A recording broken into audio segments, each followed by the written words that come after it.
G0 won the light of evolution, the kiss of Shalu.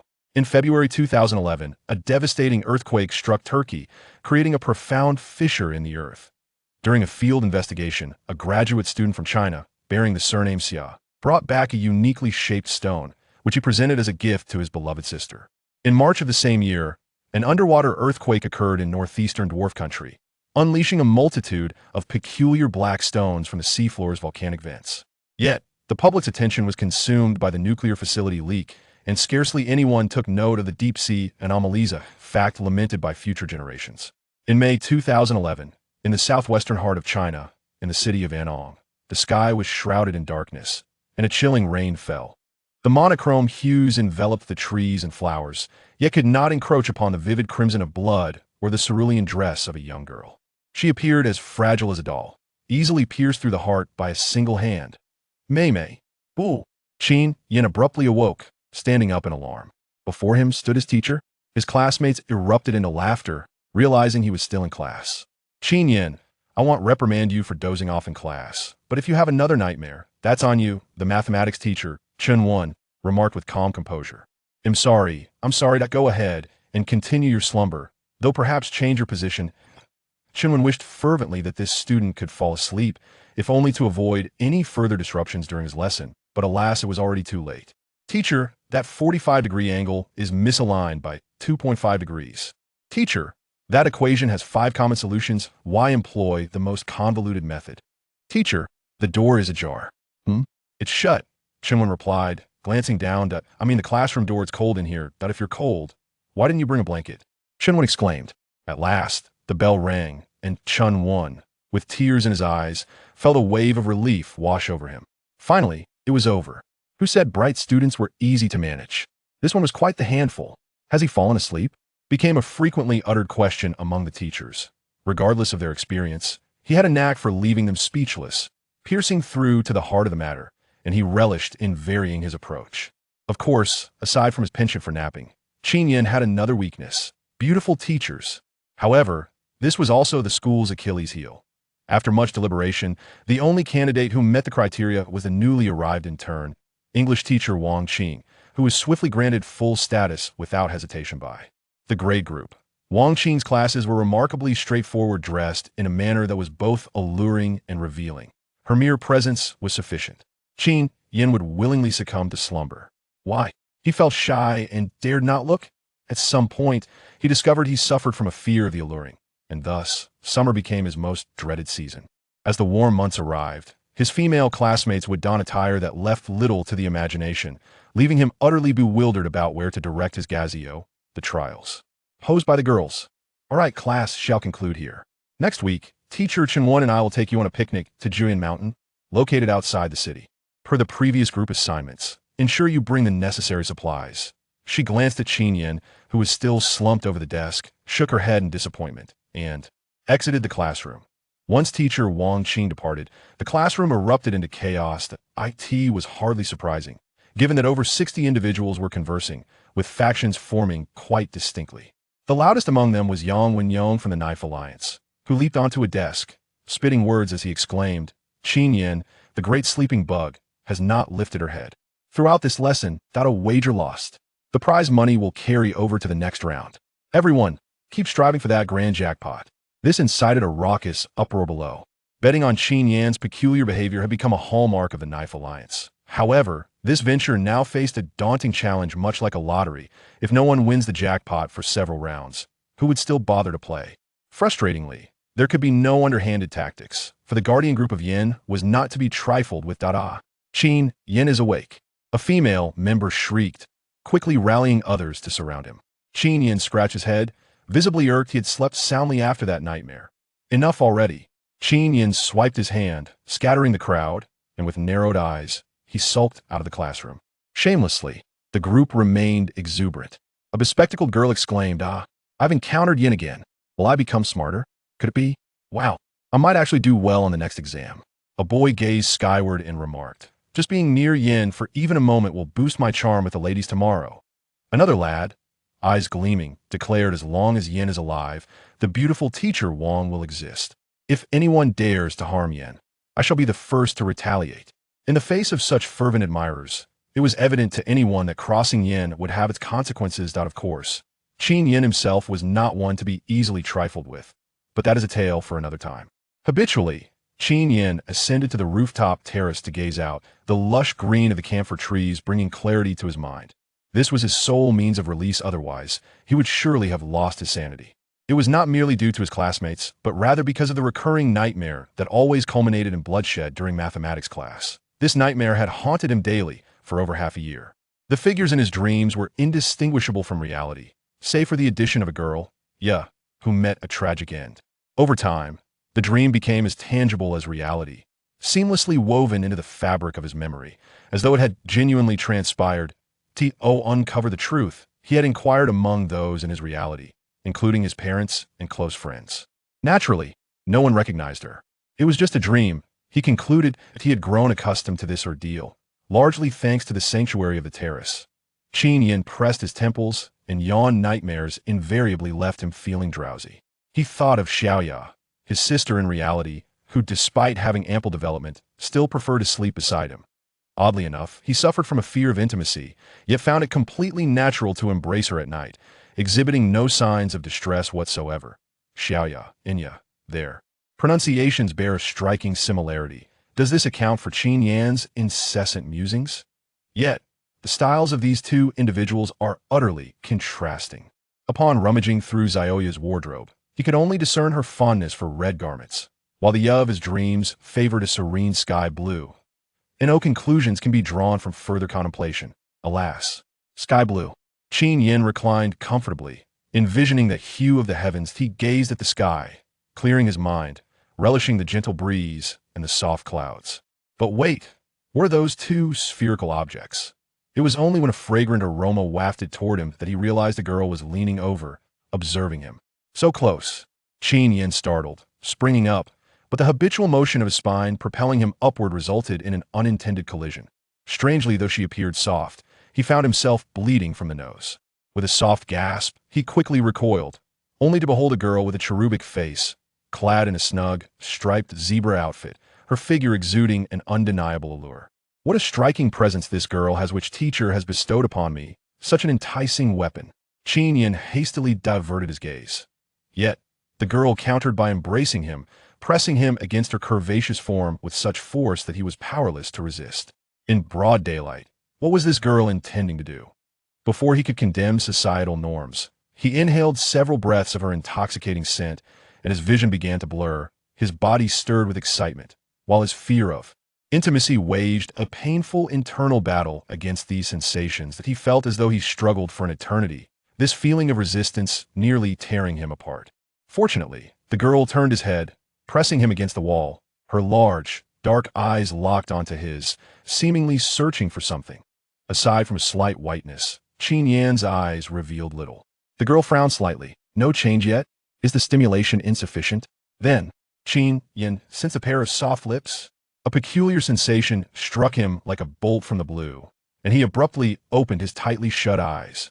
Before him was the girl's blood-red right eye, a mesmerizing crimson vortex. He found himself drawn in and then succumbed, until his left eye too gradually transformed into a shade of blood red. At that moment, the sky spiraled with swirling clouds, astonishing the wandering students below, none of whom noticed the unassuming beam of light emanating from the vortex, shooting straight towards the rooftop. Moments later, on the rooftop, as the last vestige of white faded from his left eye, Qin Yan's expression shifted instantaneously from astonishment to a slight smile. He gently shook his head, akin to a debonair gentleman descending from the heavens. "Beautiful lady, what is your name?" Qin Yan raised an eyebrow, smiling at the alluring girl before him. Astonishingly, his fear of intimacy had vanished. Not only did his eyes roam naturally over the delicious feast before him, but his hand also instinctively reached out. "My name is Xia Lulu. From now on, you shall call me Mother." Xia Lulu grinned mischievously, her youthful face unfazed by his wandering hand. "What, Mother? Even though you are a beauty, dare to jest with me, and I shall punish you." "No, wait, I am already punishing you." As he reached a critical moment, she smirked, lifting Qin Yan effortlessly with one hand and forcefully throwing her to the ground. Aside from the pain, Qin Yan felt nothing but agony. Just as she was about to speak, She LL hoisted her up once more. Wait. She LL exclaimed, her brow furrowed in confusion. Why do you have only one eye? Indeed, Qin left, I had transformed into a crimson hue. She murmured, could it be the light of evolution from earlier? Evolution? What evolution? My dear, could you clarify? Qin, unfazed by her earlier treatment, continued to jest. She LL appeared taken aback. You don't know what evolution is? What's going on? How could someone who has evidently succeeded not awaken their memories? Qin remained utterly perplexed by the notions of evolution and memories. Stretching lazily, exhaustion weighed heavily upon him. Yet, as he extended his limbs, he found himself entranced, staring blankly towards the northern sky. Before him loomed a vast expanse of orange clouds, intermittently illuminated by streams of orange light, resembling a wound in the heavens. Without glancing back, she LL remarked, that is the glue cloud. Only those who have evolved can perceive it. It appears you have indeed undergone successful evolution. She closed her eyes, pondering for a moment, then shook her head in resignation, saying, the gift of the light of evolution? But without awakened memories, what distinguishes you from a mere waste? Is this truly the characteristic of the rare color eye, evolution?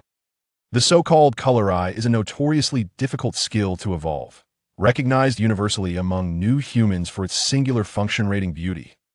She LL had merely intended to seek solace on the rooftop, but stumbled upon signs of evolution in this individual, which prompted her to lend assistance.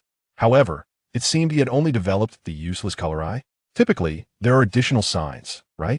Disappointment washed over she LL as she turned to leave. Qin remained captivated by the cloud, oblivious to her departure. As she LL reached the doorway, a thought struck her, and she turned back to say, your number is 9527.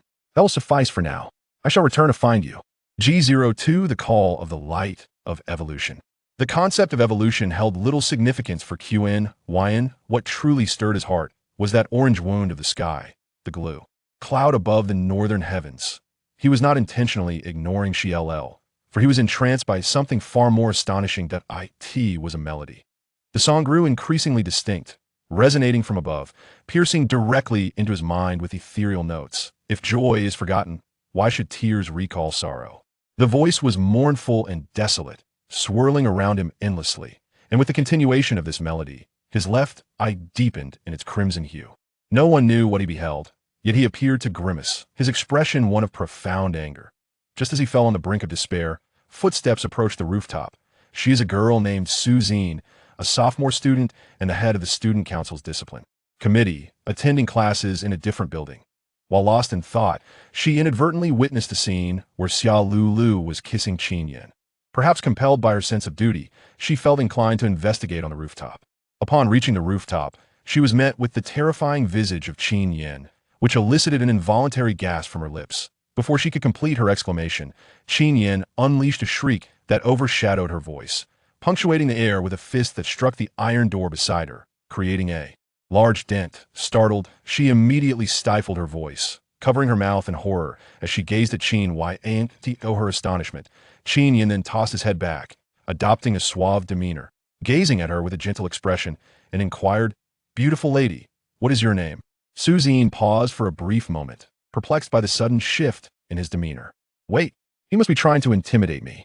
That iron door had a dent already. With that realization, she regained her composure. What do you mean by beautiful lady? Do you call everyone that? How shameless. Qin Yan, unfazed by her retort, disregarded her words and continued to observe her closely, scanning and analyzing her with admiration. On 85, you are indeed quite lovely. Just 3 points shy of that so-called most beautiful actress on television. Really?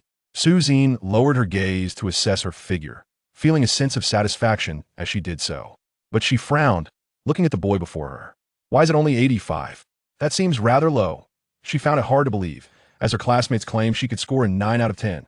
Hair, diameter of 50 micrometers, disorderliness at 3.01, excellent quality.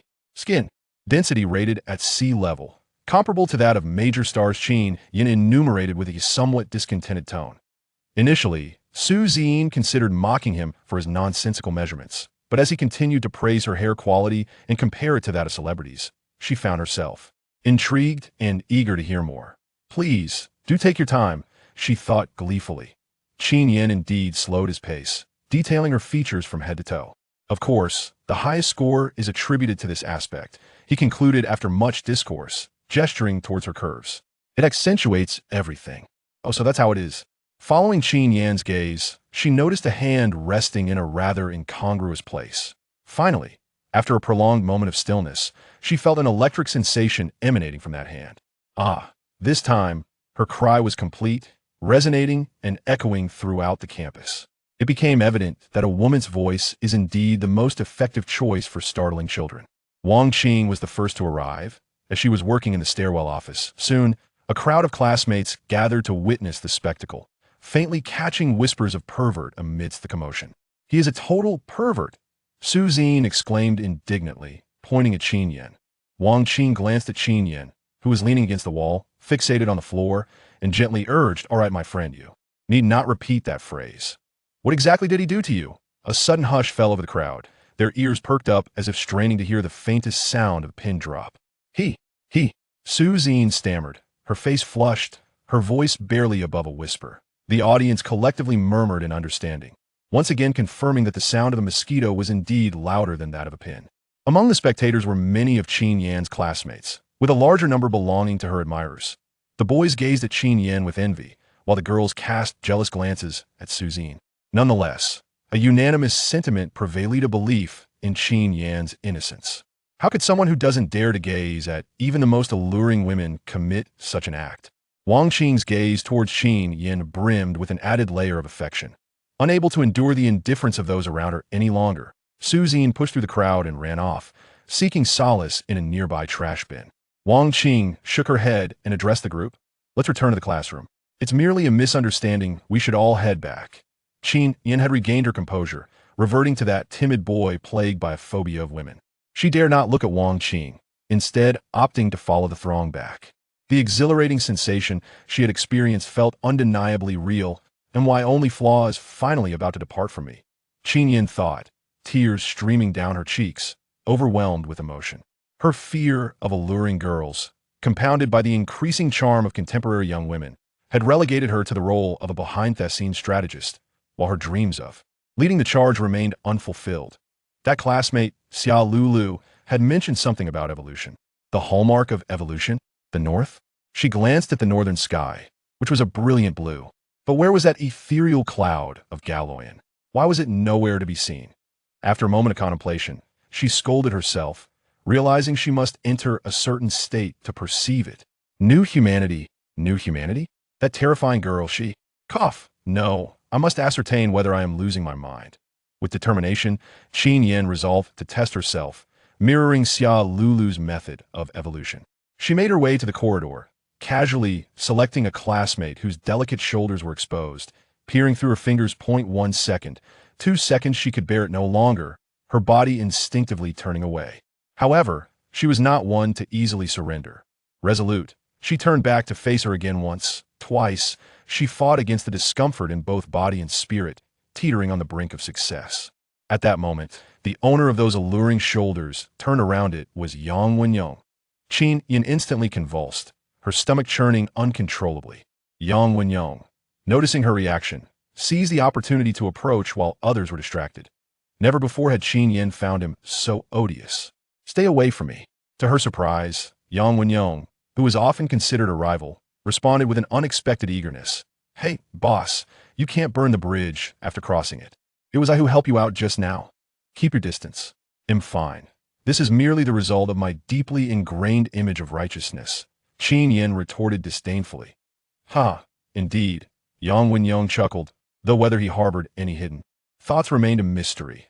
Another individual approached and halted before them, declaring, "Yun, raise the salary. The ladies of the Guardian Corps are quite a handful." "Salary? Xiaowu, how about I upgrade your eggs to tea eggs instead?" Qin Yun patted his shoulder, adding, "But could you perhaps temper their enthusiasm? I'm quite overwhelmed." "Come now, Yun, you who are oblivious to the challenges of promotion. You cannot feed a horse and expect it not to run. Are you raising pigs? Besides, they're all ambitious individuals. They're not suffering. Not at all. I am suffering." Qin Yun replied with exasperation. Indeed, the Blade Alliance and the Smoke Guardian Corps were both his brainchildren, entrusted to Yang Wenyong and Wu Guangyong for public management while he reveled in the shadows that a year had elapsed without anyone uncovering the underlying intricacies, and both organizations had thrived remarkably, thanks in no small part to their efforts.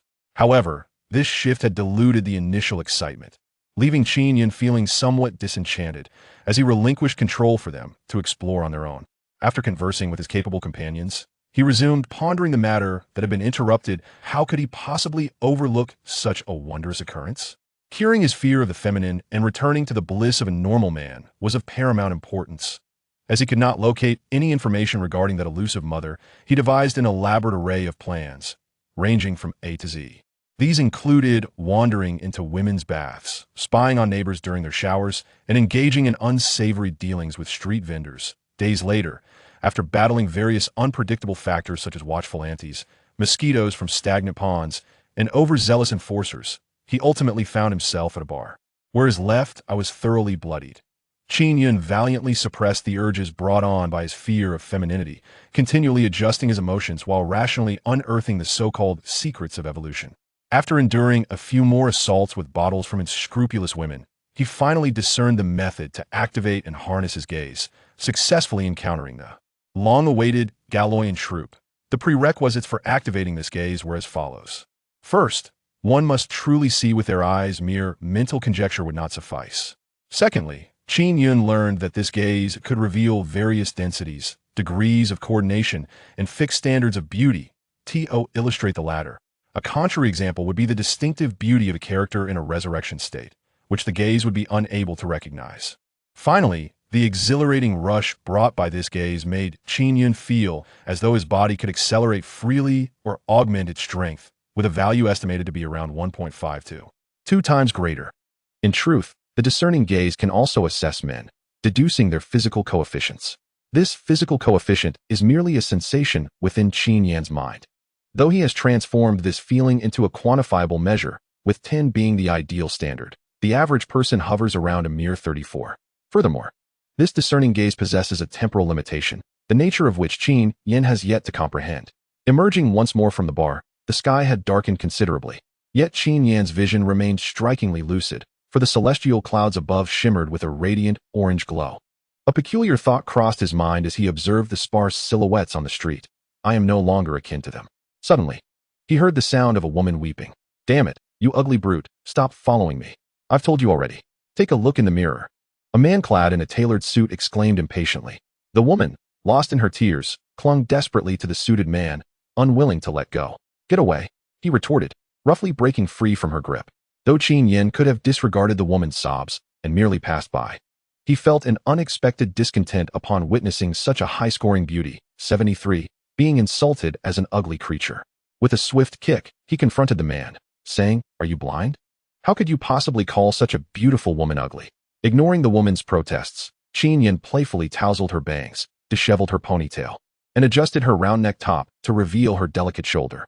In an instant, a fresh and charming beauty emerged, and Qin Yan, not forgetting to capture the moment with a photograph, snapped a picture of her.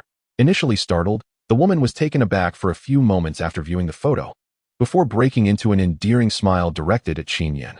The man, now intimidated by Qin Yan's imposing presence, fell silent. He gazed, astonished, at how a woman he once deemed plain had suddenly transformed into someone strikingly beautiful, her demeanor more confident. Do you truly wish to leave me? The woman asked, her gaze fixed on the man. Qin Yan, with a cold laugh, turned to the man and challenged, Aren't you leaving yet? The man, still nursing the pain from Qin Yan's earlier kick, feared repercussions and merely grunted before walking away. As the woman lingered, wistfully watching the man's retreating figure, Qin Yan shook his head and remarked, What? Do you wish for him to return? It's one thing not to appreciate you, but to stand idly by while I tear your clothes and not intervene. What purpose would he serve for you? The woman offered him a bittersweet smile, refraining from expressing her gratitude, and turned to depart. Qin Yan shrugged, unperturbed, for such is the nature of the world, and in that moment, he felt as though he had transcended this realm altogether. 03 The light of evolution, compulsory evolution. Or perhaps he was simply apathetic. Presently, he was exhilarated. Finally, at long last, he could behold women beyond just his little sister Xiaya. Sensual, alluring, captivating. Embrace me, for I fear nothing now. The moon hung full and round, exuding a primal allure. Yet, his stomach growled with hunger. It seemed that the pursuit of beauty was indeed a laborious endeavor. No amount of sustenance seemed sufficient. It was no wonder that some people gawked, salivating at the sight. "Brother, what's the matter with you?" After dinner, Xiaoyao pulled Qin Yan into the room, questioning her. "I heard that a few days ago, you did something inappropriate to a girl." Me? How could that be?" Qin Yan pinched her cheek. "You know, maybe I've outgrown sleeping with my brother." Xiaoyao gazed at the bright overhead light. Qin Yan waved her hand dismissively, then flopped onto the bed and fell into a deep sleep. Oblivious to the world, she slept soundly until the next day, which marked the outing to Jiuyan Mountain. She kicked Xiaoyao's foot, hurriedly got up to wash her face, and just seconds before departure, rushed to the bus for the picnic. As soon as she boarded, she spotted that boisterous girl, Su Ziyin, from the rooftop. To her astonishment, she learned that Su Ziyin was actually the daughter of their mathematics teacher, Chun Wan.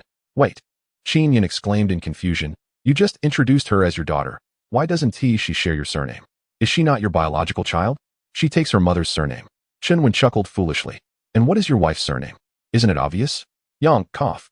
"Wow, Yan, you're quite astute. I thought you were foolish, but you've uncovered a flaw."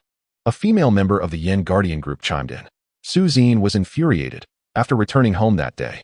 She had heard Chun when recounting tales of Qin Yan, how he feared beautiful girls, how he was shy, how he was exceptionally talented, but she was utterly unconvinced. Yet, what could she do? No one would heed her nonsensical ramblings. Her sole aim now was to expose Qin Yan's true nature to the world, regardless of her schemes. Qin Yan plopped down in the seat beside her, retrieved her beloved pillow, nestled into it, and turned her profile towards her. Qin Yan was testing the limits of her perception. She had been too tired the previous day to conduct a proper experiment, and the fierce Su Ziyin was the perfect subject. Su Ziyin interpreted this as a provocation. She was ready to scheme against him. And now he had dared to approach her, so she glared at him angrily, with dark, chestnut hair and deep, brooding eyes. She bore a striking resemblance to a phoenix with her willow leaf eyebrows and fiery red lips, exuding an air of audacity. Just then, Wang Qing, who seemed to exist solely to counter Qin Yan, boarded the bus and glared at the two, realizing that she wouldn't be able to converse with Qin Yan again. 9527. Wang Qing suddenly heard a somewhat stern female voice from behind. "Are you calling me?" She turned to see a strikingly voluptuous girl, who, if she were a tad more mature, might incite jealousy. It was none other than the enchanting Xia Lulu, who pointed at the audacious Qin Yan and declared, "I'm looking for him." Wang Qing sighed, noting that Qin Yan had an abundance of admirers. Hugging her pillow, Qin Yan hopped off the bus, gazing curiously into Xia Lulu's eyes. "So it's you. You made me search so hard." Xia Lulu pulled him aside. "You didn't spread any rumors about what happened a few days ago, did you?" "Of course not. Who would believe that? However, I have so many questions for you." "Questions for me?" Xia Lulu was filled with questions, and then suddenly enlightened. It was the first time she had encountered someone without awakened memories. "Is that really Xia Lulu?" The students in the car began to discuss. "Is she quite renowned?"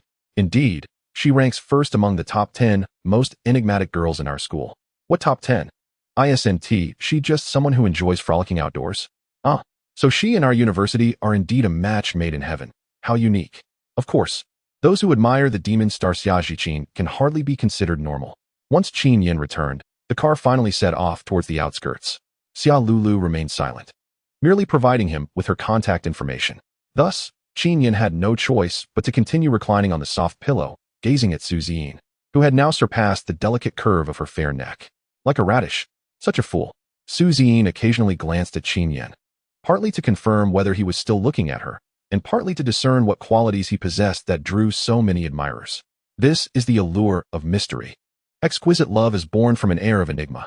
The more Su Ziyin observed, the more entranced she became, perhaps due to psychological reasons. Qin Yan's somewhat juvenile square face resembled that of a renowned actor, causing her heart to race, nearly forgetting any embarrassing moments she had planned to tease him about.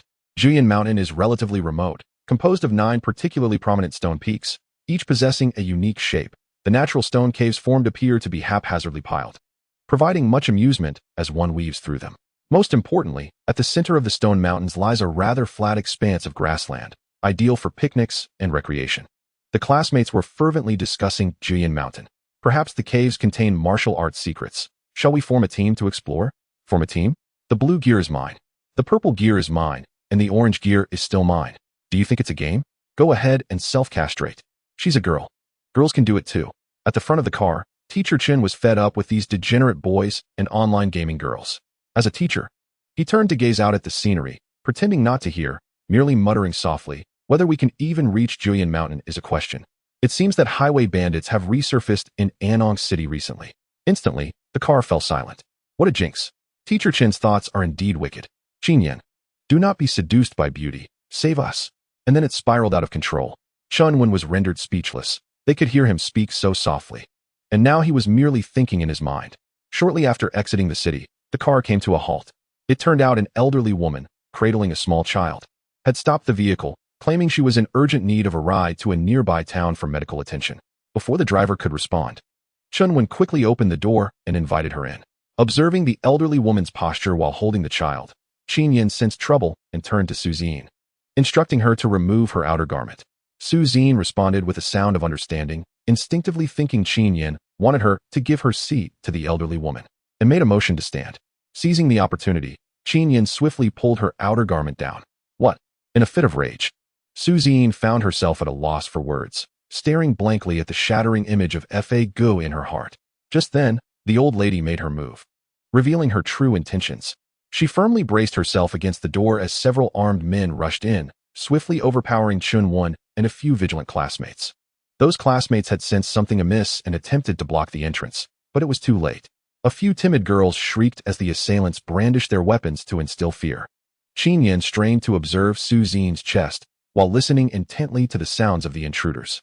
3, 4, 5, 2 outside, at least 7 men in total. A wave of terror washed over Suzine as she caught a glimpse of Chunwen, curled up on the ground, unsure of what to do next. Qin Yan, too, was distressed, battling the surge of overwhelming emotion within him, desperately trying to keep his eyes open, inwardly pleading for a resolution. He had sensed something was amiss with the old lady from the start. Her movements were adept, yet her arms lacked the familiarity of one who frequently cares for children. And her strength was far too great. She was clearly not an ordinary old woman.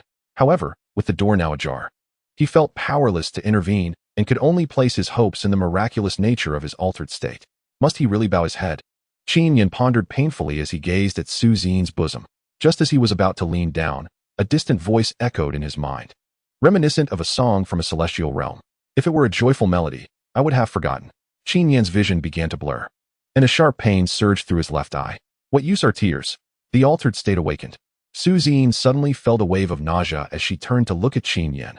This was the same person she had seen on the rooftop that day. Suzine could not perceive Qin Yan's crimson eyes, much like how he, in his ordinary state, could not see the celestial realm. Yet, the eerie sight of his left eye, spinning like countless fan blades, mirrored the enigmatic figure from yesterday. 85 points. Hello? Qin Yan mouthed with a smile. Fa Gu, hello. Suzine thought, her heart heavy with despair. How could he still have the presence of mind to greet him? Shouldn't he be focusing on dealing with the situation? Strangely enough, after the wave of nausea passed, she expelled her fear and anxiety, feeling a flicker of hope. Qin Yan made a shushing gesture to Suzine and turned his attention to the assailants. The car thieves and bandits of Anong City had once been a significant menace. But after a crackdown, the remaining criminals no longer posed a threat. Where had this group of 7 suddenly emerged from? Presently, 5 were inside the vehicle, and 2 were outside. Judging by their physiques, each was likely above 60 in body mass index, implying they were trained fighters. Although his altered state allowed him to perceive the men, Qin Yan was unaware of his own strength and dared not act recklessly. He focused on the 2 weakest individuals closest to him, preparing to make his move against them.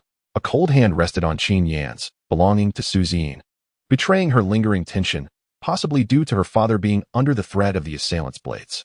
Qin Yan gazed ahead at Chunwen, unable to suppress a smile as she observed him amusingly engaging with the little child who had stirred his compassion. Chunwen felt someone's gaze upon him and turned to see Qin Yan, his eyes widening in a perplexed expression that conveyed his confusion. Qin Yan furrowed her brow and shook her head in a gesture of incomprehension, becoming apprehensive as she noticed a knife-wielding thug lurking nearby. Chunwen had misjudged their destination by assuming they would not head to Julian Mountain. In reality, they were indeed en route there. Once the 2 individuals disembarked from the vehicle, they instructed the driver to continue towards Julian Mountain. One of them carried a large, bulging backpack. The contents unknown to Qin Yan, though she speculated it contained a signal jamming device, as no one had yet collected their mobile phones. Additionally, the absence of any attempts to rob them indicated that this situation was not merely a simple case of highway robbery, but rather a kidnapping. As they ventured into their first battle, the discipline displayed was remarkable. They operated with such precision that no command was necessary, silently attending to their respective tasks, indicative of a meticulously orchestrated plan. As Qin Yan analyzed the situation further, her frown deepened. Aside from the potential of a traitor among her classmates, relying solely on herself for escape seemed an arduous challenge.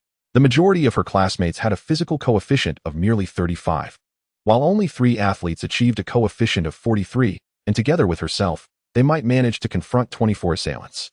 Then, she glanced at Qin Yan and was taken aback to discover his astonishing physical coefficient of 85. Qin Yan doubted her own eyesight. Could it be true that the lanky Qin Yan possessed such formidable strength? Indeed, a physical coefficient of 85.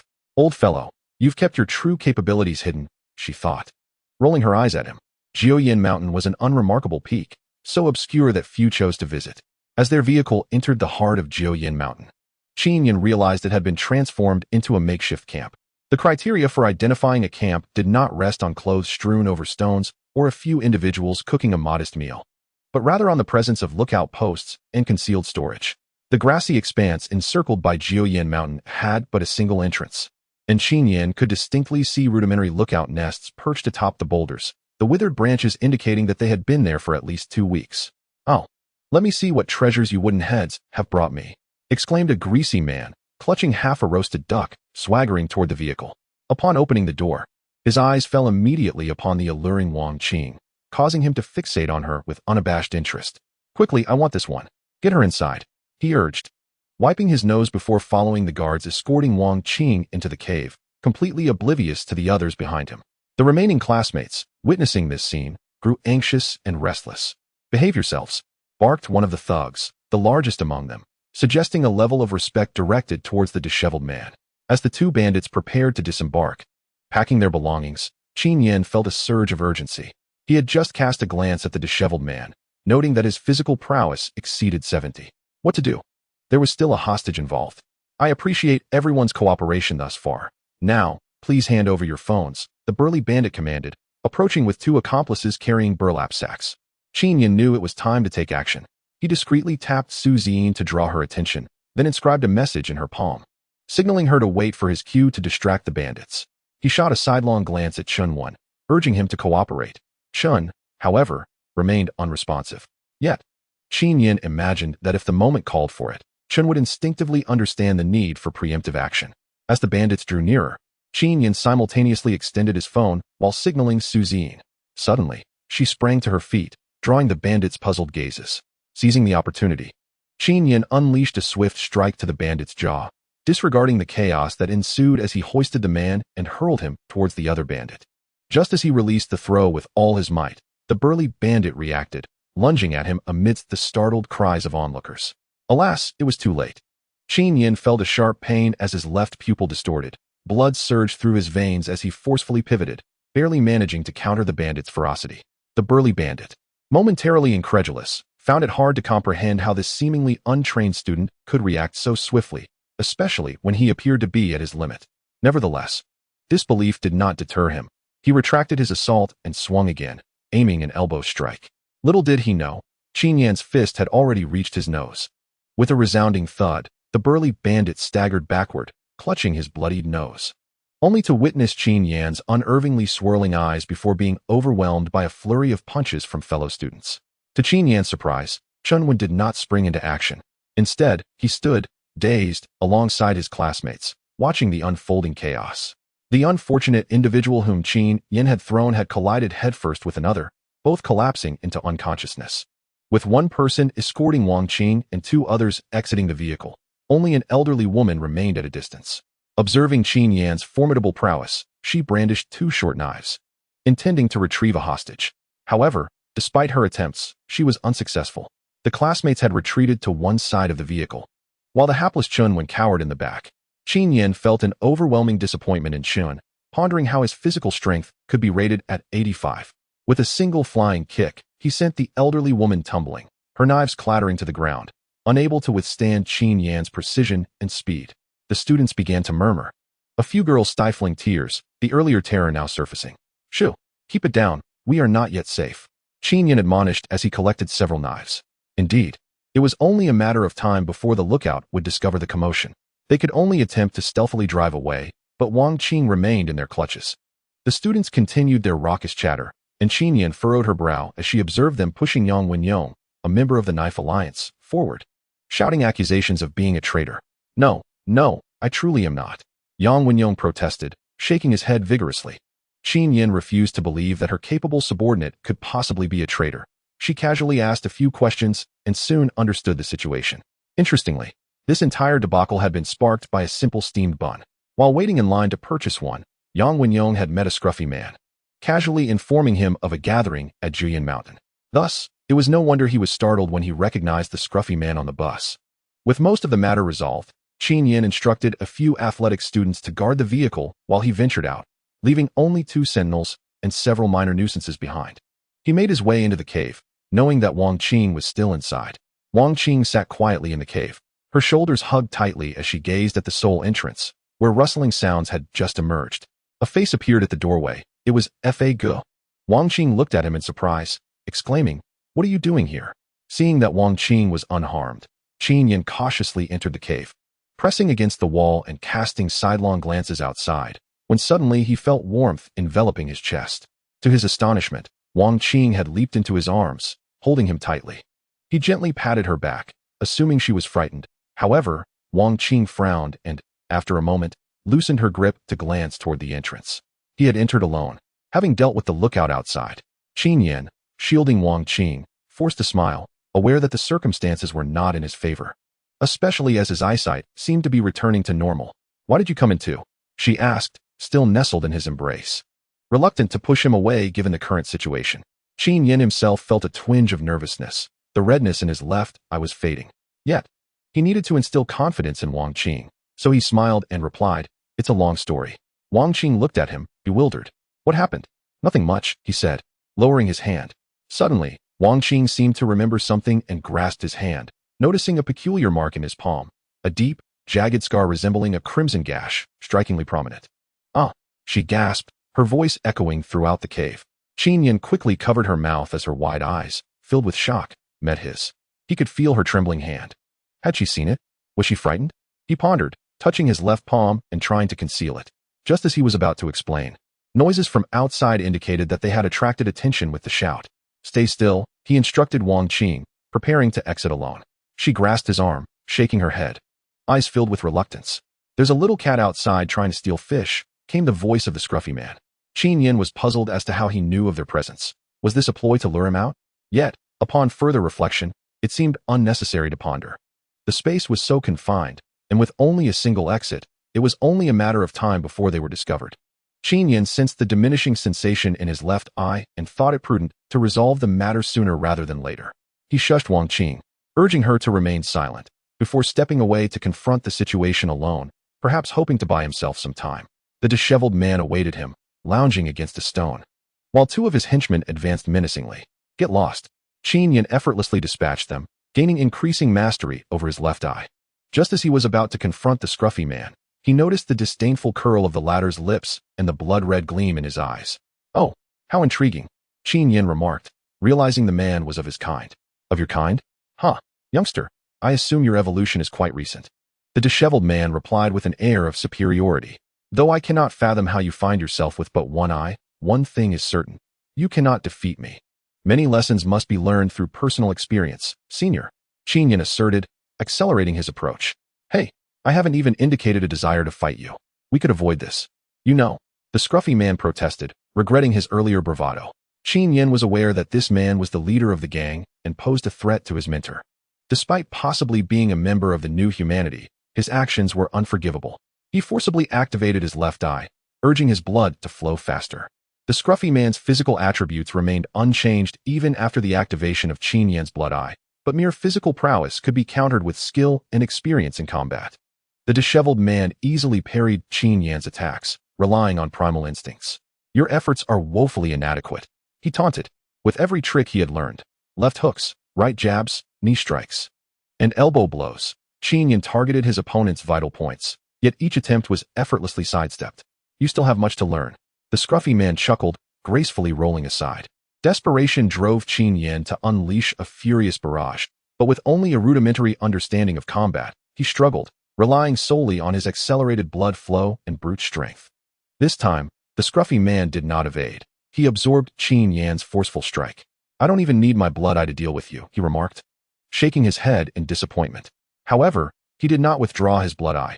Instead, he launched a sudden and powerful counterattack, easily breaking through Qin Yan's defenses and landing a devastating blow to his chest. Qin Yan felt as though his insides were shattering, and he fell heavily to the ground. The impact was so great that he rebounded like a ball, nearly losing consciousness. "Oh dear, I had no idea your abilities were so feeble," the scruffy man quipped. Wang Qing rushed out, throwing herself beside Qin Yan, desperately trying to staunch the blood pouring from his mouth. Yet, the more she wiped, the more it flowed, proving impossible to halt. "I'm so sorry. It's my fault. I put you in danger. Dear beauty, if you simply accompany me, I can assure you he will come to no harm," the disheveled man remarked, his bloodshot eyes still glimmering ominously. Though the situation was undeniably melodramatic, the reality remained unchanged. "You must relinquish something. Why? Pose that question to yourself. Why was it you who caught my eye from the very beginning? Very well, I sincerely invite you," he continued, but she interjected, "Enough of this. Let us not waste time. I will go with you now." Wang Qing rose, casting a glance back at Qin Yan.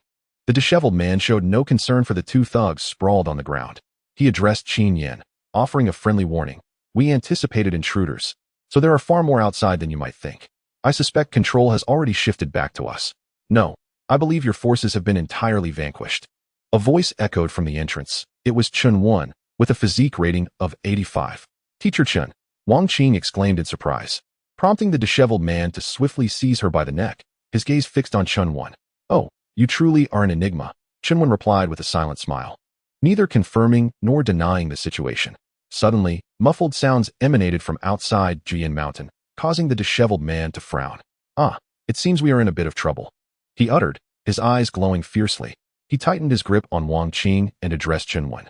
"Brother, do you think you can stop me before I take their lives?" Chun Wan shook his head. In fact, even were they to engage equally, the odds were not in their favor. "Then allow me to take this woman with me. Otherwise, I shall ensure both of their demise." Chun Wan nodded, uttering a solitary affirmative before falling silent. Qin Yan observed the unfolding scene. He could see and hear, yet was unable to move. He strained to speak, but only emitted muffled sounds. The disheveled man led Wang Qing away through another exit, while Chun Wan remained unresponsive. Instead, he approached Qin Yan, looking down at him with an aura wholly distinct from that of the timid mathematics teacher he usually portrayed. "Are you dissatisfied, rookie?" he inquired, regarding Qin Yan with a dismissive air. At that moment, a familiar voice broke through. "Is he here?" It was Xiao Lulu, accompanied by two pairs of well-dressed individuals sporting sunglasses. Chun Wan stepped aside, revealing the bloodied Qin Yan before them. Upon witnessing his pitiful state, Xiao Lulu furrowed her brow. One of the men in sunglasses questioned, "Is this your new recruit? That worthless waste?" Xiao Lulu clenched her fist, visibly angry. While she could disdain Qin Yan herself, it was a different matter when others spoke ill of him. Yet due to her status, she had to suppress her indignation. Another man in sunglasses coughed awkwardly, sensing the potential offense to Xiao Lulu. "Let us not offend Major Xiao. Perhaps it would be wise to register this fellow's data into the system post-haste." "Very well," Xiao Lulu replied, turning her attention away from them to examine Qin Yan. "Mr. Chun Wan, I have heard there is a hunter with piercing eyes. Where is he?" inquired a pair of sunglasses. "He has left," Chun Wan replied nonchalantly. "Oh, I see. There is another matter. Shall we discuss it privately over there?" It appeared that they held great respect for Chun Wan. He gestured for them to follow him. Left behind, Xiao Lulu glanced at the bloodied Qin Yan on the ground and hurriedly knelt beside him to wipe away the stains. In truth, she was not so malevolent. This was indeed the first time Qin Yan glimpsed her gentle side. With a face reminiscent of a neighbor's younger sister, dressed in a striped top and slender, elegant stockings, she exuded a captivating sensuality, truly a score of 90 out of 100. Qin Yan mumbled incoherently through his blood-stained lips. Xiao Lulu frowned. How brazenly lecherous. She covered his eyes, and he drifted into slumber. In his dreams, Qin Yan found himself shouting vehemently at Chun Wan. Everything within the cave suggested that Chun Wan possessed strength rivaling that of the disheveled man, yet initially, he had been passive in the car, and later, he had turned a blind eye, resulting in Wang Qing's abduction. Qin Yan felt a surge of anger. How could one possess such formidable power, yet remain so indifferent? He felt a sense of injustice. "Are you not satisfied, novice? Are you not satisfied?" Chun Wan's condescending voice echoed incessantly. Before Qin Yan could open his eyes, he caught a whiff of a woman-esque fragrance, so tantalizingly close. The human forehead possesses sensory lines, akin to an antenna or a third eye. When an object approaches, it alerts you. Thus, when we place pins or similar items on our foreheads, we experience a peculiar sensation. Qin Yan distinctly felt that the source of the alluring fragrance hovered just a mere centimeter above his forehead. No need for a third eye. It was practically touching his nose. He seemed to realize what it was, and his face flushed crimson. Though awake, he dared not open his eyes, his entire body tense. If this continued, his lustful gaze would surely awaken. It turned out to be a young nurse adjusting the blanket on his other side. As she tucked it in, she suddenly noticed Qin Yan trembling slightly. Surprised, she caught sight of his flushed face, his eyes firmly shut. Moments earlier, she had felt an unusual sensation in her chest and quickly understood the situation, her own cheeks heating with embarrassment. She mused that such bashfulness was rare in men these days. With a sigh, the young nurse folded the blanket once more, having never dated. She was unsure how to handle such encounters, her heart racing as she fled the ward. At the door, she encountered a young girl, around 13 or 14, who smiled at her with an endearing charm. The nurse recognized her as the bashful patient-esque sister, whose name she believed was Xiaoya. Unable to contain her joy, she informed Xiaoya that her brother had awakened. Yet, as soon as Xiaoya expressed her gratitude and hurried inside, the nurse realized that she should have been unaware of his awakening. In a fluster, she leaned against the door, heart racing, eavesdropping on their conversation. "Brother, you're awake. Ah, my dear sister, you are truly remarkable. How did you know I had just woken up?" "It was the nurse who just informed me." "Haha, how amusing. Why are you grinning so foolishly, brother? Do you share some unspeakable secret with the nurse?" Oh, the little nurse's heart skipped a beat, and she hurried away. Of course, Qin Yan would not admit it, for he had done nothing at all. How could that be? You always say that." "No, starting today, I shall sleep here with you," Xiaoya declared with an air of authority. "Brother, you are becoming increasingly flirtatious." "Me? Really?" Suddenly, Qin Yan recalled that over the past few days, he had indeed been rather charming with several individuals. "Brother, judging by your expression, you have truly changed." Xiaoya began to pout. "How could that be? You know me well enough. How could you not? Your lips are pouting even higher now. In these past few days, I have seen 3 sisters come to visit you, and one even cried." Who? Qin Yan was puzzled. Perhaps it was Xia Lu and Su Ziyin who had come. But who else could it be? Why are you so concerned about who it was? Xiaoya turned her head away, still pouting. "Your lips could hang an oil lamp with that expression." Qin Yan playfully brushed Xiaoya's cheek, laughing. "Now that I have so many friends, aren't you happy?" "Happy. But I didn't even know about your flirtatious ways. You claim we are siblings who grew up together. How can this be?" Xiaoya pouted, pretending to sulk. Haha. Qin Yan pulled Xiaoya into an embrace, and she nestled against his chest, finding the most comfortable position to lie in his arms. Though Qin Yan was apprehensive around women, particularly those who were seductive or revealing, holding Xiaoya felt completely natural, even if she wore nothing but a thin nightgown. Xiaoya explained that they had been close since childhood, from the age of 11 until now, for 6 years.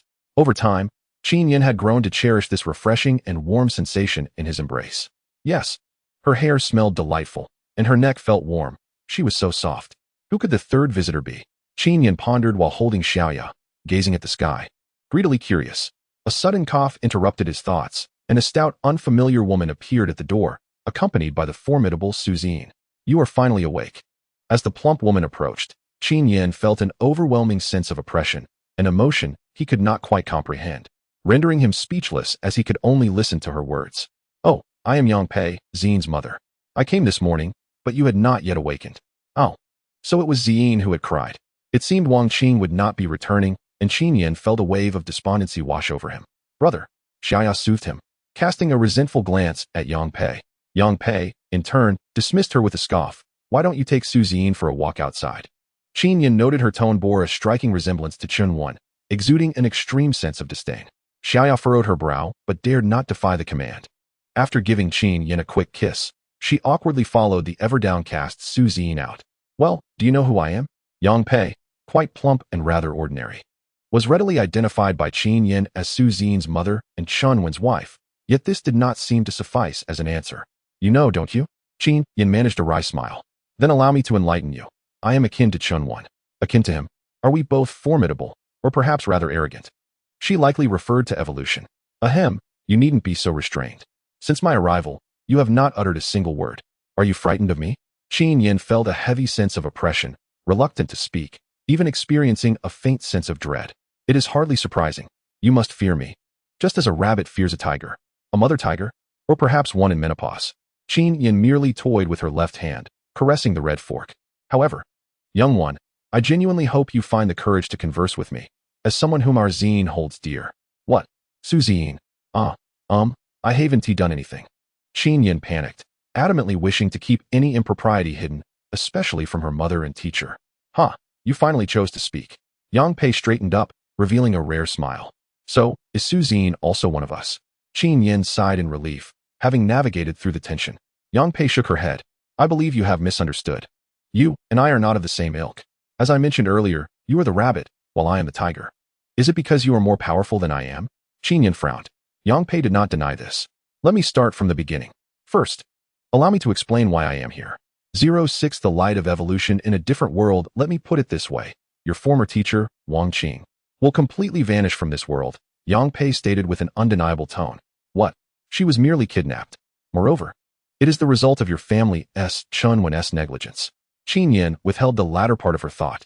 Yang Pei shook her head. If it were just a regular kidnapping, it would indeed be no issue. Unfortunately, this involves the iron-eyed hunters. Qin Yan perked up. She sensed the unusual gravity in Yang Pei's serious tone. Iron-eyed hunters? She recalled hearing about them in the cave. Yes. They claim to be the rulers of the new humans. At this point, Yang Pei scoffed dismissively. They are merely aberrations, really. They have also established a corresponding order. Though I shall not elaborate on its specifics. One crucial aspect is that the rifts in the world caused by the new humans must be filled by themselves. What does that mean? Qin Yan inquired, puzzled. To illustrate with a current example, since Wang Qing has been taken by the new humans, I shall take her place as your English teacher. Yang Pei appeared somewhat resigned and shrugged. Is it really that simple? Qin Yan questioned, skeptical. Simple? Very well. Let me express it this way. Your classmates will forget Wang Qing, yet they will only remember Yang Pei as their English teacher. What does this mean? Qin Yan was somewhat taken aback. It implies that their memories have been altered, Yang Pei stated calmly. What? Qin Yan exclaimed, as if struck by lightning. How is that possible? Can memories truly be manipulated? How can they be changed? We are uncertain of the reasons. Perhaps this is the secret of the galaxies above the northern sky, Yang Pei replied. Qin Yan's heart raced, trembling with confusion, and he fell silent, wearing a bewildered expression.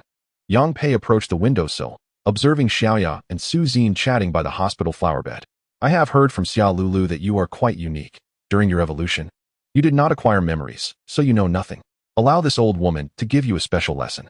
Regarding the matter of memories, all I can say is that I hope you cherish your present friends and family, for evolution is a solitary journey. In general, most new humans are reluctant to abandon their original world and resist altering their way of life. Thus, they strive to maintain their former state because, once they depart, after a while, no one will remember them, not even their own parents. Qin Yan's heart jolted. What a terrifying evolution this was. Humans, regardless of ethnicity, culture, or age, can undergo evolution. Simply put, evolution can be categorized into two types. One is the catalyzed evolution, as Xia Lulu has done to you, which occurs when you exhibit a desire for evolution. She catalyzes it. This initial phase of evolution is unstable, temporary, and passive. However, as you break through, you can also gain control over the transformation of your state, potentially leading to ultimate natural evolution. Yang Pei opened the window and continued. Permanent natural evolution occurs when one naturally evolves upon reaching a certain threshold, without the need for external forces to reach the pinnacle. She smiled and added, I am a product of natural evolution, and your fear of me stems from an innate fear of the strong. For those who have undergone natural evolution are far more powerful than those who have come before, and, of course, they are also much rarer and more precious. According to experience, during evolution, the human mind releases memories that have been sealed away. You will come to understand the reasons, purposes, and abilities behind your evolution. Thus, you are an exception. Although Yang Pei's words were not overly complex, Qin Yan found his mind in a tangle. He had initially disbelieved such matters, but recent events had compelled him to accept the truth. Noticing Qin Yan's despondent expression, Yang Pei stretched and comforted him. Your kind will not forget you. At the very least, your sister Xiaoya is, in fact, also a new human. I suspect she is not simple, but that is not my concern. Qin Pei continued. Then, for the subsequent matters, just ask Xia Lulu for clarity. Should I say, welcome to the new humanity? Qin Yan forced a smile. He was not overly disheartened. Years of alternating between dreams and reality had rendered him immune to such disorienting and surreal experiences. After much discussion, it became apparent that tomorrow, when I attend school, you will be in your English class, while others have seemingly forgotten about Teacher Wang, correct? Qin Yan leaned against the side of the bed, casting a sidelong glance at Yang Pei, who nodded in response. Well, that's good. My English grades should improve, she remarked. Yang Pei, puzzled, inquired, so, how much of what I've said do you believe? With a sense of skepticism, she found the concept of memory alteration rather perplexing. All right. Yang Pei swiftly seized the opportunity to shift the topic, as though she were eagerly anticipating this answer. Let us allow facts to speak for themselves. She pressed the nurse call button. What do you intend to do? Qin Yan asked, as Yang Pei, with a gentle smile, produced a device. I've heard about your method of evolution, she said, her tone playful. Don't. Qin Yan exclaimed, sensing an ominous turn of events. Yang Pei fixed her gaze on Qin Yan, and, by some unknown means, Qin Yan found herself completely immobilized, unable to move, merely a spectator to the device's screen. Yang Pei pressed the start button, stating nonchalantly, TSK, TSK, that's the downside of being an extraordinary person. Each time, evolution must be provoked. At that moment, Qin Yan trembled, her mind fiercely resisting the unfolding scenario. A nurse had arrived at the doorway, inquiring, is there something wrong? Oh, she wants you to see something. Yang Pei pointed at Qin Yan, who lay on the bed. What is it? The nurse, still recalling the earlier incident, approached Qin Yan with a flushed face. Upon seeing the content displayed on the device, her cheeks turned crimson. Meanwhile, Qin Yan's own eyes mirrored the same hue. An 80, my dear, you scored an 80. Qin Yan whispered softly, leaning closer to the nurse. Despite her gentle demeanor, the proximity sent a shiver through the nurse's sensitive ears. Startled, she stammered, I. As Qin Yan's hand rested upon the nurse's shoulder, a mist clouded the nurse's eyes, and they began to flutter shut, causing even Yang Pei to be momentarily overlooked. As Qin Yan's touch ventured to the nurse's thigh, Yang Pei cleared her throat gently, prompting Qin Yan to regain clarity. With the lack of further action, the nurse's sensations faded, and she opened her eyes, suddenly recalling the earlier events, exclaiming as she dashed to the side. Then, the truly bizarre occurred. She stood frozen, her gaze wandering aimlessly. After a moment, her expression shifted entirely, as if she had forgotten the preceding incident. The nurse approached Qin Yan's bedside, checked the nameplate, and muttered, how could I have written the name incorrectly? I'm so careless. Turning to Qin Yan, she said, hello, sir, my name is Courtesan. I will be your caregiver from now on. If you need anything, just ring the bell, and I will fetch your medications. Some prescriptions were written incorrectly. In an instant, her memories were wiped clean. Qin Yan glanced at Yang Pei, pondering, is this the power of natural evolution? The following day, Qin Yan attended class. Her classmates vaguely recalling Wang Qing, but after a few days, they completely forgot her. Teacher Yang has misspelled her own name. How amusing. It seems she is merely unaware of whose lesson plan she is following. Wang Qing. Which teacher is that? In this manner, Qin Yan feigned slumber, absorbing these absurd remarks. Even though he had mentally prepared himself days prior, his spirits remained profoundly disheartened. Undoubtedly, what troubled him the most were the dreams. Xiaoya. Was Xiaoya merely an illusion? Was she, like Yang Pei, merely a substitute for Ya? The more he pondered, the more peculiar the situation appeared. If he were a new breed of humanity, then for reasons unknown, her departure led Qin Yan and those around him to forget her existence until his own evolution? At that moment, 9527. Xia Lulu appeared at the classroom door, exuding an air of authority as she disregarded the multitude of gazes, nodding only at Su Pei. Qin Yan. Step outside for a moment, Yang Pei instructed. Observing Qin Yan's retreating figure, Yang Pei sighed inwardly. She had heard from Chun Wen that the higher-ups were already aware of the news regarding the favor bestowed upon this lad by the light of evolution. The long-dormant Geloyan group was stirring once more, and those aberrants would likely descend into chaos. Lingnan High School in Anong City is renowned for its campus adorned with century-old and even millennium-old camphor trees. Despite it being autumn, the ground bore few fallen leaves. As a gentle breeze caressed the branches, dappled sunlight flickered through the foliage, creating a captivating atmosphere. Xia Lulu, clad in a striped bodysuit that accentuated her form, leaned against a towering tree, gazing skyward, softly conversing with Qin Yan, whose brow was furrowed, lost in his own thoughts. You are in grave trouble. Xia Lulu's voice wafted through the wind. Is it the Iron Eye Hunters organization? Indeed, and they have set their sights on you as well. You may have to choose from among various factions. Aren't those institutions established for the good of the nation? Why? Do you honestly believe your current strength will allow others to accept you without question? Although the Iron Eye hunters regard themselves as the rulers of the new human world, they face numerous challenges that require power. Xia Lulu observed Qin Yan, noting his reluctance to discuss the matter, and shifted the conversation. Initially, I only suspected you might possess an alternative evolution method, but I did not anticipate that you also harbored the potential for natural evolution.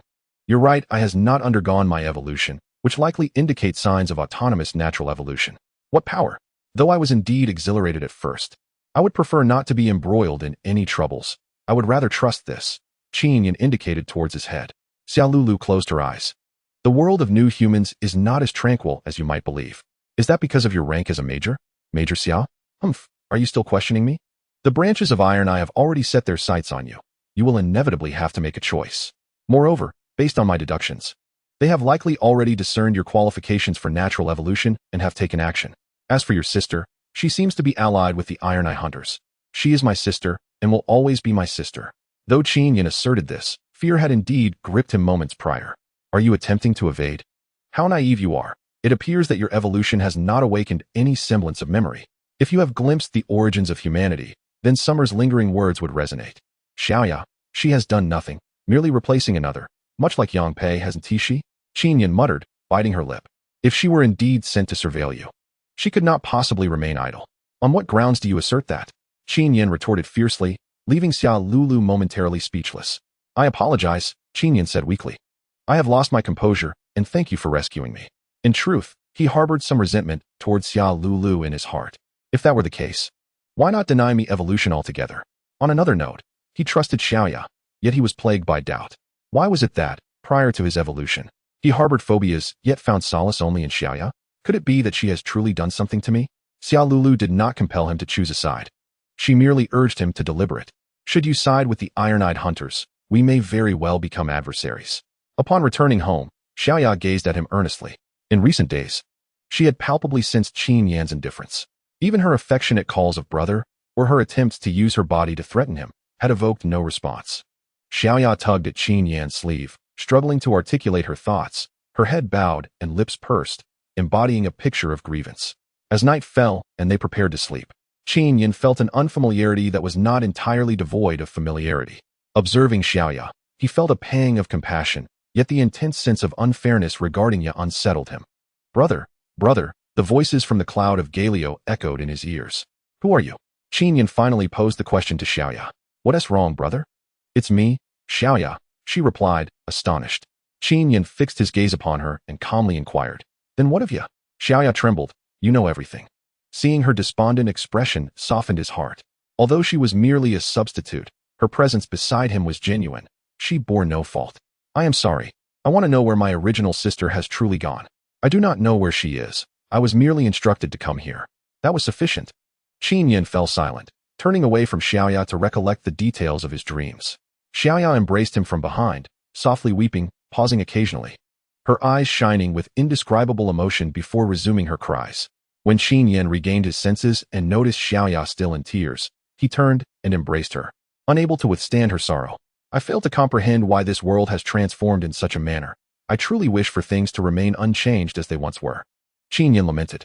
Xiaoya ceased her weeping, yet remained in a daze, uncertain. Was he referring to the former Xiaoya or to the little you of the past? I wish for everything to remain the same. I want to be by your side every day, Xiaoya declared resolutely.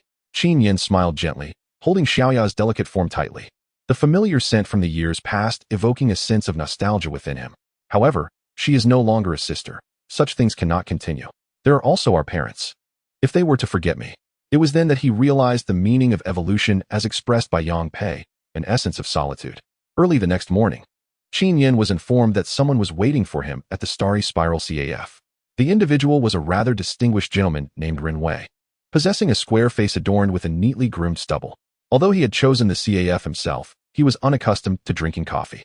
With a gentle clink of the spoon, he grimaced slightly and smiled, apologizing. I'm afraid I'm not accustomed to this beverage. Neither am I, Qin Yan replied. Yet the unfamiliar often brings with it a unique flavor. Ren Wei paused, perhaps surprised that someone from a younger generation would share such a wise perspective. He nodded in agreement, and a silence ensued. I am an ordinary person, and yes, I am, Ren Wei stated, handing over a small notebook. Qin Yan glanced at it, remaining non-committal as he awaited further explanation. Renwei removed a contact lens and informed Qin Yan, the blood-red eyes can be perceived through this, including that particular entity. Qin Yan picked up the lens and, upon aligning it with the sky, indeed saw the celestial wound, the Geru cloud. He looked at Renwei with curiosity. What are you trying to convey? It's nothing significant. It merely allows one to perceive electromagnetic waves of the same frequency. Additionally, I believe you are already aware of the Iron-Eyed Hunters. Qin Yan shook his head, admitting he was not well informed. Then allow me to elucidate, Renwei said. Finishing his coffee in one gulp, Qin Yan pressed his hand down. Are you certain you wish to divulge this? Will it cause me any trouble? And why tell me all this? Ha ha, Renwei chuckled, brushing his stubbled chin. If you successfully evolve, you shall become a person of immense distinction. My current courtesy is merely a formality. Was it akin to how he treated Chunwen that day? Qin Yan wondered. Now, this is not a grand secret.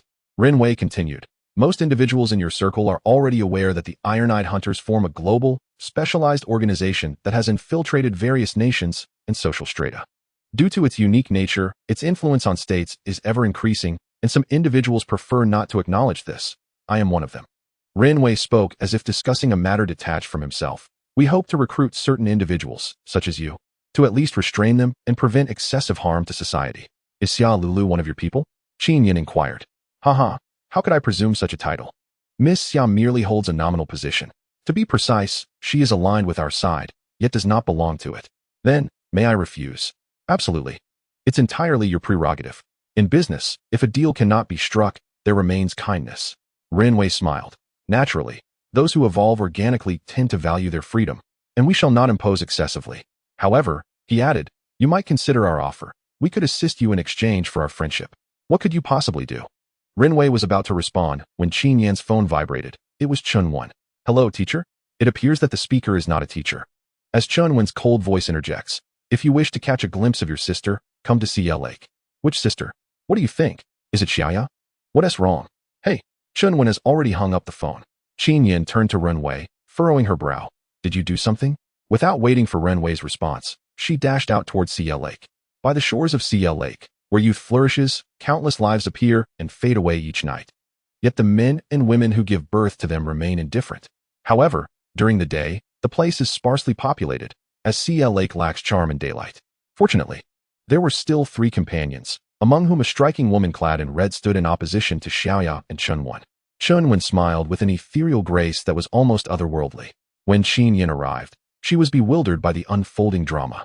Wait, that woman in red looks so familiar. Su. Su Ziyin? Isnt her surname Su? Qin Yan gazed innocently at Chunwen, recalling matters concerning Su Ziyin. The woman in red, unable to contain her fury, shouted. Birdhead one, to what extent have you spread our affairs? Hey, it was him who said it. I didn't say anything. Chunwen pointed at Qin Yan, his face a mask of despair. However, the woman in red paid him no mind, letting out a fierce cry as her palm, crimson as fire, descended upon Chunwen. Birdhead one, you dare call me an old hag yet lack the courage to receive my strike. Firepalm. Wanner, don't be so impulsive. Chunwen abruptly shoved Qin Yan aside, warning, hitting your son-in-law would not end well. He managed to deflect Wanner's hand, clearly at ease in his defense. Humph. No wonder you are a pure human among the new breed, Wanner retorted, but he won't be as fortunate. She lunged at Qin Yan. But Chunwen's expression darkened as he swiftly positioned himself before her, lightly admonishing, don't employ your fire palm. Qin Yan had no time to retreat. A wave of heat swept past her, and she collapsed to the ground, realizing she must be using her powers, though she could not see them. Are you still using the fire palm? Employing self-combustion to gain energy will ultimately lead to your demise, Chunwen stated with a serious demeanor. Wanner, incensed by his words, retorted, the survival methods of the Iran are such. What can you, with your condescending perspective, comprehend? The Iran, a group within the new breed that has evolved through various means or incomplete natural evolution, comprises the majority among the new humans. They excel at manipulating their elemental essence. And Su Wanner's fire palm is a technique that harnesses energy by burning her own cellular elements. However, this is a rather advanced method, one that Qin Yan is yet unable to master, as she cannot even control her evolved form. She could only observe the scene, attempting to pull Xiaya closer. Fortunately, Chunwen appeared to be more formidable than the woman in red, despite the apparent ambiguity in their relationship. At first, he believed this to merely be a farce among the prominent. Now, he had deduced the truth, albeit it was a game he could not afford to play. Xiaya stood by the lakeside, her gaze fixed upon him since Qin Yan's arrival. Birdhead 1.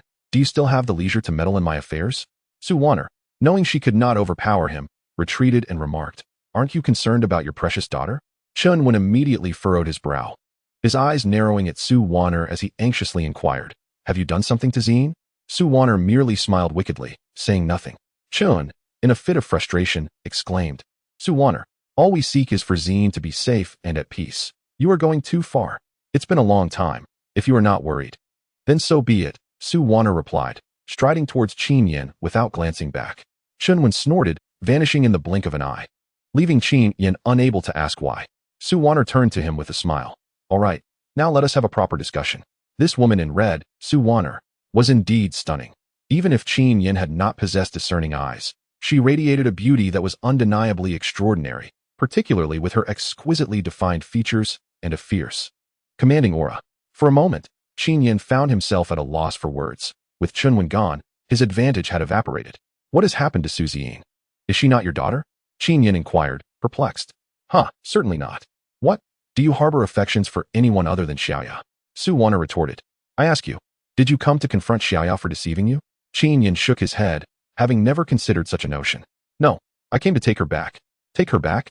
To where? Have you not ignored her? Were you not doubting her? Then let me enlighten you. She is the one sent to watch over you, and I am the one who dispatched her. Then let her continue, Qin Yan replied, gazing at her. Continue? Is that truly your sentiment? Just like those old men? Continue?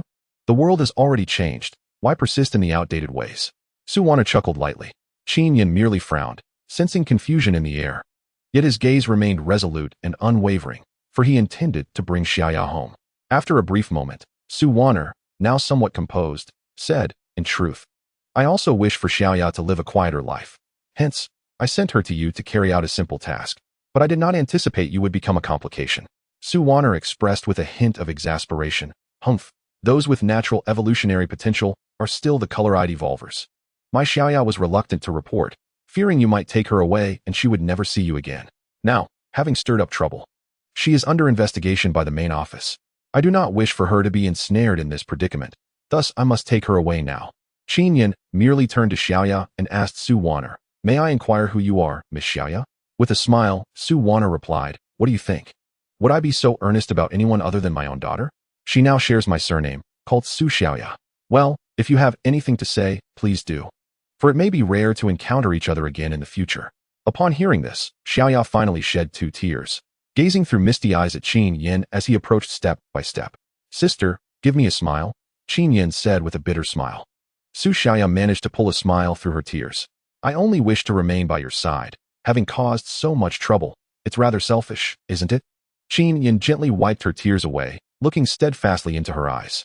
Su Xiaoya understood his unspoken words. They would meet again, for he exuded such confidence. Qin Yan scrutinized Su Xiaoya closely. Over the years, he had only become familiar with the fragrance that enveloped her, never truly taking in the beauty of her face.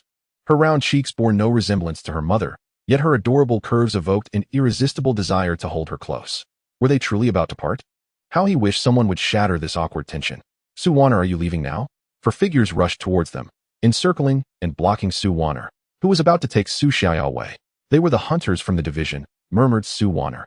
If Qin Yan could enter the state of color vision, he would notice that the approaching four bore brown hair and red eyes, their hands entwined with a faint black mist, reminiscent of the one who had slain Qin Xiaoya in his dreams. Yet, Qin Yan could not independently enter his evolved form. Was this to be yet another unfair battle? He thought bitterly. Su Wanner held her breath, centering herself to attain her optimal state, a halo of red light enveloping her, akin to a blazing fire. Yet she was igniting her very cellular essence. She was acutely aware of the fate that awaited betrayal. It was not one anyone desired. Had it not been for Xiaoya's knowledge of the situation, which would lead to punishment if unreported, she would never take such risks. Su Wanner glanced at Qin Yan, harboring her own worries. At the preliminary stage, he could not assume an independent form, let alone contend with a color vision evolver, whose conditions for evolution were stringent, yet combat prowess lacking. Meanwhile, Xiaoya had been raised by Su Wanner as an ordinary person, lacking any combat capabilities. If you accept the organization's investigation, perhaps the judgment will be lighter. However, if you flee in fear of punishment, there shall be no forgiveness. Each of the four spoke in turn. Su Wanner remained silent. There was little to say, and her quiet departure was already indicative of her stance. Now, she focused solely on how to ensure Xiaoya's safety. The four appeared quite youthful, suggesting they had recently absorbed a great deal of new blood. Have you younger generations forgotten to respect your elders? Do you think you can act recklessly before me? Su Wanner admonished sharply. Forceful refusal. Inappropriate words. Commence capture. Act immediately. They had efficiently completed their encirclement, their movements swift. Of course, their speed paled in comparison to Qin Yan's. In truth, individuals with Qin Yan's extraordinary speed were exceedingly rare. Qin Yan grasped Xiaoya's hand, taken aback that anyone had truly come. Perhaps it was fortuitous, as he sought to take advantage of the chaos to whisk Xiaoya away. Xiaoya confessed her selfish desire to remain by Qin Yan's side, and how could Qin Yan not wish for the same? The four individuals were not particularly formidable. Su Wanner had already intercepted 3 of them.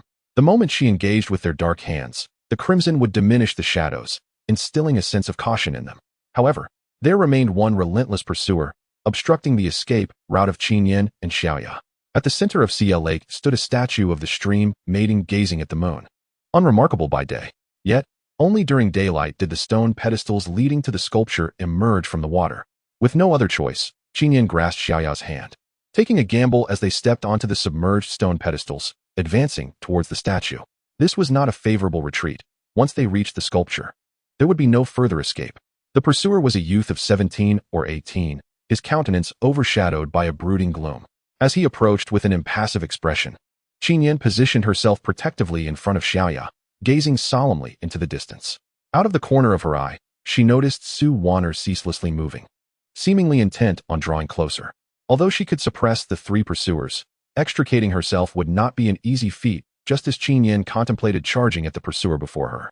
The crack of a gunshot rang out, and a gaping hole appeared in the pursuer's hand. The onlookers stared incredulously at the source of the shot. It was Renwei. Apologies for the interruption, he called out loudly, as he affixed a silencer, having feared he might be too late. Qin Yan smiled, pleased that Renwei had indeed followed. For even though he was merely an ordinary person, the potency of firearms still held some sway. Seizing the moment, Su Wanner swiftly maneuvered to the base of the statue, sending the injured pursuer tumbling into the water.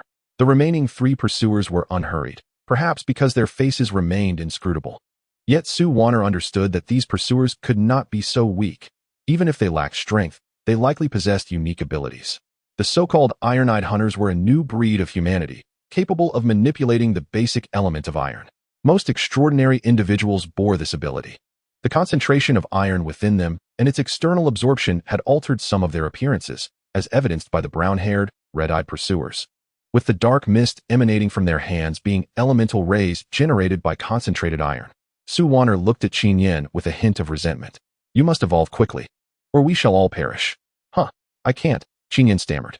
Your evolution is intensely stimulating, thus requiring something special. Xiaoya, come here, I have a few questions for you. Su Wanner leaned in and whispered into Xiaoya's ear, causing her to flush deeply to her neck, yet she nodded gently. What is going on? Qin Yan inquired, bewildered. Su Wanner ignored her, pushing Xiaoya towards the statue's rear, and conjured a swirling mass of pink mist enveloping them both. Gradually, the statue was consumed by the ethereal haze. As the pink light surged, the stream maiden statue appeared to transform into a shimmering spectacle of glass-like brilliance. Don't. In the interplay of light and shadow, Qin Yan widened his eyes, observing the movements of Xiaoya. A familiar scent enveloped him, yet his mind was a tumult of confusion, resisting this surge of emotion with even greater intensity than before. The submerged pursuer had emerged onto the shore, wounds shrouded in a dark mist, and soon, all 4 were engulfed in the same ominous fog. Unforgivable. Kill. Kill. Kill. Renwei, witnessing the 4 pursuers fully awakened, hastily stowed his weapon and fled. Realizing this was beyond his capacity to assist, he had not equipped himself with more powerful weaponry for this outing. Qin Yan, take care of yourself. If you survive, you might thank me. Su Wanner watched the direction Renwei had fled, rolling her eyes at his foolishness for provoking the pursuers and then abandoning the scene. She was uncertain how long Qin Yan could withstand the impending confrontation. She could only brace herself for a desperate fight. Sister, I might not be able to protect your child. Perhaps it is best to let her fulfill her desires, Su Wanner mused as she gazed at the sky, suddenly noticing the chaotic Gallic cloud formations overhead. What is that? The Gallic clouds were familiar to her, yet she had never seen them in such disarray. The clouds began to twist and contract, and at a certain climax, a small rift tore open at the center, a beam of light piercing through and heading their way. In an instant, Qin Yan's mind was struck as if by thunder, that ethereal, song-like voice echoing once more within him. No, do not resonate. Just as Qin Yan was on the verge of awakening from the nebulous dream, the statue of the stream maiden with the moon suddenly flashed with purple light, and the ray from the Gallic clouds vanished. Qin Yan sank back into that misty, pink atmosphere. Yet this time, the innate sense of resistance had dissipated. He reveled in the beauty before him, but it seemed as though an additional presence had emerged. Evolution is the transformation undertaken by species to rectify their inherent flaws.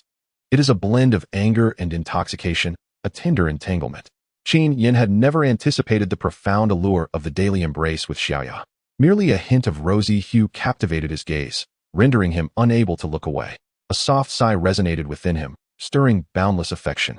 In this moment, Qin Yan resembled a child, irresistibly curious to explore every mysterious corner, creating delightful chaos within this secluded pink world. Xiaoya, too, was unaware of when the entire sculpture had merged into this realm, for she had, in a fleeting moment, gained a heightened sensitivity and awareness. And merely relying on her heart to absorb these sensations was proving insufficient. Meanwhile, on the stone platform leading to the stream maiden with the moon, Su Wanner valiantly stood her ground against the four pursuers, enduring several fierce exchanges, yet struggling greatly. Against fully awakened pursuers, fending off even two was her limit. Had she not recklessly ignited her elemental reserves, she would have surely been vanquished by now. However, defeat appeared inevitable. Besides their formidable ironclad defenses, the four pursuers exhibited intricate coordination and a silent understanding that required no words. Had it not been for that grand battle of thousands, how could she have been tormented by these four young ones? Su Wanner clutched her chest, an overwhelming sense of nausea washing over her after her intense exertion. She retreated near the statue, her bloodshot eyes fixated on the four swirling black mists. The mists dared not approach, for some unknown reason. Whenever they drew near, the violet light emanating from the statue would surge forth, dispelling the thick darkness surrounding them. Qin Yan's hand rested upon the statue, with each caress eliciting a distant sigh. Every movement triggering a distinct tremor, the frequency of which resonated with the purple light that the mists encountered. His left pupil incessantly contracted and expanded, red light uncontrollably radiating from him. Just as the intensity reached its peak and Qin Yan sensed the brink of a transformation, his consciousness plunged into another realm, a spiritual world. Whose voice is that? Qin Yan turned to glance back, only to behold a graceful woman draped in sheer fabric, reminiscent of an ancient figure from a play. Her long, dark hair flowed like a river, her brows and eyes arched like willow leaves, and most striking was her delicate, fair neck. This silhouette resembled the statue of the moon maiden gazing at the moon. On the other side, Xiaoyu was equally astonished, having discovered the same revelation. The enchanting woman blushed, gazing at Qin Yan, and boldly declared, "I am the moon maiden of the statue, named Yuli." "Ah," Xiaoyu gasped in astonishment. "Does that mean we all can see her?" Yet, Yuli fell silent, her face flushed to her collarbone. "Ah, Yuli, your neck is truly exquisite," Qin Yan remarked sincerely, admiring the delicate, flawless skin devoid of any blemishes. I am Yuli," she stammered, lowering her head, wishing to vanish from sight. "Who are you? How do you know about the Galaxia cloud? Why are you merely a statue? And what is this world?" Qin Yan pondered, feeling as if he were suspended in the clouds, with familiar sights around him, chestnut trees and camphor trees, his very doorstep. "Ah, I am indeed Yuli," she said softly. "I do not know why I am here. I have awakened from slumber multiple times, only remembering that I entrusted my memories to the Galaxia cloud, knowing she could seal them away." This was the second time Qin Yan had heard of memory alteration. He etched this notion firmly in his mind. Yuli observed Qin Yan's world and continued, "This is the spiritual realm you have conjured, perhaps hidden away or sealed by the dust of Galaxia. Is that so?" Qin Yan placed his hand over his mouth, relishing the gesture as it concealed his expressions from others. "If this is my world, how is it that you are here?" "Ah, well." Yuli hesitated. "It is due to dual cultivation. No, rather, it is triple cultivation." "Triple cultivation?" Qin Yan chuckled wryly. "In this world, his eyes could not be utilized." He gazed at Yuli, finding her stunning. Was she not a perfect score of 90? For her delicate, soft neck? "I am but a mere priestess, my corporeal form having transformed into stubborn stone a millennium ago. It is solely by chance that I have acquired the mystical arts, allowing my spirit to endure." As Yuli spoke, the world around him began to shift in hue. The once cerulean sky had inexplicably turned a somber gray. It mirrored his dreams, where a chilling rain fell, piercing the heart. Ya, clad in a sky blue dress and holding a matching umbrella, joyfully raced home. for her brother promised to prepare her beloved cherry cakes, with heart-shaped eggs nestled within. Qin Yan gazed at the familiar silhouette, her head throbbing with a dull ache. She paused by the window, the sky-blue umbrella tumbling to the ground, as she beheld her brother busy in the kitchen with another woman. In that moment of daze, a shadow suddenly emerged from the rain behind her, a claw piercing her heart, before whisking her away into oblivion. Ya and Qin Yan closed their eyes, feeling the relentless pangs of heartbreak, the world constricting around them, invading their minds, causing a relentless headache as if they had read too many books in a day. It was indeed real. It had truly transpired, Qin Yan reflected bitterly. He turned, softly addressing the two women. Galactic Cloud, I seek to uncover the truth. No, Yuli replied. Why? I cannot accompany you. I cannot survive in the outside world. Perhaps this is our final farewell, Yuli lamented. What? Qin Yan and Xiaoyu exclaimed in unison. Moreover, I am known as the celestial comet sorceress, destined to bring misfortune upon you. Yuli cast a deep glance at Qin Yan, turning away and gradually vanishing into the pitch-black night sky. Once the realm of memories was entirely absorbed by Qin Yan, the surroundings transformed into darkness, gradually fading, as a misty pink hue began to spread. No, what nonsense about the celestial comet sorceress? Qin Yan, in a fit of urgency, cried out, How can I see you again? The celestial comet refers to comets. It is said that the moonlit lake was formed by an ancient comet's impact, where a remarkable woman wandered, turning into a statue, forever disconnected from this world. Farewell, my love. Su Wanner watched as the statue's radiance dimmed, her heart heavy with an indescribable sensation, as the relentless pursuers closed in, leaving her no means of resistance. I have yet to try the technique of being engulfed in flames. Ah, the ultimate spectacle. Su Wanner's eyes glimmered with determination, preparing for a final eruption. The four individuals sensed peril, daring to act in such a perilous place. Xiaoyu and Qin Yan would surely not escape unscathed. She cast a glance back at the still lingering pink mist. Was there perhaps still hope? Are you contemplating suicide? A hoarse, sinister laugh echoed, as a scarred figure materialized before Su Wanner. You wish to take that wretched child with you? With gritted teeth, Su Wanner glared at him. Black Star. It is you. Before I confront you, I must first eliminate you. With a fierce cry, her garments rustled fiercely, her hair billowing, exuding an otherworldly aura. The Black Star smiled an unseemly smile, soft yet sinister, and as the corners of his mouth curled upward, he struck Su Wanner with a punch, scattering her like a flower that had yet to fully bloom. She stumbled against the sculpture, clutching her chest, appearing to be unharmed, though the radiant red light that enveloped her had completely vanished. You are no longer the fiery phoenix of yesteryears, the Black Star remarked, his voice laced with disdain. His power did not disrupt elemental forces. Rather, it was the chaotic intrusion of elements that stifled Su Wanner's potential explosion of energy. As he raised his hand, poised to deliver another blow, his gaze flickered toward the sculpture, and in an instant, his pupils dilated, halting his actions. What was that? It was not the sculpture itself, but rather the blood-red eye that emerged behind it, as if it could see through everything in an instant. Following the direction of his stunned gaze, Su Wanner turned to behold Qin Yan. The scattered red light that had once surrounded him coalesced into his left eye, intensifying with an eerie brilliance. There is fear inherent in humanity. In that fleeting moment, the Black Star indeed felt a pang of terror. There is deceit in humanity. Am I to be afraid as well? So what? He roared, suppressing his fear as the decaying skin on his body crackled and transformed into tendrils of black mist. Have you stored so much iron element? Qin Yan gazed sternly at the Black Star, observing the dense iron mist enveloping him, yet made no attempt to hinder him. In truth, he lacked the power to obstruct the Black Star. Colorful eyes? Very well, you are the target of my journey.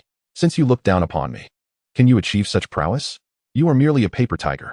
With a cold sneer, the Black Star unleashed a fierce gust with his punch. Qin Yan accelerated instantaneously, narrowly evading the strike, yet his clothing was torn in multiple places, revealing that the decaying skin had transformed into a blade, imbued with a potent corrosive quality. Calm your restless left eye, Aunt Wanner, Qin Yan instructed in a low voice. I entrust those four little imps to you. You should still have some strength left.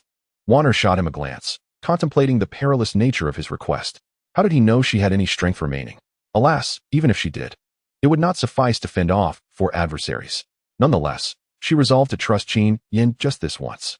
Without granting her the opportunity for further questions, Qin Yan covered his right eye and focused intently on the Black Star. The Black Star charged at him once more. The base of the sculpture was already small, and as Qin Yan had retreated to the edge, he found himself with no avenue for escape. Yet, Qin Yan did not back away. instead. The red glow from his left eye expanded, enveloping the entire base of the sculpture. To the left, an inch from the ribs, he spoke rapidly, his eyes glimmering with urgency. As he spoke, a shadow darted from behind the sculpture, adjusting its trajectory in alignment with Qin Yan's directive. The black star, caught off guard, collided forcefully, suffering a deep indentation on his side where the protective black mist had failed him, the wound marked by signs of smoldering. Xiaoya stuck out her tongue and exclaimed, "Ah, you overshot by half an inch." Qin Yan gently patted her head and affirmed, "Indeed, that is the spot."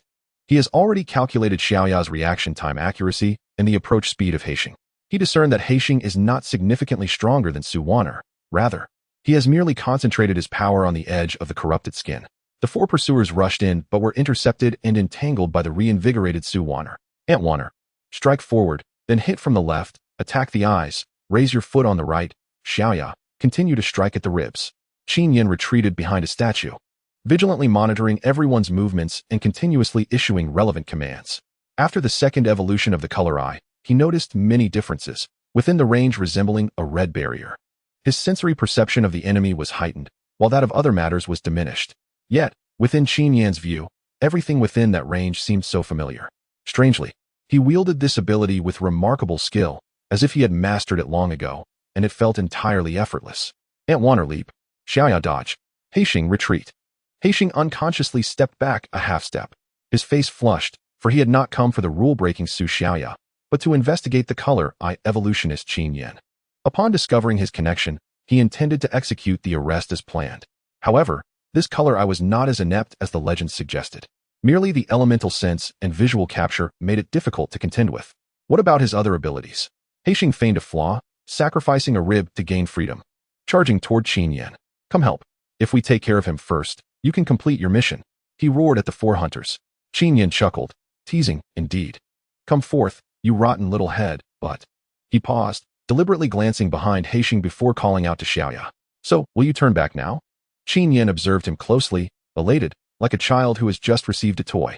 Heixing, a ruthless individual, having already lost a rib, did not care anymore. He resolutely decided to disregard everything.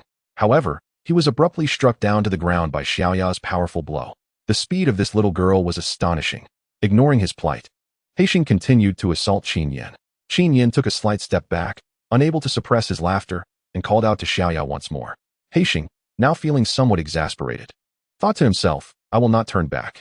With a loud thud, he was sent flying into the water, while Xiaoya's eyes glimmered with red and the flames in her hands blazed white hot. No one would have expected that the seemingly childlike Su Xiaoya would be far more formidable than Su Waner. Su Waner glanced at the scene, remarking, no wonder she is my sister's daughter, though her stamina was gradually waning.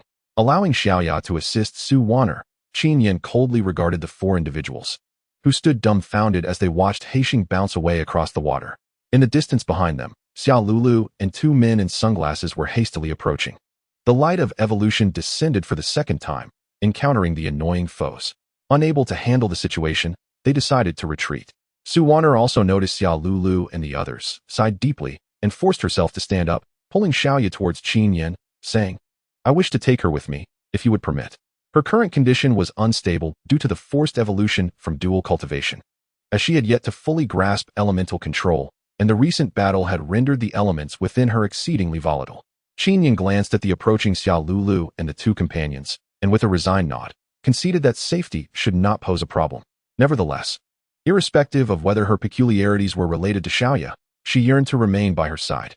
Standing beside the sculpture, Qin Yan gazed quietly at the statue, the stream maiden gazing at the moon.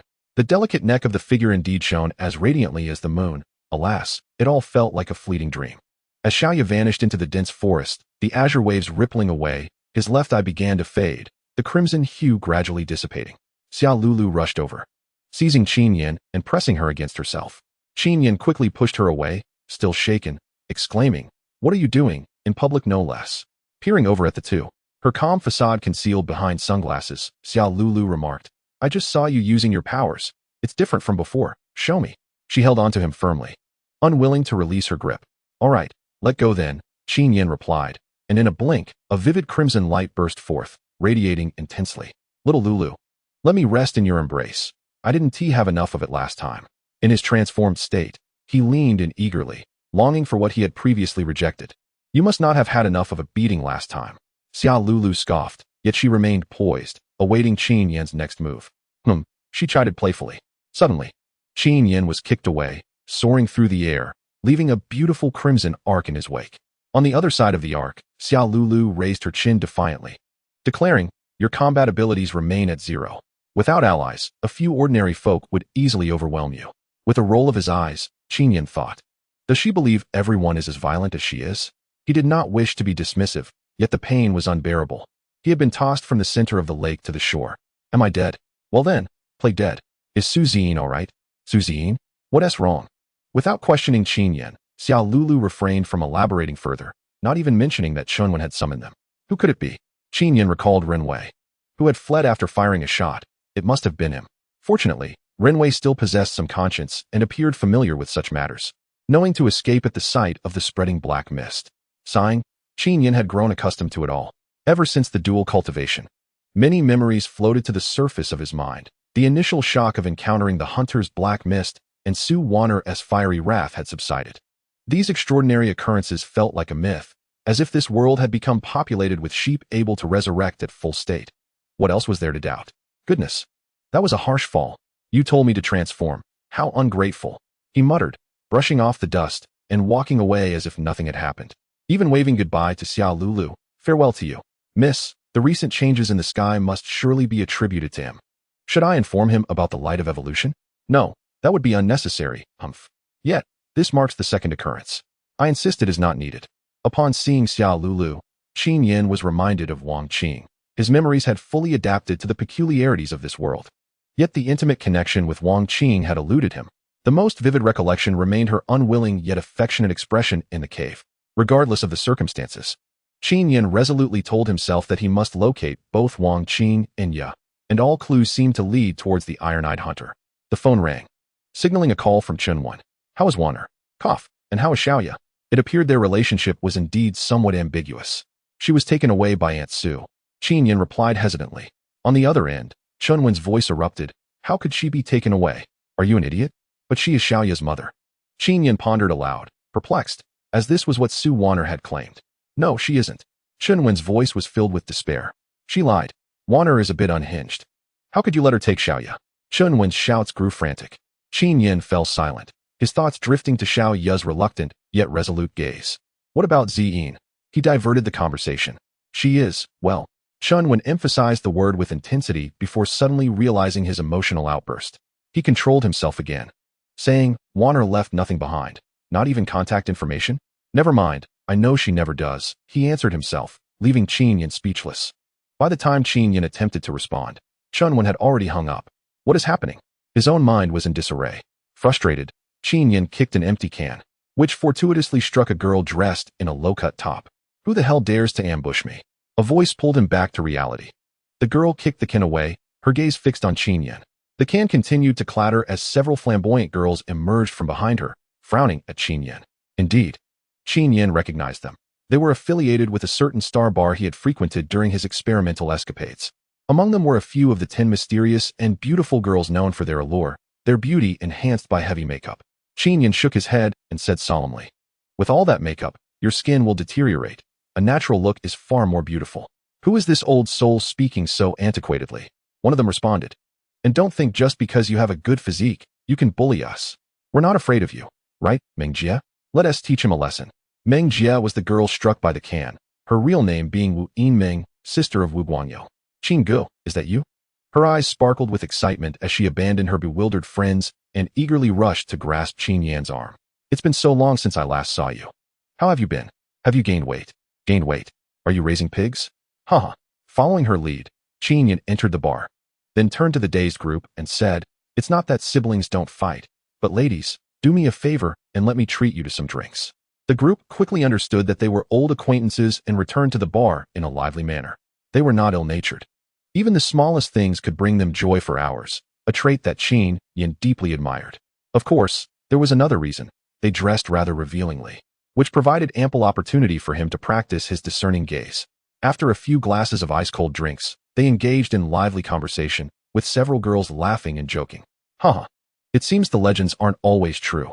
Look at Qin Yan, the most honest person in school, Mixing so comfortably here. Hee hee. I heard he has been getting along splendidly with the school's discipline officer. Huh? The discipline officer? You mean that stern Suzy? Humph. She is always catching me breaking rules. Let us have Qin Gu return and keep her in check. Just then, a barrel of alcohol rolled in, and a captivating girl boldly seated herself among them. Describing her as captivating likely stemmed from her alluring figure. And the reason for her familiarity was that Qin Yan knew her. He was utterly astonished. Was this not Suzy? The very same Suzy he had just discussed with Su Weiner and Shinwen? How could she appear here, looking like this? Who do you think will manage me? Is it you, Qin Yan? Suzy draped an arm around Qin Yan's neck while teasingly sipping her drink, her gaze fixed on him. Observing her flushed skin, Qin Yan surmised that she had been there for quite some time. Could it be that Su Weiner had led her astray? Time to activate the discerning gaze. As Qin Yan scrutinized Suzy, he realized she had transformed significantly. Her previous score of 85 had surged to nearly 90 due to the optimization of her skin's texture, oil content, and various other factors. The flushed complexion also rendered her irresistibly alluring. Wait, a startling realization struck him. He had not noticed before. But Suzy's eyes glimmered with a faint red light. This was not merely a bloodshot appearance. It was an elemental radiance.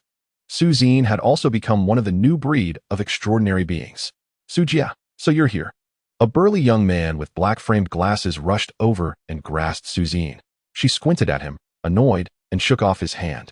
However, Qin Yan stood up in delight. There had been so many astonishing events lately, from evolutions to discerning gazes and hunters among the extraordinary. Finally, there was a piece of good news. Old G. Haha Ji Tiankai. Qin Yan released Suzy and enveloped the astonished Ji Tiankai in a bear hug. Ji Tiankai laughed heartily. Qin Yan, I didn't expect to see you here. Qin Yan playfully punched his arm. Hey, you didn't even tell me you were back. And what about Xiaofeng? It's been a year with no word from him. You are unaware of the peculiarities of my mentor. Upon returning, there were indeed matters to attend to. Ji Tiankai pointed at Suzy, suggesting she accompany him to the north. Are you acquainted with her? Her father is our teacher. I have never heard of this before. Realizing the connection, Ji Tiankai observed Suzy, who had her arms around Qin Yan's neck, and exclaimed, Ah, now I understand. Perhaps your father disapproves of you, a false gentleman, and intentionally sent her away. False gentleman, my foot. Come, let's find another place to converse, he retorted. Oh, how pretentious. I wonder who once claimed to only love long hair, and not the bosom? Ji Tiankai revealed, recalling a time when Qin Yan, along with their close-knit group, had an aversion to discussing women. In fact, only the three of them, Qin Yan, Ji Tiankai, and Xiaofeng, engaged in such banter. Speaking of Xiaofeng, it seems he has found enlightenment and ventured abroad to pursue romance, having been absent for a year. Meanwhile, Ji Tiankai was ensnared by a scientific oddity, dropping out to join the research center at Jiuqiu, now over a year ago. One wonders what transformations he has undergone. Ji Tiankai recognized Wu Yimeng, his gaze lingering on her with undeniable desire. Qin Yan, filled with disdain, thought to himself that indeed, it seemed this scientific oddity had not encountered a woman in quite some time.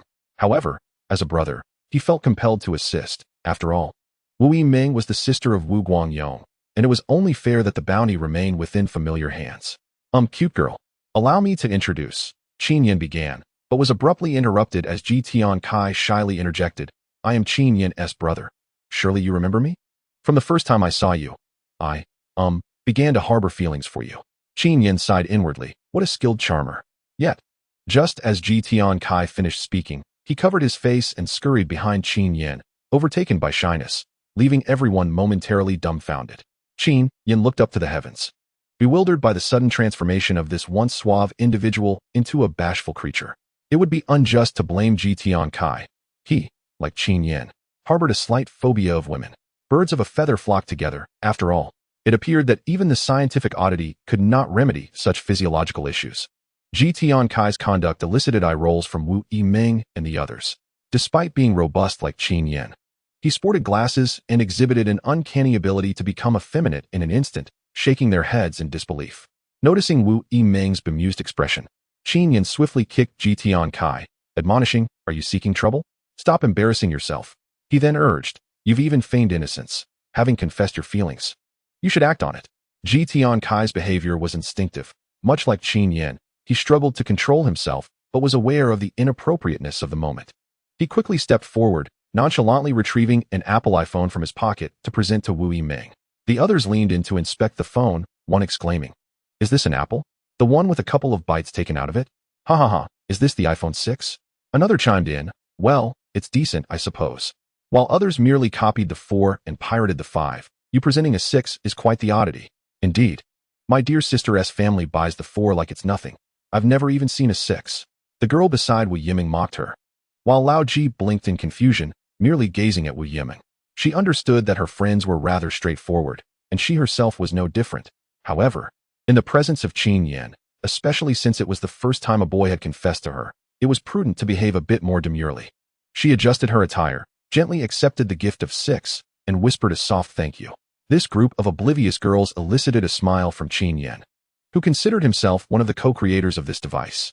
It was he, along with Lao Ji and Xiao Feng, who had initially collaborated on this little gadget, which had already achieved a degree of success.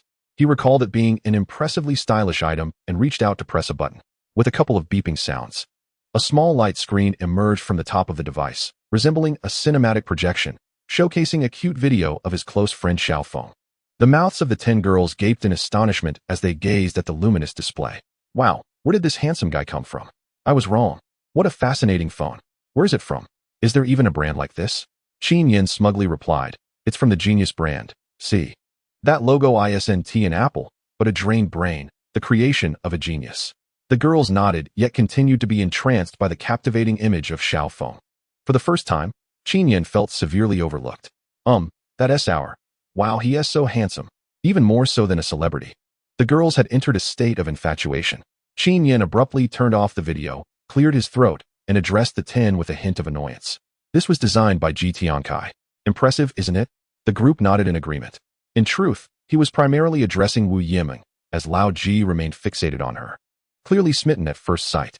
Only then did the girls shift their attention to their astonishment, sizing up Lao Ji. Although he was a scientist, his physique was undeniably impressive, strong, and exuding a sense of security. The stylish glasses he wore added a touch of sophistication. And the way he gazed at Meng Jia was sincere and charmingly bashful. Impressive. Qin Yan felt once again overshadowed. This group of mischief makers was utterly delightful. He contemplated shifting his position, realizing he felt somewhat uncomfortable, or perhaps too comfortable. Yet, something felt excessively heavy. Was it a person? It turned out to be Su Ziyin, who seemed utterly unresponsive, lost in a stupor. Upon further inspection, he discovered she had fallen asleep. Although he was unaware of how she had transformed into such a state, he decided it best to take her home first. Having completed their greetings and revelries, he suggested to Lao Ji, "Let us step outside to chat. It's too noisy in here." He hoisted Su Ziyin in his arms and turned to the group, saying, "My apologies, my brother and I need to catch up. Consider this my treat, as I know Meng Jia is not short of funds. It's just a token of my appreciation." With that, he departed the lively group, dragging the reluctant Lao Ji along as he exited the bar. By now, the darkness of night had settled in, and they could hear the sound of a woman weeping. "Damn it, you ugly freak. Stop following me. I've told you already. Go look in the mirror." A man's voice echoed, yet the lines sounded hauntingly familiar. Qin Yan's gaze fell upon a woman weeping on the ground, desperately clutching the man, unwilling to let go. "Leave me alone," the man barked, roughly tearing himself away from her grasp. Heavens! Qin Yan looked skyward, wondering if this was the handiwork of the notorious Galoyan. Wasn't this the same woman she had encountered here last time, the one who had been cast aside? Thanks to Qin Yan's guidance, the woman had now achieved an impressive score of 77, yet she still faced scorn, labeled as unattractive and rejected. Unlike the previous encounter where Qin Yan had kicked the man away, she simply held on to the woman and ushered the man away, feeling a deep sense of exasperation towards her plight. "Why are you doing this again, sister?" Perhaps it was due to the commanding presence of Qin Yan, who bore Su Ziyin with one arm and grasped Ji Tiankai with the other, that the woman gasped in surprise. "Ah, it's you. Thank you," she exclaimed. "Well, since I've become prettier, I merely wish for a better life." With that, she silently walked away. Sighing, Qin Yan observed the woman's weary silhouette and shook her head, even feeling a tinge of disdain. Suddenly, a foul odor wafted through the air, causing Su Ziyin to retch. Qin Yan swiftly reached for her phone. "Is this Teacher Qin? I need you to do my laundry." Ziyin has been forced, Qinwen stated helplessly under Qin Yan's pressing inquiries. "To put it plainly, Ziyin is different from you. She hasn't exhibited any signs of evolution. This is coercive and blind, with no indication of what may occur. Aside from drinking, her constitution has improved slightly. But I haven't noticed any significant changes," Qin Yan remarked, wiping her clothes and repositioning Su Ziyin in her arms. Wait there, I'll fetch her. Additionally, there is something I need to discuss with you. After ending the call, Qin Yan soon met with Qin Yan and the others. He first shook hands with Ji Tiankai. As they were acquaintances, Master Tiankai, I've arranged with Master Jia for your brother Qin Yan to take my daughter to the north, taking Su Ziyin from Qin Yan. She gazed incredulously at her untrustworthy teacher and questioned, Hey, you didn't consult me about this? Without a word, Qin Yan dashed off, his pace almost flirtatious in its urgency. Is this the nature of all masters? Ji Tiankai and Qin Yan exchanged silent glances. Well, if you're heading north with me, we certainly have time to talk. Ji Tiankai chuckled. Qin Yan nodded but looked at him quizzically. What does your master want with me? Surely a female assistant would be more meticulous, and perhaps even more endearing. Ji Tiankai retorted, What are you talking about? You're going to be a test subject. My mentor has always been deeply intrigued by your mutations. What? Qin Yan stared at Ji Tiankai in astonishment. You even know about mutations? No, this is evolution. Old Ji laughed heartily. Fine, if you insist on calling it evolution, then so be it. But when you meet my mentor, don't argue with him on this. His mind is already set. Master Jia is a world-renowned scientist in the fields of mechanics and life sciences. Lao Ji proudly showcased a badge to Qin Yan, emblazoned with the name of a prestigious research institute, and proclaimed that he has made significant contributions to the understanding of humanity and mechanical movement, earning him a prominent reputation globally. Otherwise, do you think Qin, your teacher, would willingly send his daughter away? Qin Yan rolled her eyes, responding, Oh please, it's Qin Yan, that novice who sold me out. That Research Institute's experimental subject. Lao Ji scoffed at Qin Yan, cautioning her not to misconstrue the meaning. Qin Yan chuckled lightly. What of it? Lao Ji yawned. Is it possible not to go? He abruptly halted mid-yawn and mentioned, Qin Yan anticipated you would say that. He asked me to convey that if you venture north, you will undoubtedly uncover the answers you seek. Qin Yan was taken aback. It was evident he was feigning a yawn. How dare he play tricks on me? I had just made him fully aware of my disdain. Taking a deep breath, she gazed skyward toward the northern horizon. Fine, if I must go, I'll go, irrespective of Qin Yan's pretentious demeanor. The evening sky, adorned with dark orange clouds, was still strikingly beautiful. Thus, it appears I have no choice but to comply. By the way, is your Master Jiao a beautiful woman? What poses does she prefer? Speaking of poses, I am adaptable to all. All what? She is a man. How tiresome. Quite effeminate. I see you've inherited that trait. Lao Ji laughed heartily, casting a lingering glance back at the bar, filled with unspoken regrets. What's wrong? Are you reluctant to part with that girl? It's all right. Don't you know she is Wu Guanyong's sister? I can help you sort it out. Just look what you've done to me. After conversing for a while, they decided to part ways. Qin Yan intended to return home to pack, as Lao Ji mentioned they needed to leave promptly, ideally by morning. It was no small feat to return home, and he wished to spend some time with his family. As Qin Yan walked the path home, she pondered this matter. The world had changed. Heading north was not out of the question. Yet what if her family forgot her? Her home resided within the school she attended, a place her mother had painstakingly moved to, which spoke volumes of her deep affection. Qin Yan understood that this was the truest form of love. Even if memories faded, that love would endure. Although Lao Ji suggested that if she left and returned within a year, her family would certainly remember her, she could not shake the feeling of unease. The scent of camphor trees lingered in the air, thick as mist. As Qin Yan inhaled the fragrant leaves of the night, she strolled leisurely, realizing that the comforting embrace of Xiaoya, with whom she shared nightly slumbers, was merely a substitute. After a tumultuous awakening of self-awareness, the questions that had plagued her seemed resolved, yet a sense of melancholy remained. Wang Qing had vanished without a trace. Xiaoya was unreachable, and her true sister, Ya, felt like a fleeting dream, elusive and intangible. Must she truly venture north to untangle these emotional knots and enigmas? Upon reaching the entrance, she discovered someone frequently accompanying Xia Lulu waiting outside. What is it? He hurriedly opened the door and was greeted by the sound of his parents laughing heartily. Confused, he rushed inside to find Xia Lulu sitting with them, enjoying a comedy. Upon realizing his presence, Xia Lulu did not turn around but raised her hand in a casual greeting. Hi. Qin Yan was nearly stupefied. Could it be that Xia Lulu was to replace Xiaoya as my sister? Their mother noticed Qin Yan and urged him to sit down, joyfully introducing. Lulu is someone from my generation. You should call her Annie, huh? Qin Yan, grinning foolishly, pulled Xia Lulu into his room, teasing, Did you not just tell me to call you mother? Why the sudden shift to auntie now? He began to tidy up his bed and sat down. Since you have a mother now, call me Annie, Xia Lulu replied. playfully tilting her head and gazing at Qin Yan with a charming yet alluring look. But weren't you sent to replace Xiaoya? Qin Yan quipped, casting a sidelong glance. Not at all. You must have heard Yang Pei mention the replacement matter, Xia Lulu mused, pouting in thought and gently tapping her nose with her finger. It's quite intricate. And not every instance involves someone stepping in. Fair enough, Qin Yan contemplated, hoping for a bit of familial tranquility. Yet with a disdainful expression, he remarked, could you refrain from pretending to be cute? You're not like this usually. You're about to head north, so I specifically came to discuss a few matters with you. Xia Lulu turned her back to him, her attention diverted to a photo of Xiaoya hanging on the wall. Remember this date 2 years from now. There will be a gathering of 10,000 people, and you must attend. 2 years? Are you implying that if I go north, I won't return for at least 2 years? Qin Yan said incredulously. Well, Xia Lulu laughed lightly. Because I am too charming, I simply do not know. Coughing, she added. Do not look at me like that. I'm still young.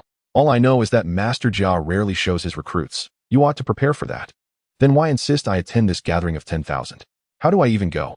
Qin Yan said helplessly. This gathering is crucial. There are about 200,000 registered extraordinary individuals in the world. If you, as a newcomer, do not attend the gathering, you will be seen as an enemy by those 200,000. Do you possess the courage to face them? Qin Yan shook his head. That would be folly. Is this gathering organized by the Iron Eye Hunters? No, this is an assembly of the extraordinary world. The Iron Eye Hunters are merely the largest organization within that realm. Xia Lulu perched herself on the bedside table, swinging her legs. All right, let me give you another reason to attend. If you could meet her, would you go? She's in this photo of Xiaoya. She waved it in front of Qin Yan. Oh, and don't forget Su Ziyin. Qin Yan fell silent. If it were indeed Xiaoya, then he must go, no matter what. Cough. This has nothing to do with Su Ziyin, he muttered, pondering that this time he was heading north on behalf of that fierce woman. You mentioned there are 200,000 extraordinary individuals. Why is my number 9,527? Xia Lulu shook her finger, pointing at Qin Yan. You must have perished. Or perhaps due to betrayal or other reasons, you're simply no longer relevant. A second-hand number, sigh. Qin Yan lamented. The peculiar beings called out with such fervor, yet you too are one of them. I have heard whispers that the Iron-Eyed Hunters refer to themselves as the new human race, he jested. Xia Lulu dismissed the remark with a nonchalant air, asserting her self-awareness. Humph. In 2 years, when you encounter other extraordinary beings, you will understand. 2 years? Goodness, I can hardly manage the events of these few days, he replied. 1.5 years. Xia Lulu corrected him sternly. Before March 2012, find a way to locate me. Returning to her noble demeanor, she added gravely, in truth. My intention for you to venture north was to guide you to a place known as the Abandoned City. The Abandoned City? He inquired. Indeed. It is a remote location where a new gathering of extraordinary beings resides. I believe it will greatly benefit your adaptation to your current identity. You should seize the opportunity to explore it. I will provide you with a brief letter of introduction, and upon your arrival, seek out a friend of mine. The following day, Qin Yan set off with Old Ji, and their farewell was not difficult. Xia Lulu persuaded Qin Yan's parents to allow him to study abroad using her seal. Work diligently. They guarantee your admission to university. Qin's father declared to Yan Wang. How absurd. They guarantee it, but I could secure my place on my own, Qin Yan retorted, bemused by his father, who never bothered to check report cards. Qin's mother, witnessing the once dejected Qin Yan now filled with vitality, readily consented. It was all Xia Lulu's doing, Qin Yan thought to himself. Nevertheless, as he departed, he embraced his mother warmly. Seizing the moment, she whispered, that Xia Lulu seems quite remarkable. She appears to have a promising future. Do not let her slip away. Qin Yan rolled his eyes at this request, pondering, you've already acknowledged me as family. What more do you seek? Besides, I am merely 17. Such thoughtless parents. What moved Qin Yan even more was the presence of the members from the Smoke Guardians and the Little Blade Alliance, who gathered to give him a grand farewell ceremony, complete with banners. Of course, the banners were confiscated by airport security, but that was hardly a blemish, for such descriptors were far too precious for Qin Yan. At last, he departed from Anong. From the recurring dreams to Xia Lulu's involvement, the abduction of Wang Qing, Xiaoya's disappearance, the enigma of the Iron-Eyed Hunters, and the celestial clouds above the northern sky, accompanied by the haunting melodies that left an indelible mark on his heart. So many events had unfolded. With eyes closed, Qin Yan pondered the future, what awaited him. Old Ji, are there beautiful women in Juku? They produce many fine ones. All quite lovely, came the reply. Beneath the clear blue sky, the plane soared towards the National Science and Technology Center of Juku. Juku, Juku. Qin Yan exclaimed excitedly during the flight, prompting old G to shake his head in disdain at how little traveling Qin Yan had done. Donned in rhinoceros sunglasses, a cowprint bag, and bullhide shoes, Qin Yan arrived at the airport in Juku looking quite polished. Xiao Ji, hail a cab. Old G scoffed. How could there possibly be taxis here? I'll summon a lovely lady to pick you up. Just don't be timid when she arrives. Rest assured, as a whimsical melody played. Qin Yan was no longer the same Qin Yan. Lao Ji, rendered helpless, rushed to a public telephone booth at the airport to call for a lady. Before long, a loud crash echoed as he slammed the phone down, grumbling to himself. What is the matter? Qin Yan inquired with a hint of confusion. You said you were coming to pick us up with a beauty. Lao Ji wore a frustrated expression. Beauty? She has gone. That scoundrel of a mentor of mine. He actually switched jobs. Is that so? You've only been gone a few days. Qin Yan responded, bewildered. He called my mobile, and you know how it is. Lao Ji rolled his eyes, looking at Qin Yan with an exasperated expression. Why are you looking at me? It's not my fault you flaunted your charm at Wei Yiming. Qin Yan waved his hand dismissively, turning to survey the hotels lining the street, pondering where they would stay that night. Lao Ji grabbed his arm, anxiously glancing around. What do you mean stay? We need to get a black car and make a quick escape. Qin Yan sighed. Why? Aren't you afraid of being pursued? By the way, switching jobs can have repercussions, Qin Yan realized, noticing that several familiar faces had already surrounded them. They really have come, since they were already ensnared. He and Lao Ji had no choice but to surrender. Just as they were pondering the authenticity of these individuals, a familiar voice rang out. Hey, Qin Yan, what a surprise to see you so soon. I truly didn't expect you two to show up. It was Ren Wei. Qin Yan awkwardly replied, Indeed. We just heard the news, but how does his job switch concern us? Are you planning to apprehend us? Ren Wei burst into hearty laughter. Someone indeed wanted to detain you, but now that I'm aware, you're in the clear. He gestured for the encircling figures to step back and continued. Didn't I mention before? If you encounter any difficulties, feel free to let me know. I'll do my utmost to assist. His laughter was rich and warm. Yet Qin Yan pondered whether this was a carefully orchestrated scheme to make him owe them a favor. What kind of assistance was this? That master Jia. Switching jobs had nothing to do with them. Ren Wei was about to elaborate when Lao Ji tugged at Qin Yan and explained, I know about the Waste City. It belongs to the Iron Eye Hunters division, and you know they have their issues with the major factions. Qin Yan was taken aback. As a high school student, the opportunity to learn and explore outside should have been exhilarating, yet finding himself in such a predicament felt oddly exhilarating in a way he had never experienced. He questioned, If that is the case, why don't you just capture us and interrogate us severely? Ren Wei once again erupted into a hearty laugh. Patting Qin Yan on the shoulder, and in a tone reminiscent of a seasoned fixer, said, You two, one an evolver and the other the heir of a top scientist. There is no need for that. I'm eager to befriend you. The more friends, the fewer enemies. What is not to love? Certainly. One need only reflect upon the camaraderie we share today, for we remain gracious towards those who contribute to our lives. Subsequently, Ren Wei repeatedly extended his goodwill, even promising Qin Yan to escort them to the ruined city without any stipulations. Such benevolence, so enticing that one cannot help but be deceived, was an opportunity Qin Yan could not let slip by. That very day, they boarded a flight bound for the ruined city. On the plane, Lao Ji expressed his bewilderment, questioning how it was that not only were they not detained, but they were also being taken to their mentor. Did they perhaps possess some clandestine listening device? Qin Yan reclined in her seat, idly admiring the flight attendants while humming a melody. Upon hearing Lao Ji's inquiry, she chuckled, responding, What are you pondering? What do they seek from us? We are devoid of talent, fame, wealth, or influence. As she gestured with her pinky, she mused, we are left only with youth. And so what? Youth is not without merit. With a light-hearted laugh, she refrained from elaborating. Lao Ji gazed at his optimistic friend in disbelief, wondering how she could remain so carefree at such a moment. He too surrendered his fanciful thoughts and joined Qin Yan in unabashedly discussing the flight attendant's figures, disregarding his own peculiarities. Given Qin Yan's astuteness, it was not difficult for her to deduce the underlying reasons. In the ruined city, the rabbit observed that to the iron-eyed hunters, they were rather insignificant. Their survival strategy dictated a demeanor of friendliness, albeit not out of genuine kindness. In this instance, while it was true that the two of them had remarkable potential, many others shared the same promise. Why, then, single them out for flattery? It was not because of the greatness they would one day achieve or the assistance they could provide. Rather, it was because they were, at present, inconsequential and incapable of causing any significant impact. Thus, their release bore little consequence. And there remained hope that the two might eventually reciprocate today's kindness, an investment unlikely to yield losses. As Qin Yan calmed her earlier excitement and adjusted her mindset, she recognized the need to swiftly acclimate to the relentless changes ahead. Fortunately, the trials of alternating dreams and reality over the past year had equipped her with valuable lessons. What is meant to come will come, and there is no need for undue fixation.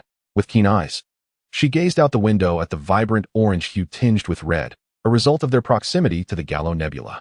Was that the answer she sought? She reached into her pocket to touch the letter of introduction, pondering whether Xia Lulu had foreseen even this. After a brief contemplation yielding no insights, Qin Yan rubbed her weary eyes, steadied her composure, and resolved to seek out Lao Ji's mentor for further clarification. By noon, Qin Yan and Lao Ji arrived at the ruined city. Located near the Arctic, this city was initially formed from heaps of old tires left by renowned companies, and remnants of rubber could still be observed throughout. Qin Yan stood atop a towering pile of tires, surveying the city before her, a gathering ground for international refuse. The wreckage of oil tankers, the notorious super thief with a bounty of millions, and even the needle-wielding doctors from esteemed hospitals, all of this is mere refuse. In such an open environment, a multitude of emerging iron-eyed hunters have been drawn in. Hence, it is not uncommon to witness individuals employing extraordinary abilities amidst the ruins of the city. Who among the denizens of this desolate place lacks a peculiar quirk? Master Jia's laboratory is located in the southern part of the city, where he is currently having a meal. It is only during this moment that he has the leisure to take a call from old Ji. Come directly, kid. I trust the person you brought is here. Hand them over to Su Na for a thorough cleansing.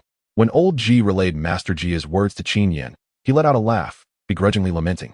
I never anticipated I would actually become a test subject, a little frog in an experiment. Old Ji chuckled.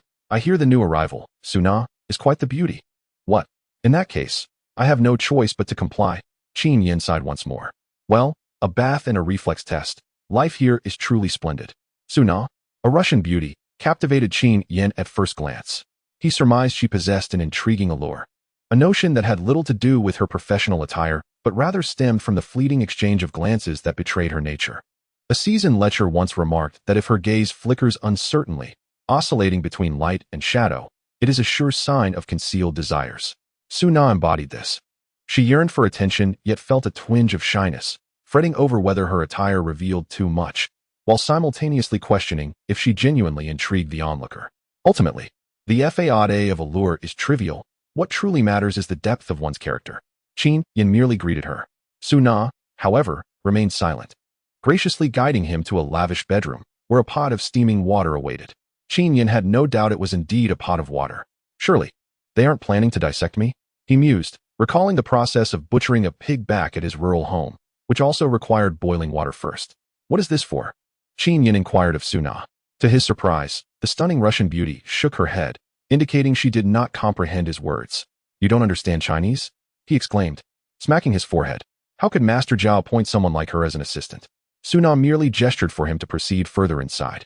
Qin Yan then observed a door. No. A blossom-shaped door, intricately hollowed out, reminiscent of the swinging doors found in Western saloons. Beyond it lay a warm water bathing area, resembling the rare polar hot springs showcased in magazines on airplanes. Su Na folded a towel for him and exited to the hall. Just as he was about to undress for a bath, he heard a commotion from outside. Could it be that Russian beauty? Has she not left yet? What is the fuss about? Is her shy nature compelling her to join me for a bath, yet feeling too bashful to do so? Qin Yan opened the door, unaccustomed to bathing in front of a beauty. As for the blossom-shaped door, was it truly a door? In the past, when others had mentioned to him that the shape of a bottom resembled a heart, he had been skeptical. Today, however, he finally witnessed this for himself. Upon opening the door, Qin Yan was immediately greeted by the sight of the stunning beauty, Su Na, with her ample dairy. She was bent over at the foot of the bed, seemingly engaged in some task. As Qin Yan approached her, he initially intended to plop down beside her. But as he lifted his hand, a proverb suddenly sprang to mind, jolting him awake. He sighed and shook his head, murmuring, what a transgression. It seemed that the aforementioned bottom had sensed Qin Yan's sigh, for it wiggled and turned, revealing Su Na's astonished face from her slender waist and delicate back. What are you doing? Qin Yan inquired, fully aware that she would not comprehend his words, yet certain she understood the essence of his query. Su Na, not lacking in intelligence, discerned his expression and gestured toward the space beneath the bed, chattering animatedly while placing her hands atop her head, her eyes wide with curiosity. She was being playful. Qin Yan found himself stifling a laugh, nearly bursting into guffaws. Suddenly, a rabbit emerged from beneath the bed, complete with authentic ears and an innocent gaze, casting a look of utter disdain at Suna's antics. Ah, so it was merely a rabbit, Qin Yan chuckled. He grasped the rabbit's ears, examining it closely. With his years of experience in rabbit care, he deduced that it was a 2-month-old female. Gently, he placed it into Suna's arms, caressing it with a warm smile. Suna, in turn, expressed her gratitude with a beaming smile before lifting the rabbit and aiming to toss it into a pot. Qin Yan was taken aback by her sudden action, having intended to correct her method of handling the rabbit. His heart raced as the rabbit struggled against the boiling water, and in a split second, he caught it deftly. With a sigh of relief, he cradled the rabbit in his hands. Suna was still in shock, having been startled to the ground by the abruptness of Qin Yan's movements. He tenderly stroked the adorable rabbit and squatted down to Suna, saying, "Look how cute it is. How can you bear to harm it?" Suna shook her head in resignation. This was a specially bred Arctic snow rabbit, known for its fastidious nature, feeding only on the cleanest Arctic willows. The rabbit's fur would dissolve in boiling water, making it highly nutritious. Yet she had never tasted it before. Perhaps she could persuade this child to let her have a bite, was her simple thought. What she did not anticipate was that her inability to catch the rabbit would result in its escape. Nor could she fathom that Qin Yan had such an affinity for rabbits. "Come on, get up," Qin Yan said kindly, smiling at her. "The floor is cold." Suna found it peculiar to see such warmth emanating from a man a few years her junior. But she managed a reluctant smile as she took his hand to rise. She could see that the rabbit, under his gentle touch, was calm and even seemed to depend on him. Little did she know that Qin Yan had a deep fondness for rabbits, having cared for them for a decade until the arrival of Yinji Dream diverted his attention. Hence, he understood the rabbit's habits and preferences intimately. Qin Yan finally discerned Suna's intentions and understood the purpose of the pod in question. However, he could not bring himself to comply. He gestured his desire to shelter the little rabbit, yet Suna indicated that she could not make that decision alone. The communication proved to be exceedingly cumbersome, prompting Qin Yan to dash outside while cradling the rabbit. At that moment, Suna grew anxious, recalling the countless admonitions she had received about not letting the rabbit escape. She wondered how she would justify it to her superiors if it were lost outside. She tugged at Qin Yan, attempting to prevent his departure, unable to persuade her otherwise. He ultimately decided against leaving, recognizing that this was her territory. Nonetheless, he was also apprehensive about Suna. What if she decided to cook the rabbit while he was bathing? Hence, he suggested that Suna step outside, ensuring that they could both wash while keeping the rabbit safe. Feeling somewhat uneasy, Suna made a phone call to a contact who assured her that he would come personally to handle the situation, instructing her not to take any action in the meantime. Shortly thereafter, a figure appeared at one end of the hallway, and Suna's excitement grew as she gazed in that direction. Indeed, it was her dream's embodiment, the Prince of Pork, a man exuding an air of despondency. And her sole reason for taking this job was to catch a glimpse of him. As the figure became clearer, she recognized him. He was the disheveled man who had effortlessly defeated Qin Yan in the Jiuyan cave and had previously abducted Wang Qing. After greeting him, she pointed to the room and recounted the earlier events. This matter, while seemingly minor, was significant.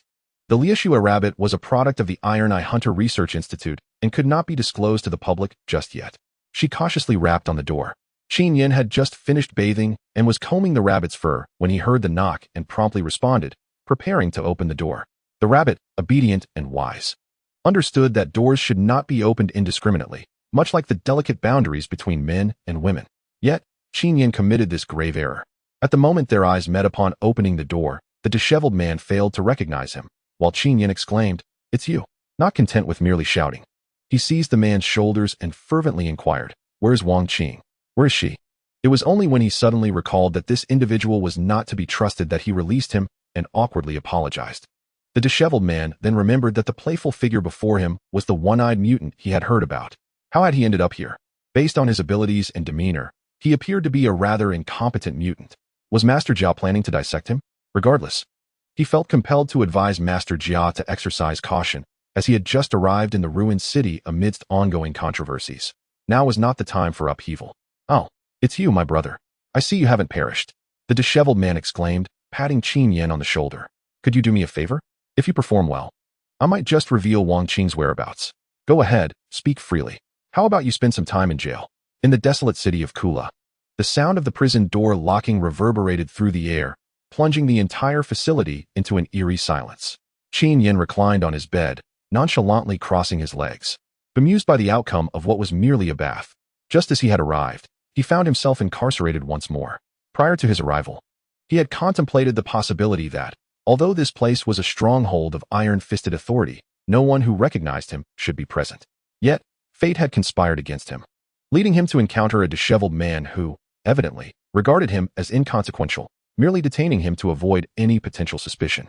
Before departing, this man had permitted him a brief meeting with Old Ji and Master Jia. To Qin Yan's surprise, Master Jia appeared remarkably youthful, resembling an eccentric uncle.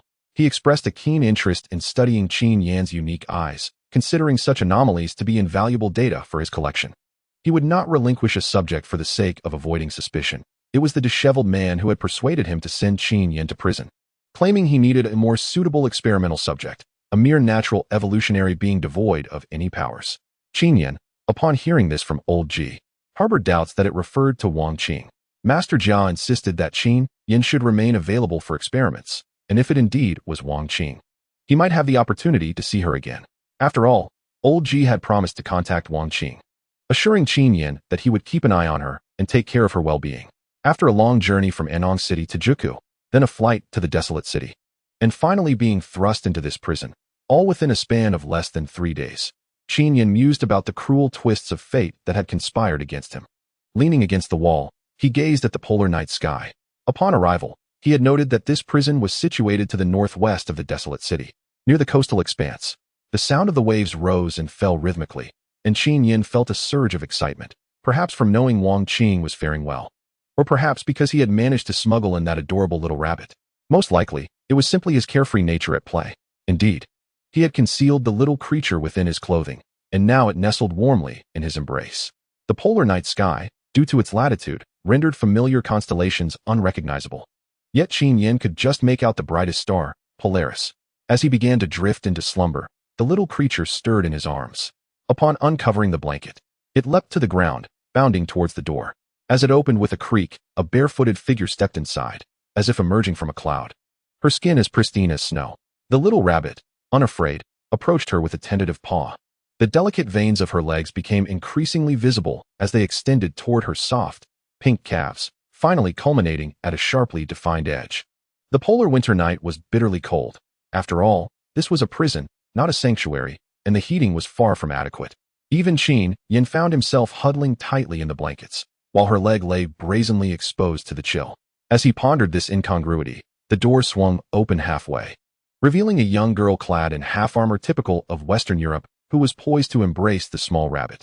Qin Yan noted the grace of her crouch, her single bent leg lowering her center of gravity, and only once stable did she extend her hand, a posture both dignified and refined. She cradled the little rabbit in her arms, tossing her waist-length hair, and gazed at Qin Yan. His attention lingered on the slender Western-style sword hanging from her armor, complemented by her shorts and half-armor. Truly, this sister was a peculiar noble. "Hello, Qin Yan," she spoke in Mandarin, albeit slowly, yet with impeccable clarity. Only then did Qin Yan regard her with surprise. Unlike the delicacy of her legs, her face bore a resolute sharpness. At that moment, her piercing gaze remained fixed on him, while her hand continued to soothe the little rabbit. He wished to speak, but found a chill creeping into his throat, prompting a few involuntary coughs. "What is its name?" the girl asked intermittently. "Name? I just thought of one. Tiao Tiao," he finally adapted to the cold. "Adorable. I am the warden, Kula," she declared. "Magula Maragu? In our hometown dialect, it means stone? Sister Stone?" Qin Yan was overwhelmed by a torrent of thoughts. This bizarre Sister Stone was indeed the warden. "What is it?" "Close your eyes," she instructed. "What?" "Close your eyes." Kula approached Qin Yan, waiting for him to comply, her finger poised at his forehead, the site of the human third eye.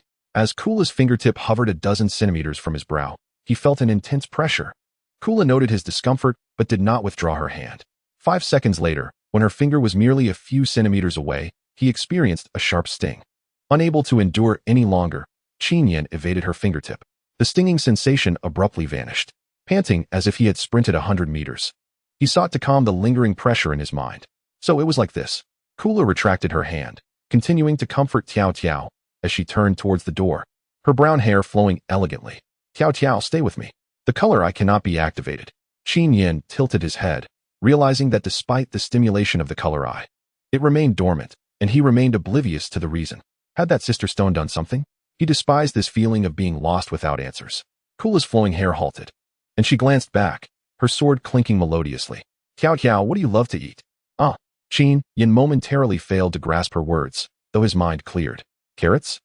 Kula articulated the question with such vividness. Her large, questioning eyes and graceful profile nearly left him entranced.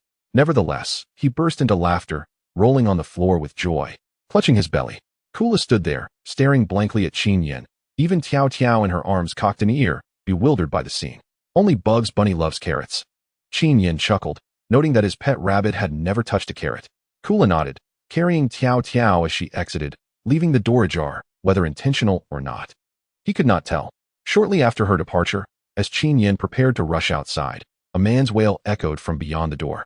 Qin Yan found himself unable to dwell on the discomfort in his mind any longer. He rushed outside to discover a portly man sobbing pitifully, clutching his head. It was already midnight, and prisons are typically shrouded in silence. In fact, the stillness had led Qin Yan to suspect he was the sole occupant of this place. However, he now realized that at least one other person remained, this sorrowful figure. The portly man wept bitterly, and upon noticing Qin Yan's presence, he could not help but shake his head incessantly, seemingly at a loss for words. What troubles you? Qin Yan inquired as he drew closer. The man continued to shake his head but produced a needle-like object that resembled a calming agent, seeking something from him. Yet, Qin Yan perceived it merely as a sharp implement. Just as he was about to seize the object to deliver a sharp jab, he caught sight of a group of individuals through the crack in the opposite door. They sat motionless, cross-legged, gazing out the window as if engaged in some arcane ritual. While such a sight might not be astonishing in an African tribe or a clandestine gathering, it was decidedly eerie in a prison setting. After half a minute of contemplation, still perplexed by their actions, the portly man could no longer contain himself, and the sharp object clattered to the ground with a crisp sound. This noise redirected Qin Yan's attention. He picked up the object and stabbed it into the man's thigh. The portly man's ample flesh provided a gratifying resistance. Thus, he struck again. The man grasped Qin Yan's hand, enduring the pain. All right, brother, that's enough. Enough? Qin Yan mused, finding the phrase oddly familiar. Are you from Anong City? He asked, recognizing the dialect. The portly man nodded, tears streaming silently down his cheeks. Qin Yan was puzzled. Surely, one need not react so intensely, even if they hailed from the same hometown. To his surprise, the man glanced at his thigh, trembling in agony. Qin Yan followed his gaze and realized that when the man had nodded and ceased his struggle, Qin Yan had taken the opportunity to stab him once more. In precisely the same spot. Ah, my apologies, Qin Yan chuckled. I did not mean to hurt you. So, are you all right now? Yes, the man quickly replied, eager to avoid further injury. Qin Yan turned his attention back to the group, questioning, what are they doing? They are sensing. The portly man scratched his head in explanation. Yes, it was the warden's instruction. She taught us to sense, and then sent us to gaze at the stars. Huh, the petite lady in western armor? Qin Yan felt a sense of resignation. It seemed the warden was likely part of the Iron-Eyed Hunters. Indeed, she is quite fierce, the man said with a naive grin. You'll understand soon enough. Oh, and this sensing, it has given me quite the headache. Qin Yan observed the stillness of the individuals within. None seemed troubled. So why was the portly man in such distress? The man plopped down on the ground in a relaxed manner and proceeded to divulge everything about the prison. This facility was known as Waste West Prison, devoid of guards, where over 1,000 criminals were managed by Warden Kula. Although these offenders, like Qin Yan, were deemed worthless and posed no threat to the Iron-Eyed Hunters, they were still capable of overpowering her. Strangely enough, until now, no one has dared to challenge her, nor has anyone attempted to flee. Among those who remain, a significant portion sits in silence under the Arctic stars at midnight, seeking something through the mental connection taught by the warden. If they happen upon a discovery, they experience a slight headache. Immersed in the realm of the mind, one is bound to suffer from such aches, and thus, I often indulge in idleness, boasted the rotund fellow. Qin Yan chuckled. You still have headaches while being idle? Isn't it my brother who takes things too seriously? The portly man shook his head. But how does your brother's seriousness cause you pain? He inquired. The chubby one explained that the warden had imparted a form of telepathy, enabling them to communicate mentally. He proudly declared, in the entire prison, only my brother and I have succeeded. Qin Yan felt a twinge of embarrassment, questioning whether this was merely a means to inflict mutual headaches. So, telepathy is something one can learn after all. The portly fellow could not elucidate how it worked, only stating that he would understand in due time, making him resemble a senior, leaving Qin Yan feeling somewhat discontented. Seeing his chubby form made her want to tease him, albeit in a good-natured way. Qin Yan expressed a desire to venture outside to inquire about Wang Qing's situation. The chubby one blinked at him, shaking his head. The prison doors are not locked at midnight. You are free to go. With that, he ambled away. Peering out, Qin Yan indeed saw no guards, and the door was ajar. After confirming that no danger lurked, he stepped out of his cell. The moment he exited, he was met with a blast of frigid air. In the Arctic night, temperatures plummet to -30 degrees, a common occurrence. Steeling himself, he activated his vision, accelerating blood flow to warm himself, and dashed out of the prison doors. He moved swiftly, approaching the prison's entrance. According to the rotund fellow, the main gate remained open even at the polar midnight, allowing those who truly wished to leave to do so. However, upon reaching the entrance, he caught sight, illuminated by the moonlight, of the warden, an enchanting girl clad in a western half-armor above and a remarkably short skirt below, sitting on the surrounding wall, swinging her delicate legs. A jolt of fear surged through Qin Yan, as if he had been caught.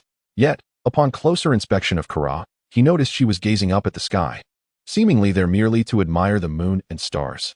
With a flicker of hope, he cautiously approached, feeling a tingling sensation in his veins.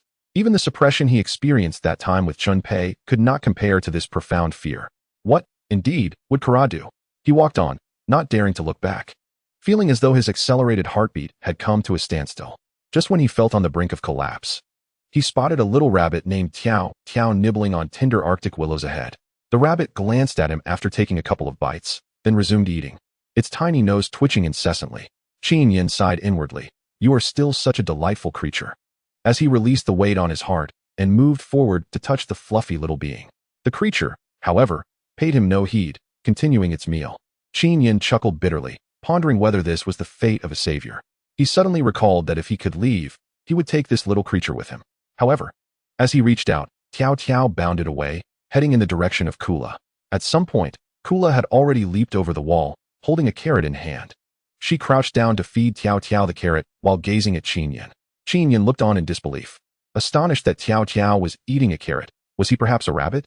As he pondered what to do next, Kula gently inquired, Do you wish to leave this place?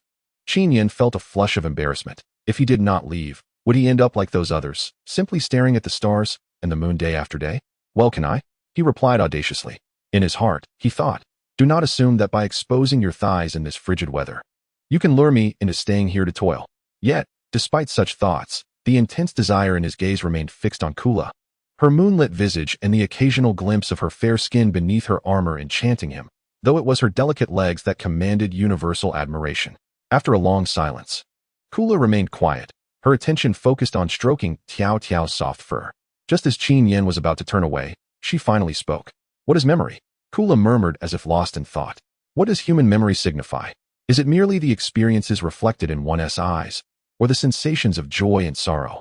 What do you do when what you see differs from your memories? What is the purpose of memory's existence? He was taken aback, never expecting Kula to articulate such profound thoughts, and was astonished that she could express a complete sentence without hesitation. Are you suggesting the disparity of memories? Qin Yan had experienced the dissonance between reality and memory, understanding how such feelings could drive one to madness. They were the escapees from the prison of Gallo, yearning for a more authentic world. Kula seemed to narrate a tale, expressing that they merely sought the justification for memory's existence. Their longing for reality penetrated their souls. Yet they could not break free, calling it the soul's fodder. Gallo prison? Gallo cloud.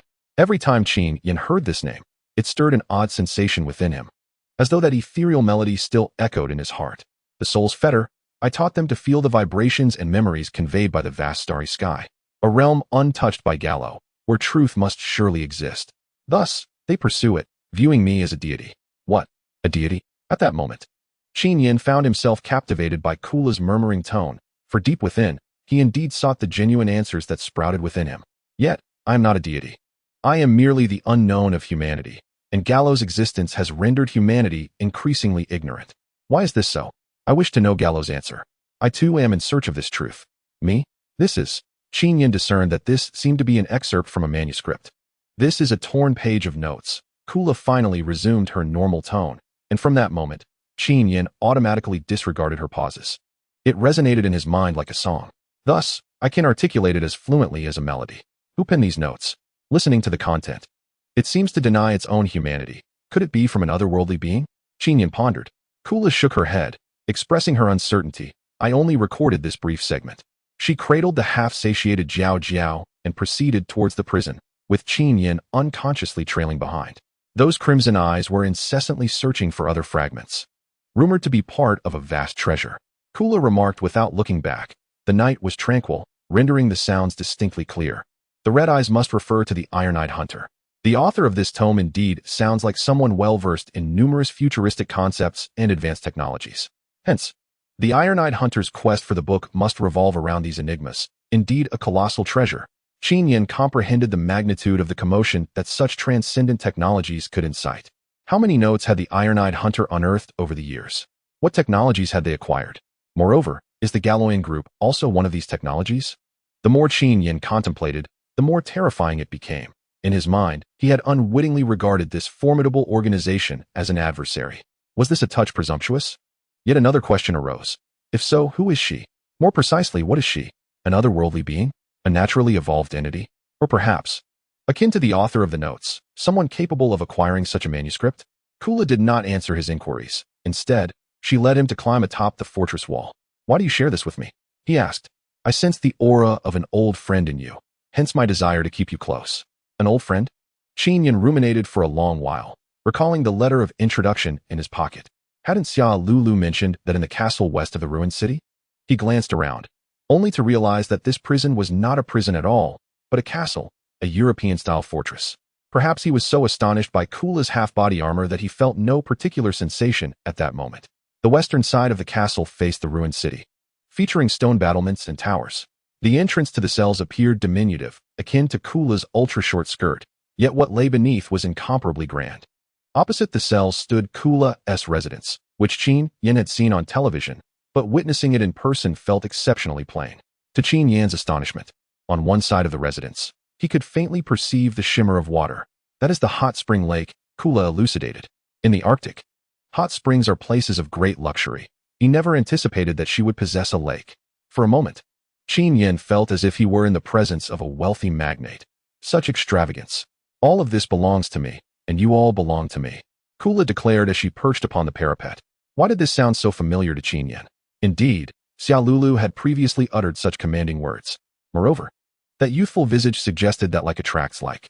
The polar winds were piercingly cold, yet Kula swayed her thighs, gazing into the gusts, as the strong winds tousled her brown hair, carrying with it a hint of fragrance. I can teach you how to harness the third sense of humanity. Kula spoke to the wind, declaring that her summons was undoubtedly for this purpose. Qin Yan, inhaling the fragrant words, inquired, what is the third sense? Kula, her gaze unwavering upon the wind, pointed her right hand, which came to rest upon the center of Qin Yan's forehead. A wave of tingling sensation enveloped her. Yet Kula had already withdrawn her hand. This is it, she proclaimed. Human beings generally possess two primary means of receiving external information: visual perception and neural perception. As Kula explained, visual perception, seeing what is before one, utilizes the eyes as sensors to gather information, whereas touch, taste, and smell are facilitated by the nervous system, constituting neural perception. Beyond these, there exists a form of sensing that humanity has yet to fully harness, known as the third sense. The primary receptor for this third sense lies at the center of the forehead, at the point between the eyebrows. Many humans are aware of the peculiar sensation of placing foreign objects upon this point, yet few comprehend its purpose, and even fewer can actively utilize it to receive information. As the distance is exceedingly short, merely a few centimeters for the average person. Throughout the course of human evolution on Earth, the convenience and efficiency of the two primary senses have led to a gradual diminishment of the third sense, though it has not entirely atrophied. Kula maintained her focus on Qin Yan and continued, your third sense is exceptional among humanity, endowed with significant talent and bolstered by an awakening of visual perception.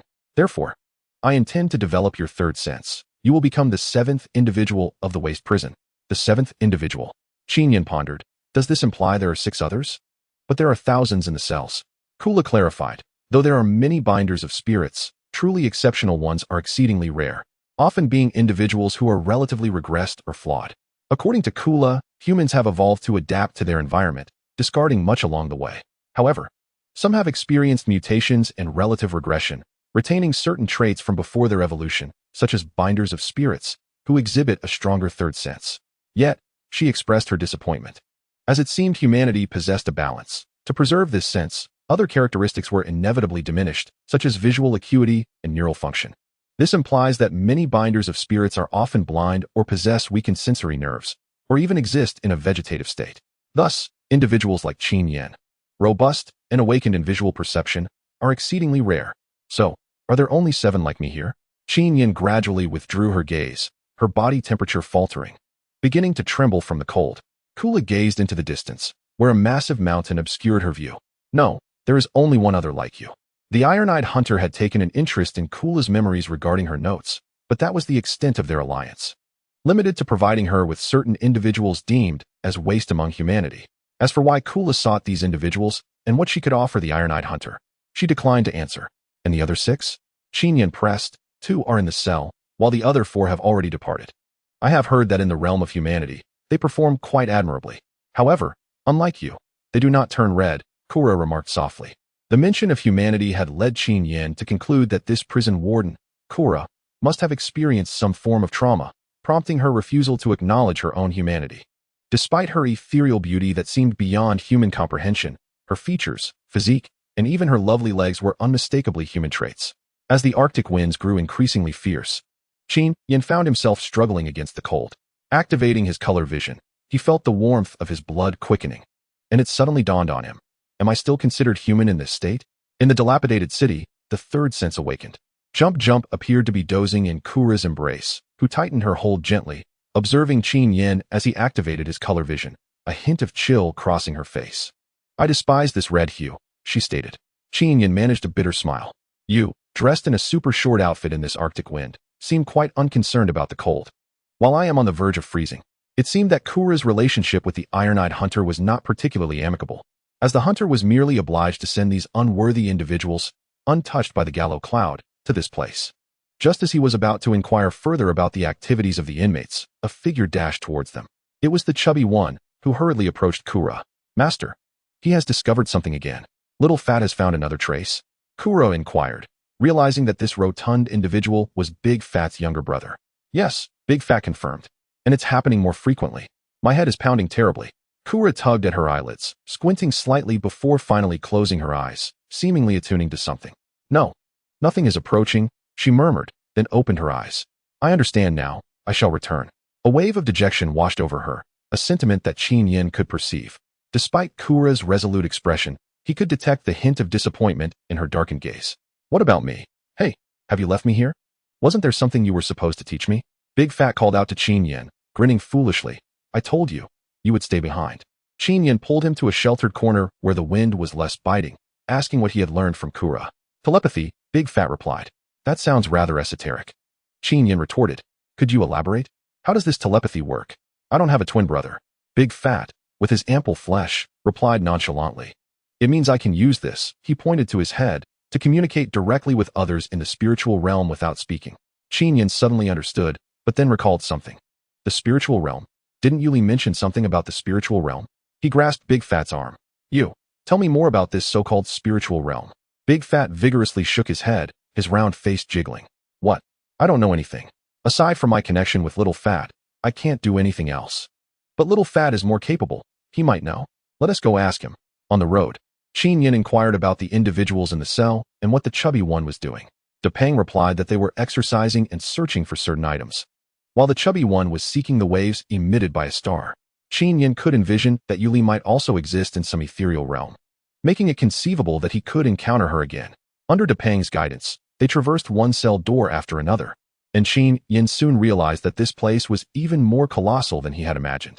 The inner walls, constructed from massive stones, and the oil lamps bearing the emblem of the sword lion clearly indicated that this was an integral part of the outside world. Could it be that people from that era had come here to build this castle? As Depeng slowed his pace, seemingly nearing their destination, Qin Yan playfully threw his arm around Depeng and chuckled foolishly.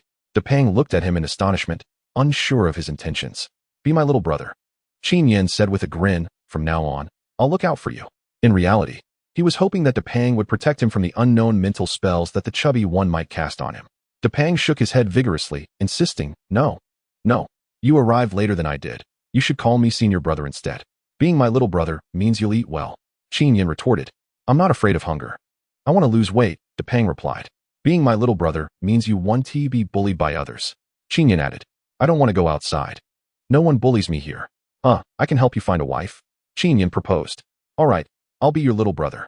Depang eagerly agreed, fearing that Qin Yan might change his mind. Of course, Qin Yan was merely testing the waters. Generally, this tactic proved effective. But he did not anticipate such a direct outcome. I want to be included. A voice emerged from one of the cells. It's the chubby one. Depang explained to Qin Yan. However, he could not reconcile the frail, stick-like figure before him with the notion of chubby, even with the diminutive prefix. Were it not for the thick coat he wore, Qin Yan might have doubted the individual's corporeal existence altogether. Well, if you stick with me, you'll find a wife, Qin Yan mused, stroking his chin. Approaching 18, he was beginning to sprout a few facial hairs, which lent an air of maturity to his elder brother persona. She must be beautiful. Depang nodded eagerly, his eyes sparkling with anticipation, resembling a drooling puppy. At this, Qin Yan grew somewhat concerned, finding wives for these two might prove challenging. Has he ever seen a woman? The chubby one piped up. Didn't you say last time that he was infatuated with Miss Kula, despite her unfortunate appearance? Depang hastily defended. He can't be mistaken. The aura of a lecher emanating from him is undeniably potent. If he were female, he wouldn't spare her, and even his pet rabbit would have to be female. Then that's splendid. He has the potential to be our elder brother. The chubby one concluded. Qin Yan felt a surge of nausea, nearly retching. He finally understood that the eccentric characters depicted in books and on television were not entirely fictitious. These living specimens were an overwhelming burden he could scarcely bear. Fortunately, given their peculiar aesthetic preferences, the pursuit of a spouse is of little concern. Initially, I had contemplated expending some resources to secure assets for them. But this has now been rendered unnecessary, thereby saving a substantial sum. In this economic era, forging friendships can be effortlessly achieved with a mere $3 for a bottle of cola, yet finding a wife requires millions to ensure a comfortable existence. The unexpected fortune of several million that Qin Yan has acquired allows her to dismiss their judgments and instead align herself with them. I inquired of Xiaopang. Is it possible for your telepathic abilities to communicate directly with me in my mind? Qin Yan said affectionately. Xiaopang shook his head, stating, among the 6, or rather now 7 of us, none possess such capabilities. What about the spiritual realm? Can I also access it? I asked. What spiritual realm? Xiaopang responded, puzzled. I do not understand. I merely follow the directives of the warden. Qin Yan's countenance fell in disappointment. And what of that beautiful girl? Does she possess knowledge of it? That beautiful girl? Kula, Xiaopang continued, I doubt she does. The warden cannot actively seek out these sensations. She lacks that ability. Qin Yan queried. Then how can she teach you? The warden's abilities are indeed enigmatic, Xiaopang explained. We are akin to a machine, and she is the key, capable of activating the machine but incapable of performing its functions. That girl is rather mysterious, Qin Yan mused. So, only the warden can grant me this third sense, this telepathy? With a sigh, Xiaopang replied, in truth, only Depang and I can engage in telepathy. As for the third sense, it eludes our control. Qin Yan nodded, recognizing that they would need Kula's influence to gain clarity. However, we can seek out Vita, the 4th member of our group. Xiaopang suggested. Qin Yan sighed. Must we really invoke such an unimpressive name? By the way, what do we need him for?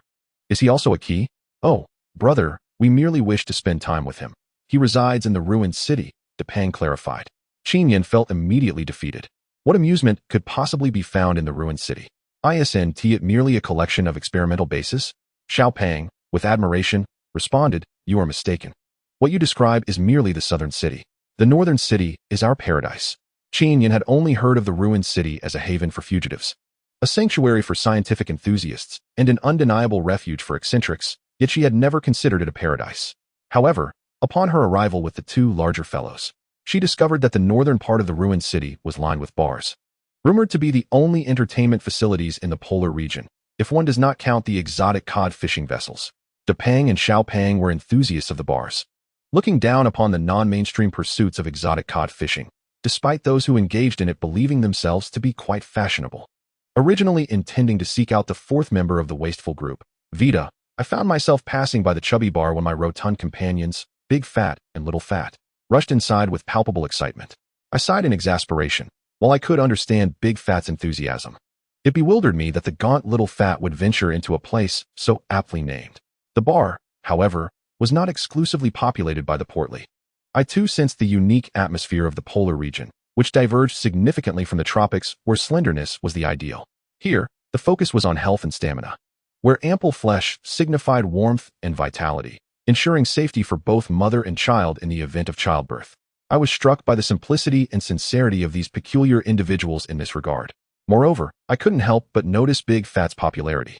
From the moment we stepped in and he shed his outerwear, he was approached by no fewer than 4 or 5 voluptuous women, 2 of whom seemed to be familiar acquaintances. Oh, come on, Big Fat. How can you be so inconsiderate? With so many women vying for your attention, you still want me to introduce you to a wife? I remarked, my discontent evident as we settled in, and he waved away a few more admirers. Big Fat chuckled innocently. Hee, I'm just having a bit of fun with them. When it comes to marriage, I need someone reliable and beautiful. How beautiful? I inquired, reaching for the drink menu to order a bottle of liquor, feeling rather chilly. Not to mention, she must have a generous bosom. After all, she needs to nurse the children. Just as Big Fat was about to elaborate, Little Fat interrupted. What's the matter? Can't you see our brother has already lost his composure? Indeed.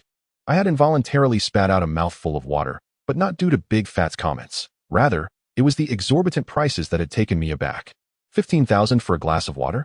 A complimentary drink? 66,000 for a bottle of polar liquor? This was utterly outrageous. Even the world's wealthiest couldn't afford to indulge in such extravagance for long. Well, my friend, that is the market price. Just look at the back. Yes, that's the discounted price. I flipped over the menu, astonished to find a reduction of 2 zeros. This is the typical price for hotels in the mainland. Quite reasonable. Does anyone actually pay the market price? I felt rather foolish for even asking. Big Fat laughed heartily, explaining, if you pay up front, you get the discounted rate. If you charge it, however, any penalties or unexpected circumstances are based on the market price. I nodded in understanding. Though this practice was somewhat dubious, this establishment was hardly a bastion of propriety. Who would be foolish enough to pay the market price here? We ordered several bottles of liquor and 2 lovely ladies, indulging until the late hours. The 2 hefty fellows frequented this place nearly every day, reveling until the wee hours, for there were no closing times at the prison. As we drank, our faculties began to wane. Big Fat and Little Fat each took a lady to enjoy their revelry, leaving me to sip my drink alone. Good evening, sir, greeted a rather sleazy man, hunched over and speaking to me in fluent Mandarin. I am not the proprietor. You should seek someone else, I replied calmly, having encountered my fair share of such sales pitches. Actually, I am the owner, the man chuckled. You're the owner, and still call me sir? What can I do for you? Well, may I settle the bill? I felt a bit embarrassed. I hadn't brought any money with me, yet emboldened by the liquor, I found myself momentarily speechless. Your 2 friends have already departed. It has become evident that your consumption falls into the category of a complimentary meal, which, at market value, amounts to 5,600,000, and with additional losses, totals a clean 10 million. Is that 10 million in dollars? Qin Yan raised an eyebrow. Indeed. The owner assumed a wealthy patron had arrived and hastily converted it to dollars. However, I have yet to leave this table. How can you claim I indulged in a complimentary meal? Qin Yan took another sip of her drink and remarked. The owner sat up, frowning, and said, It is not about whether you have left or not, but rather if you possess the means to settle the bill. So do you have the funds? Qin Yan shook her head. Then, do you have affluent friends willing to cover your substantial expenses? Qin Yan shuddered slightly, uncertain if it was the potency of the drink or her own denial. Well, it seems you are in luck. The bar owner chuckled, his tone dripping with sarcasm. Qin Yan surveyed her surroundings. The patrons had all departed, making this an opportune moment for mischief. She smiled at the owner and asked, What do you propose? The owner grinned and leaned closer. If you assist me with a particular task, I shall not impose any difficulties upon you. Qin Yan, taken aback, glanced at him in astonishment, realizing he was a nanny person. You are from the nanny nation? How did you know? With skin as rough as coarse paper, an unsightly visage, and a lewd demeanor, it was difficult to fathom where else such a character could originate besides Nanny Island. Frustrated, Qin Yan decided to abandon all pretense and unleashed her anger. To her surprise, the nanny man bashfully scratched his head and responded, Thank you for the compliment, huh? Qin Yan sighed, realizing that even nanny people possess their own merits. The task is quite simple, do not rush. You will merely substitute for me at a ceremonial banquet. What kind of ceremony? You will surely be willing when the time comes, I assure you. Heh. Qin Yan acquiesced, recognizing that the nanny man had summoned 2 individuals who, judging by their attire, were likely not to be trifled with. With Wang Qing still unaccounted for, she wished to avoid complicating matters further. The nanny man, named Furong Yangzi, was the proprietor of this establishment, albeit portly, yet always boasting of his strength. Just days prior, he had wagered among friends that he could dominate the banquet. Though it was a drunken boast, he could not retract it due to pride, and upon spotting the robust Qin Yan, he conceived the idea of having her act as a stand-in. While these guests were brought in by those two corpulent individuals from West Waste and might not be easily intimidated, the situation at hand was urgent. Claiming ignorance later would suffice. It was Qin Yan's first time donning the illustrious Armani, which made her feel rather self-conscious, yet under the influence of alcohol. She exuded an air of sophistication. Indeed, one's appearance matters. With the right hairstyle, tailored design, and crocodile embellishments, she transformed into a formidable gentleman of British elegance. However, such a display of bravado is ill-advised. He must accompany Yoko as her attendant and then find a secluded spot to await his summons. For two extraordinary individuals will be keeping a vigilant watch to ensure he does not escape. The Soir East is taking place at the private Nuna Club located in the heart of the ruined city, predominantly attended by bar proprietors from the area, who will engage in discussions of mutual benefit while also partaking in various entertainment activities, with the main attraction being the ritual spoken of by Yoko. As it is still early, Qin Yan reclines half-heartedly on a sofa backed against the hall, savoring the rich aftertaste of Arctic cod liquor. Just as he is about to doze off, he feels a sudden jolt. A figure vaults over from the other side. Upon closer inspection, he realizes it is a small child. Remarkably, the child has 5 small cod and 3 chicken drumsticks clutched in his fingers, while a roasted rabbit leg dangles from his mouth. The child's face is slick with grease, his age indiscernible, as he gazes at Qin Yan with wide, cow-like eyes. Still chewing, Qin Yan cannot help but give him a thumbs up, to which the child responds with a beaming smile, joyfully continuing to devour his meal. Having finished 1 drumstick, the child suddenly recalls something, extending his left hand toward Qin Yan as if to share a morsel, but then second thoughts seem to strike him. He retracts his hand and smiles at Qin Yan instead. Qin Yan shakes his head and begins to scrutinize the child more closely. The child's hair is a disheveled mess, clumped together, likely smoothed down with snow water from outside. His attire consists of a simple black fabric wrapped around him, with some parts mimicking a small suit, which does not appear out of place here. Clearly, he is an experienced patron. At this moment, he has made quite a mess of himself, and due to his hands being clasped over his mouth while eating, Qin Yan can only see his face smeared with remnants of cod, chicken, and rabbit. In another corner, Yoko speaks with someone in a hushed tone in Nanny. Are we all prepared? Can we guarantee the efficacy of the drug? Our island's product is trustworthy. All right, once he's in, ensure he drinks it. No problem. We have done this many times before, rest assured. As Qin Yan dozes off for a brief moment, the child has already finished his meal. His greasy hands now resting on the luxurious surface, his bovine eyes darting about in search of something. Upon seeing Qin Yan awaken, he poses a question in English, to which Qin Yan shakes his head in exasperation, signaling his lack of understanding. The child gazes at him quizzically and utters another simple phrase, expressing astonishment that Qin Yan does not comprehend English. Qin Yan nods. He has never grasped the nuances of the language, and if faced with a choice between English and the company of women, he would certainly prefer to pursue the latter. The child chuckles and gestures toward his mouth in a drinking motion. Qin Yan comprehends that he desires a drink. However, with the crowd thickening around the bar, he hesitates to approach. Qin Yan smiles, glances at his own appearance, and, with a gentlemanly demeanor, strides into the throng of people, giving a coy smile as he gathers several bottles of red wine and makes his way back. Upon reaching the sofa, he tosses the bottles with a flourish, joining the child in a toast, causing the nearby female patrons to gasp in shock. As the revelry continued, Yoko was already attending to him, urging him to sip slowly. Brother, Qin Yan, heedless of whether he understood, staggered away in a drunken gait. The grand hall could be described as opulent, yet it possessed an air of gaudiness, with even the wallpaper adorned in gold. However, as the wallpaper climbed to the second floor, interspersed with soft white embellishments, it unexpectedly took on a gentle and somewhat mysterious aura.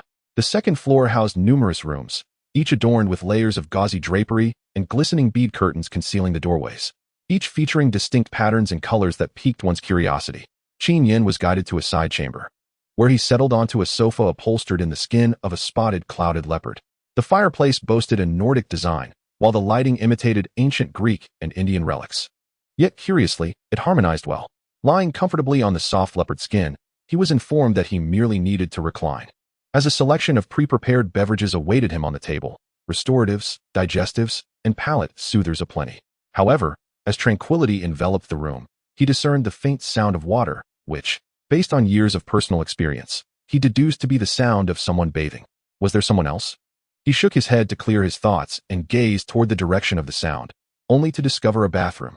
Beyond a thin curtain, a graceful silhouette danced in and out of view. Meanwhile, in the banquet hall, Yoko was engaged in boisterous banter with several friends. Ladies and gentlemen, I am truly honored to have caught the attention of the Queen of the Wasteland. I shall not disappoint you, she declared with exuberance. Come now, Yoko, mocked a rotund man with a cigar. Last time, you barely lasted an hour even with the secret elixir. Yoko waved dismissively. That was merely due to my poor health. It doesn't count. You look perpetually weak, the corpulent man retorted, unrelenting. Surrounding businessmen merely smiled in silence, collectively mourning for the man's audacity. This corpulent fellow, a newcomer among the nanny, boasted a better standing than Yoko, leading him to speak disrespectfully. Yet this was the wasteland. The bar scene in the wasteland comprised half of its essence, and order was maintained by the Queen of the Wasteland. Having contributed high-quality luxury goods, such as men, to the Queen, the corpulent man had risen in status within a year, joining the ranks of the established owners. However, it appeared he was still rather naive, initially intending to jest alongside the others at Yoko's expense. The rotund man now found himself in an awkward position and attempted to smooth over the tension by clapping Yoko on the shoulder, saying, "It's nothing. Men have their off days every month. This four-corner ceremony is merely a reward from the Queen, so why take it to heart?" Indeed, the four-corner ceremony was merely a token of appreciation from the Queen for their achievements. Yet Yoko and her seasoned companions understood that it was also a perilous reward. Numerous young proprietors had once showcased their prowess during this ceremony, only to be summoned by the Queen, and thereafter, they were never seen again, their establishments subsequently falling directly under the Queen's management. After the incident, Yangzi and her companions became exceedingly cautious, even going so far as to abstain from such ceremonies, or treating them with a certain roughness. The Queen, displeased by this behavior, ordered their execution under the pretense of inadequate service from the four maidens.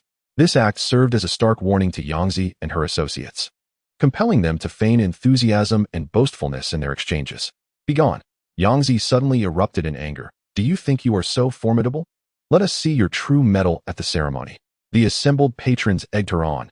"Indeed, let us witness your prowess at the ceremony." Rumors circulated that Yangzi had procured a unique elixir for this occasion. The newly arrived rotund man was initially taken aback, bewildered by the sudden shift in demeanor among the crowd. Soon, his anger surged. "What makes you, Yangzi, so arrogant?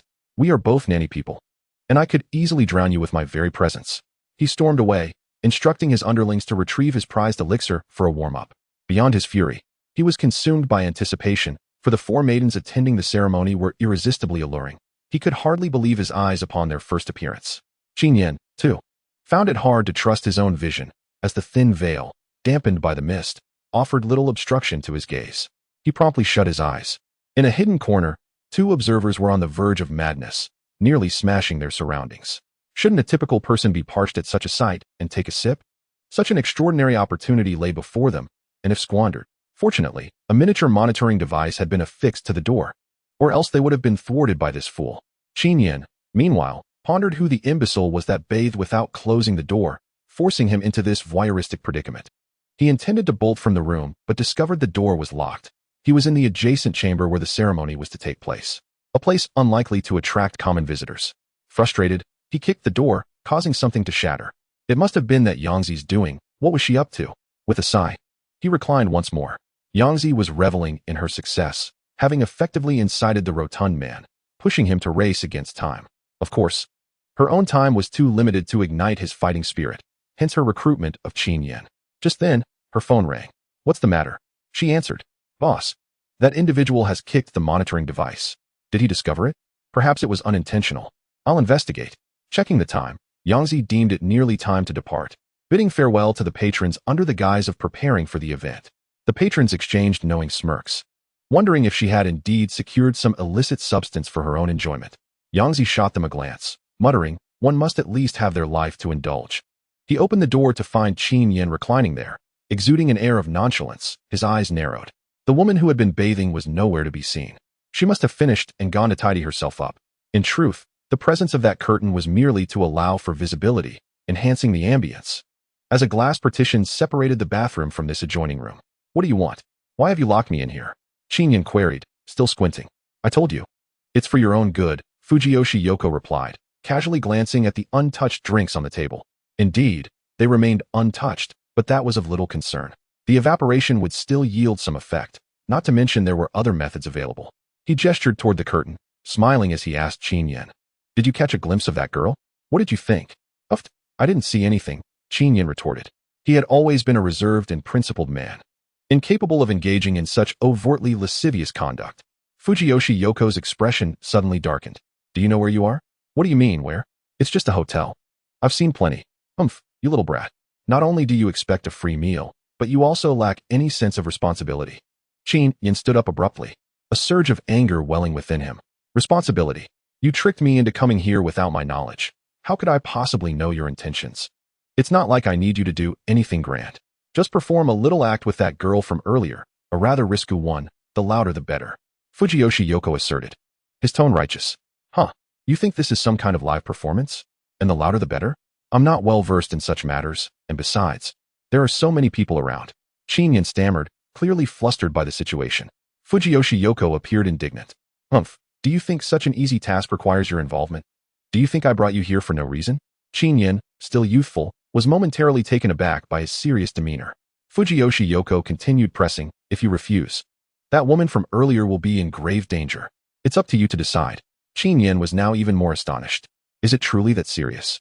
"Go ask her if you don't believe me," Yoko declared before locking the door and leaving. Before long, a click echoed as a figure darted in, the gluttonous little child. "How did you get in here?"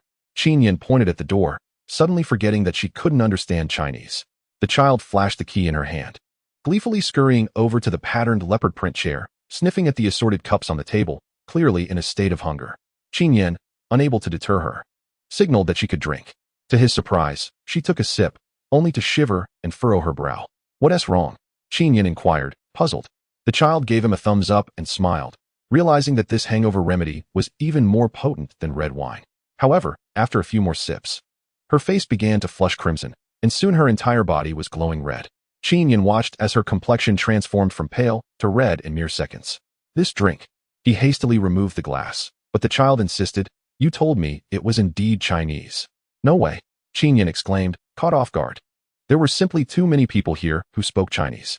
When Qin Yan finally comprehended the situation, she gazed incredulously at the girl before her. The voice she used when speaking Chinese was markedly different from the one she had employed in the hall, distinctly imbued with femininity. Are you a girl?" The girl burst into laughter. "You've been deceived too, haven't you? Come, feel for yourself and see if I'm a girl." With that, she grasped Qin Yan's hand and guided it towards her chest. "You're a boy."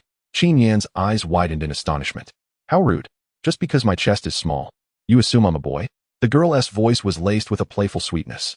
Qin Yan felt a flush of embarrassment. "You're drunk, utterly intoxicated." Just wait until I grow up," the girl proclaimed earnestly, standing atop the sofa as if swearing an oath to the heavens. "I'll prove you all wrong." Qin Yan nodded, feeling a sense of pride in her lofty aspirations, while simultaneously relieved that she hadn't partaken in that treacherous drink. Realizing that Fu Rongyangzi was indeed a source of mischief. "Hey, are you still coherent? How do you know Chinese? And what is your name?" Qin Yan had long wished to inquire. "Of course I do." The girl had already draped herself around Qin Yan's neck, swaying her body playfully. "I'm Xiao Wu." Qin Yan attempted to lift her, yet she clung on tightly, unwilling to part. "Hey, you're drunk. Children shouldn't drink alcohol." Qin Yan, unable to resist her antics, resignedly allowed her to nestle close, exclaiming in exasperation, "I'm not a tree, and you're certainly not a monkey." Xiao Wu's speech grew increasingly slurred, her large eyes, glistening with unshed tears, seemed to blur her vision. "Who says I'm a child? I'm already 18. 18. Qin Yan traversed a spectrum of emotions from surprise to incredulity, then to indignation, ultimately feeling utterly embarrassed. She shook Xiao Wu's shoulders. "Hey, I have a question." But Xiao Wu merely shook her head repeatedly, her breath quickening, before she let out a soft giggle and her body went limp. Fortunately, Qin Yan still held on to her, cradling her warm form and gently placing her upon the patterned clouded leopard.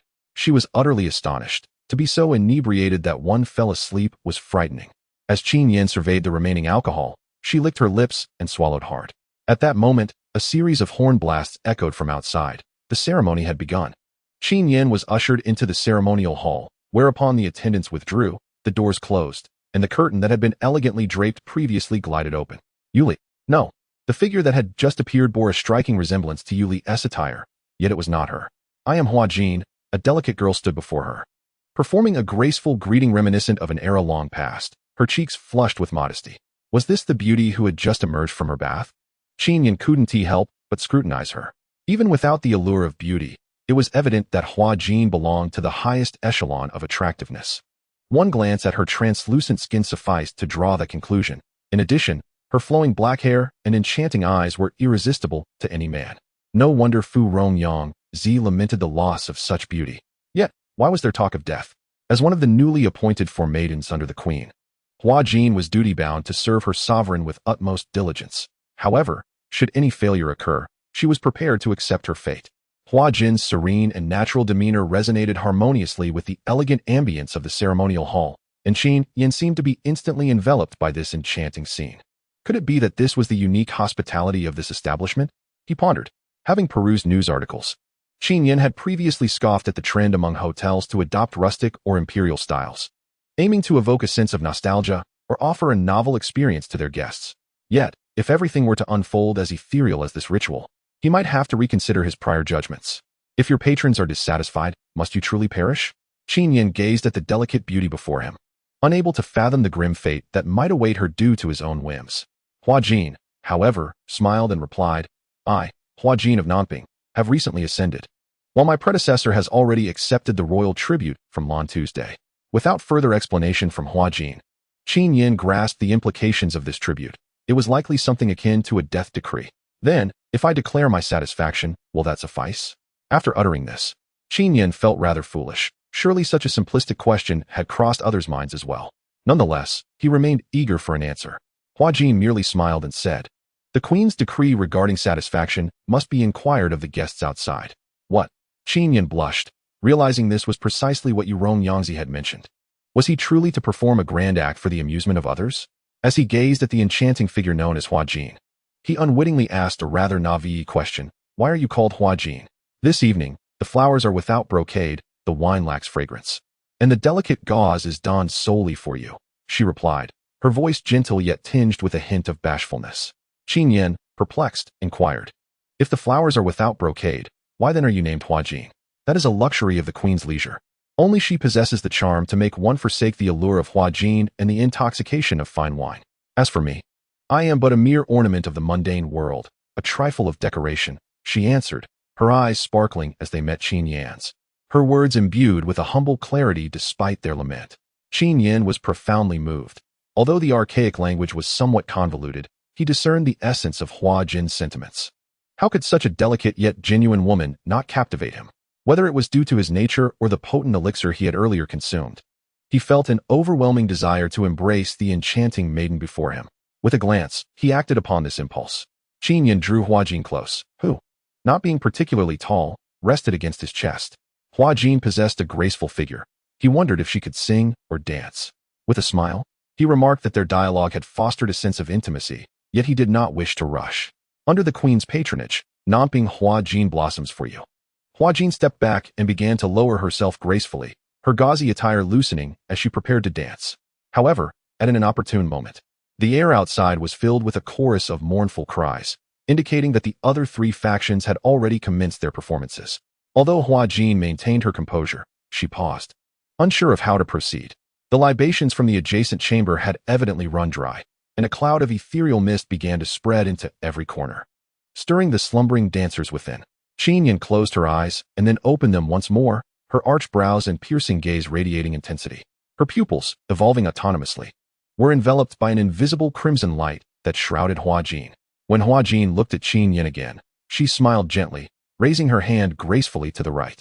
Eagerly, she swayed to the right, then tilted left, narrowing her waist as she leaned that way, resembling a drifting fallen leaf. Qin Yan leisurely settled onto the couch, propping her head up, and with a sudden flourish of her right hand, Hua Jin spun whimsically, curling into a flower bud shape, gazing at her with rapt admiration. She too found it astonishing, yet the sensation was delightful. It seemed that following that hand would lead to liberation. She blossomed while singing, the opening line resonating. In the vast sky, white snow adorns the bare branches. Through a lifetime, I chased the setting sun. Another line followed. The green flames of the furnace burn the ashes away. Where shall I wait, to imprint vermilion? Those indulging in the opulence of the hall paused at the sound of her voice, casting curious glances. All were left to ponder the extraordinary occurrence within the southern gauze curtains. In the desolate city, Queen Lan Tu's demeanor shifted drastically, her eyes gleaming with fervor. A stark contrast to her previously charming demeanor. She raised a hand to shield Kula, as the blood seal had commenced, forbidding any disturbances. "How dare you?" Kula exclaimed, her pupils constricting as she stepped back. "Vita, go quickly." "Yes, master," Vita responded, stepping out from the crowd towards the southern screen. "Beer, intercept him," the queen commanded. "Yes, your highness," Beer complied, effortlessly positioning herself before Vita, her eyes glowing ominously. Was she an anomaly? Vita chuckled softly. Humans who grasp only destruction lack understanding of creation. In an instant, an ear-piercing metallic sound echoed as his hands morphed, enveloped in razor-sharp mechanical claws. He flexed his main claws, producing a cacophony. "Are you the famed Bailin, the queen's steward? Huh. Has anyone ever told you that you are far more alluring than the queen? Enough of this nonsense. It's merely a metallic arm," she retorted. "That is no trivial matter. If no one has said it, then allow me to declare it. Your allure surpasses that of the queen." "Indeed," Vita replied with a grin. "However, I am eager to meet my new junior brother. Perhaps we can appreciate this another time." After a furious roar, Qin Yan's new junior brother gradually regained his composure as the world around him faded. All he perceived was a faint red glow that slowly blossomed into a petite, vibrant flower swaying before him. "What is this?" he wondered, and just as that rich petal tip oozed a droplet of crystalline blood, he felt an unexpected thirst arise in his throat. Without hesitation, Qin Yan leaned in to kiss, savoring the essence that felt potent and slightly sweet. Meanwhile, in the hall, Vita had thwarted several of Bailin's attempted assaults, positioning himself at the edge of the steps, his mechanical claws clashing, emitting the sound of metal grinding against metal. He yearned to reach the upper floor swiftly. However, he had underestimated Bailin's prowess moments ago and suffered a silent defeat. Observing Bailin, who was intently focused on him from the staircase, he chuckled. "So, you have mastered the second element. Quite impressive." Indeed, at this moment, a hint of green flickered in Bailin's eyes, signifying the release of the second element. Even Vita was taken aback. He had always heard of the infamous fourth of the waste, yet he had never regarded it with much seriousness, as the third sense was merely perceived as an additional pair of eyes by many. However, for Vita, who was dedicated to the study of muscular mechanics, the third sense was an essential component of an automatic response mechanism, offering nearly omnidirectional alerts, significantly bolstered by the automatic reactions of muscular mechanics, thus greatly enhancing combat effectiveness. Bailin possessed a speed surpassing that of Vita and a hardness comparable to steel, leaving her at a disadvantage against the third sense.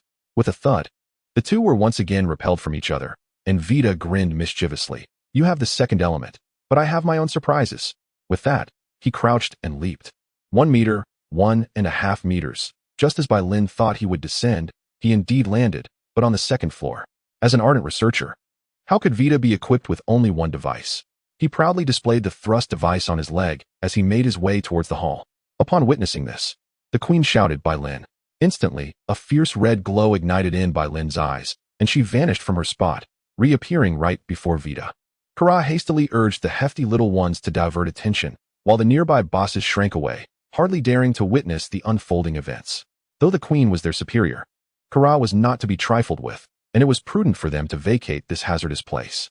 Their fear suggested a lack of capability. In contrast, most were reckless fugitives who had previously thrived through perilous deeds, yet those who had managed to attain such positions were well aware of the taboos they must not breach. Who originally owned this desolate city? The Mad Prince.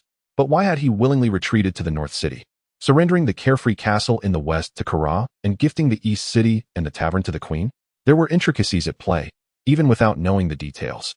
"They should tread carefully, Your Majesty," Kara said, gazing at her with simmering anger. "I could overlook your past actions, but now you dare to lay hands on my people without allowing me to intervene." The queen regarded Kara warily, asserting firmly, "That ritual must not be interrupted." "What?" Kara exclaimed in astonishment. "Are the people of Nanping performing the royal rite of Lantu?" The blood seal of the maiden had already been completed, and the next step was the royal rite of Lantu, which no one could hinder. The queen replied calmly, though a flicker of concern danced in her eyes. "No one can intervene." Kara rushed forward, drawing his sword and pressing the sheath against the queen, for the sake of power. "Is your own daughter not a life worth protecting?" The queen replied coolly, "My daughter is also within." Hearing this, Fujiko Yoko recoiled in shock. "The princess is also inside. Then she too is in danger. What should I do? If the princess dies, I will be doomed." There had indeed been precedents of royal maidens meeting their demise within the ceremonial hall, and even female guests who accidentally intruded had met a similar fate. He was drenched in sweat and hurried back to gather his belongings, pondering the patch of land in the Antarctic Circle.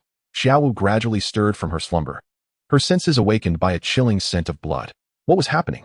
She rubbed her eyes and approached the doorway, where she beheld Qin Yan and another woman.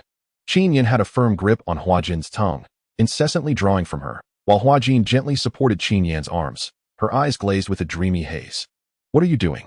Xiaowu, still drowsy, took tentative steps towards them.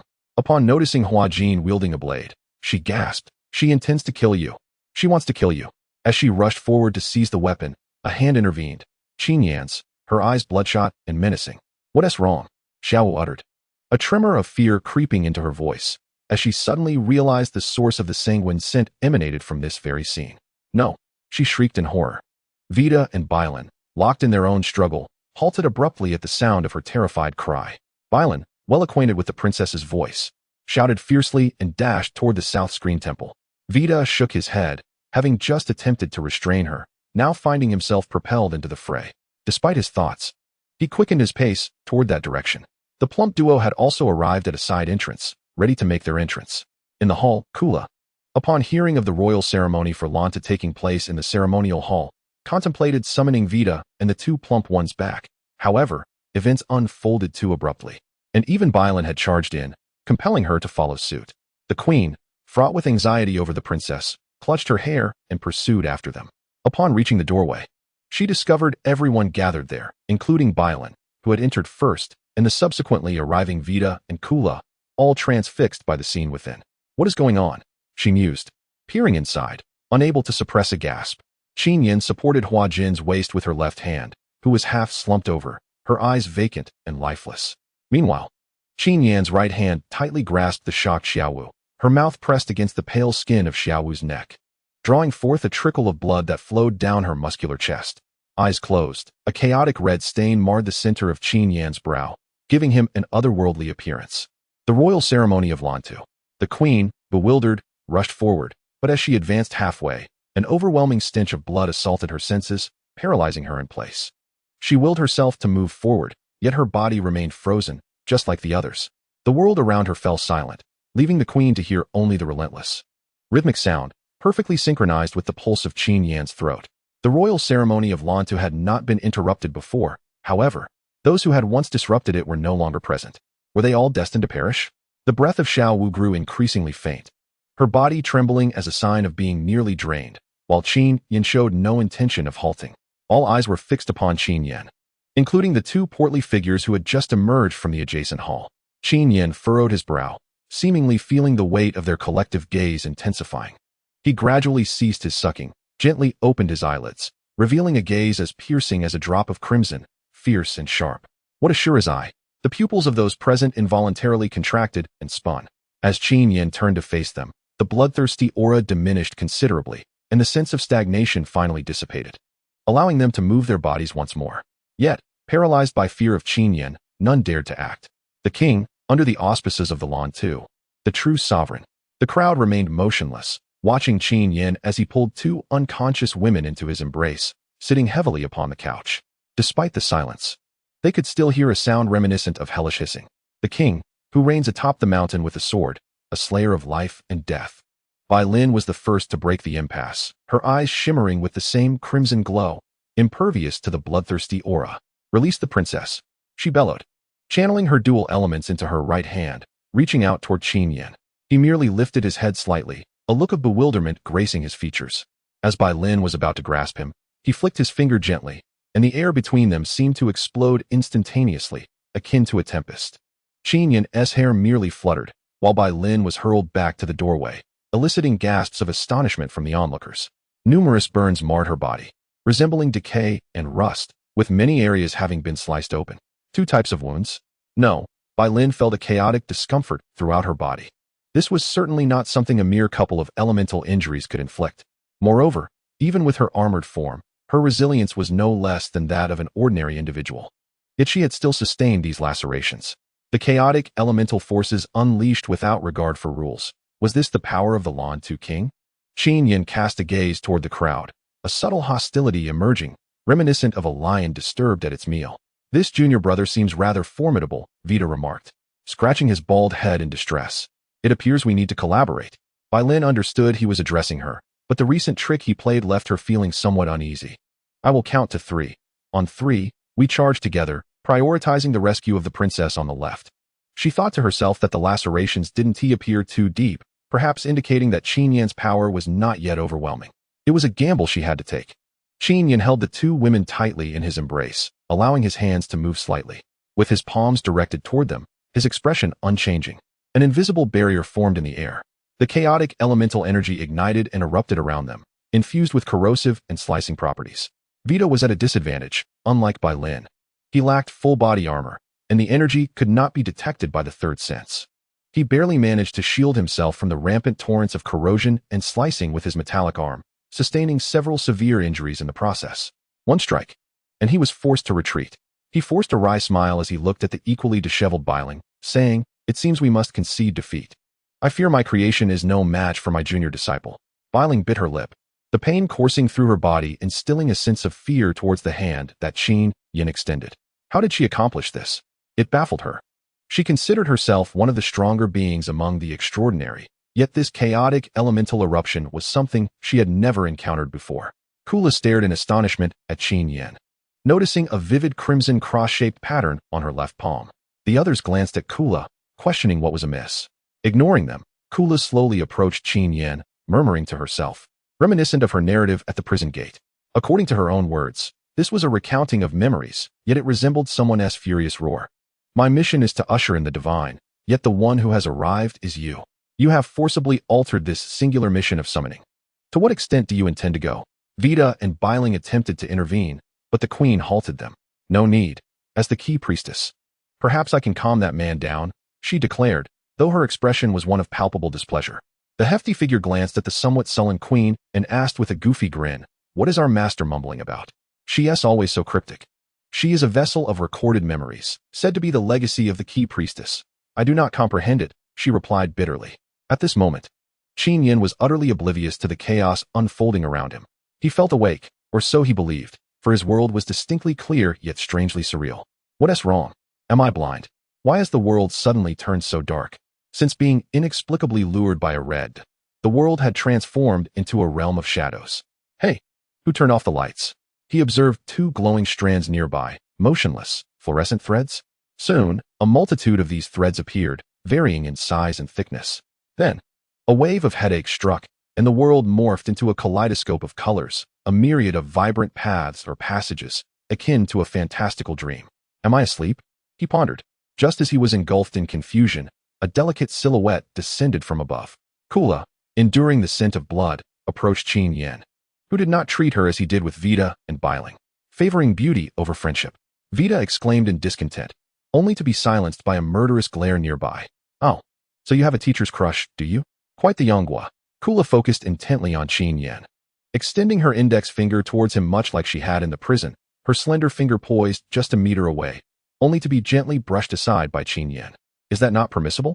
Kula's heart raced, unaccustomed to the overwhelming scent of blood. She picked up a blade from the ground and lightly grazed it against her fingertip. And before the blood could flow, she pressed it into Qin Yan's mouth. Ah! The slippery sensation startled her. It was a subconscious reaction she had not anticipated. A curious experience indeed. In Qin Yan's world, he beheld the delicate outline of a fairy, her hand adorned with a flicker of emerald light that she pressed into his mouth. Again, he continued to suckle. Gradually, the fairy began to take form. Her hair tinged with shades of brown, her skin illuminated by the interplay of light and shadow, her eyes veiled in a misty allure, and eventually, her armor revealed itself. This fairy was none other than Warden Kara. The chaotic, colorful world around him grew clearer. Kara, eyes closed, immersed herself in Qin Yan's reality, as if she were forging a channel in his mind, guiding him toward the right path. Almost there, Kara murmured to herself, feeling a wave of fatigue wash over her. "Xia Lulu, you are still betraying me." Finally, Qin Yan discerned the pale visage of Kara before him, along with her two portly subordinates and a few unfamiliar faces. The ominous aura had dissipated, replaced by the scent of tranquility wafting through the ceremonial hall. Qin Yan's eyes gradually regained their depth and clarity. His lips quivered, as if to speak, but his eyelids grew heavy, and he succumbed to unconsciousness. The queen scoffed, shaking her head as she regarded Kara, the key priestess. A role not easily fulfilled. Upon awakening, Qin Yan found himself lying in a cell within the desolate West Waste prison, heavily shackled. What had transpired? He vaguely recalled the events in the ceremonial hall and rubbed his temples, wondering if he had committed some grave misdeed. Gazing out at the moon, he was engulfed by a surreal sensation. Since encountering Xia Lulu, his world had veered onto an unfamiliar trajectory, encountering individuals who had largely strayed from the norm. Strange beings? He chuckled derisively. His eyes ignited, blood surged through his veins, and with a resounding thud, he struck the prison wall, the chains clattering violently. The stone wall bore the brunt of the impact. While he remained unscathed, this was no dream. He had considered such possibilities before. Yet the suddenness of these upheavals left him no time to process, or perhaps he was simply caught in a state of exhilaration. The thrill of possessing extraordinary strength was intoxicating. Now, only the orange glow of the celestial realm accompanied him, and the frigid air filled his lungs as he began to contemplate it all. His excitement waned as he realized his actions adversely affected others. For him, causing harm to anyone was intolerable, which is why he had always borne the torment of his dreams alone. Having truly experienced this distinct world, akin to the transition from school to society, he began to comprehend its complexities. Yet, a lingering discomfort resided within him. He could not grasp the nature of the changes occurring within himself. This uncertainty was deeply unsettling for Qin Yan. He detested the unknown, loathed the feeling, akin to consuming half a rotting rat without knowing when the illness would strike. He sensed movement nearby. Jumping? No wonder it felt so warm. Perhaps jumping was also plagued by a nightmarish dream, restlessly tossing and turning. Your slumber is not at peace, is it? The soft and warm creature bounces around as Qin Yan gazes out the door. Kara, master? Why have you locked me away? She shakes the chains. Kara, clad in half armor, leans against the doorframe, approaching with an inscrutable expression. You appeared quite. She does not respond to Qin Yan, instead pondering a word with a melancholic air. Why? Qin Yan shrugs. Do you think I still resemble a human? My eyes can turn red, I inexplicably lack phobias, and I possess the essence of a playboy, all while mingling with a group wielding mysterious powers. Am I still a normal human? I believe you resemble a human even more now. Kara crouches, gently stroking the creature, using her left hand while concealing her right. Well, I shouldn't question you. You are, after all, a pitiable child who refuses to acknowledge your humanity, Qin Yan sighs. Despite Kara's attempts to feign tenderness, her sharp features and arched brows exude an air of authority. To us, you embody the essence of humanity. You possess what humans ought to have. Why then, this loneliness? Some truths only reveal themselves at a certain juncture. Qin Yan smiles. I merely miss the past, the days spent with the genius Xiaofeng, the schemes concocted alongside the valiant duo, and so much more. Kara gazes at Qin Yan, silently contemplating. I never miss. Never? Qin Yan laughs heartily. Is there a charming side to you, Kara? Well, since I have ventured into this world, I am determined to forge ahead. Yet, why this transformation? Will such occurrences arise again? I remain utterly oblivious. Qin Yan admits, I cannot bear this. Moreover, she touches her nose. What of them? How are they? Who? Who else could it be? Huajin and Xiaowu. Yet, Qin Yan is uncertain if there are others who were present. They are alive, those two girls. Kara, deliberately sidestepping her own predicament, rises with a grim expression. Even if something has transpired, it is merely their choice to err. This forceful method of breaking seals is utterly inadvisable. What exactly happened? The Maiden's Blood Seal has forcibly awakened your third sense. The Maiden's Blood Seal employs the crimson blood imprint as a guiding element, initially suppressing the third sense, then compelling it to shatter the mental locks of the third sense, instantly achieving its maximum potential, granting the subject a fleeting surge of heightened perception and power, akin to a stimulant. This method is like pressing a button, requiring external blood to activate. Once the external blood is depleted, the ability dissipates. Should one enter a state of oblivion, the body automatically draws on its own blood for sustenance until death ensues. Qin Yan entered such a state. Had it not been for Kara's intervention, they would have faced calamity. The third sense. Have I acquired it? In the desolate city, upon encountering the iron insect, I realized that the approach I had taken was misguided. Once the matter concerning Lan 2 is resolved, I shall take my time to instruct you. Qin Yan gazed at the vivid red patterns etched upon her left hand, recalling that Kula had remarked it was this very emblem that had instinctively prompted her to utilize the third sense for normal guidance. Unexpectedly, the outcome was peculiar, reminiscent of Lan 2's royal ritual. Within the notes of my memory, there exists a similar insignia. Kula noted that it bore an exact resemblance to what adorned your hand. I recall it being pronounced in a certain way, yet I am uncertain of your connection to that notebook. Perhaps this divergence in your manifestation of Lan Tu's royal ritual is the reason for your uniqueness. What could possibly explain this? If what you say is true, does it not imply that every human could undergo such a transformation? Queried Qin Yan. Kula shook his head. No, each individual is distinct. Truthfully, I do not fully comprehend it either. With a long sigh, Qin Yan closed her eyes, attempting to organize her thoughts. Yet some matters remain inscrutable, no matter the effort. Perhaps you might consider discussing it with Vita? Kula suggested unexpectedly. Does he know? No, I merely mention it because he has expressed a desire to converse with you. Where is he? Very well. The key. Unlock the door. Kula cautiously proceeded to unlock it. You still haven't answered me. Since you understand that such a frenzied state cannot be arbitrarily triggered, why did you confine me?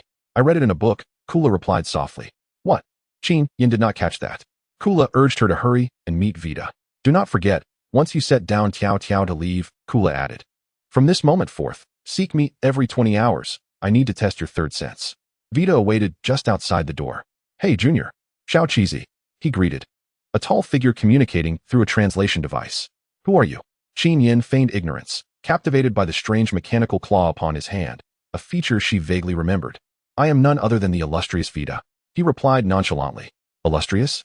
At least I can still comprehend. Kula interjected. Do you require my assistance? Kula? Could you not address her as master? No, you ought to call her aunt, haha. All right, no more jesting, Vita chuckled. In truth, I am not the one seeking you. Rather, there is a robust, bespectacled man outside who insists on meeting you. No matter the persuasion, he remains utterly enamored. A shiver ran down Qin Yan's spine.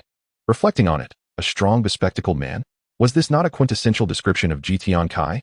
After inquiring further with Vita and confirming her suspicion, she noted that such a figure was indeed rare.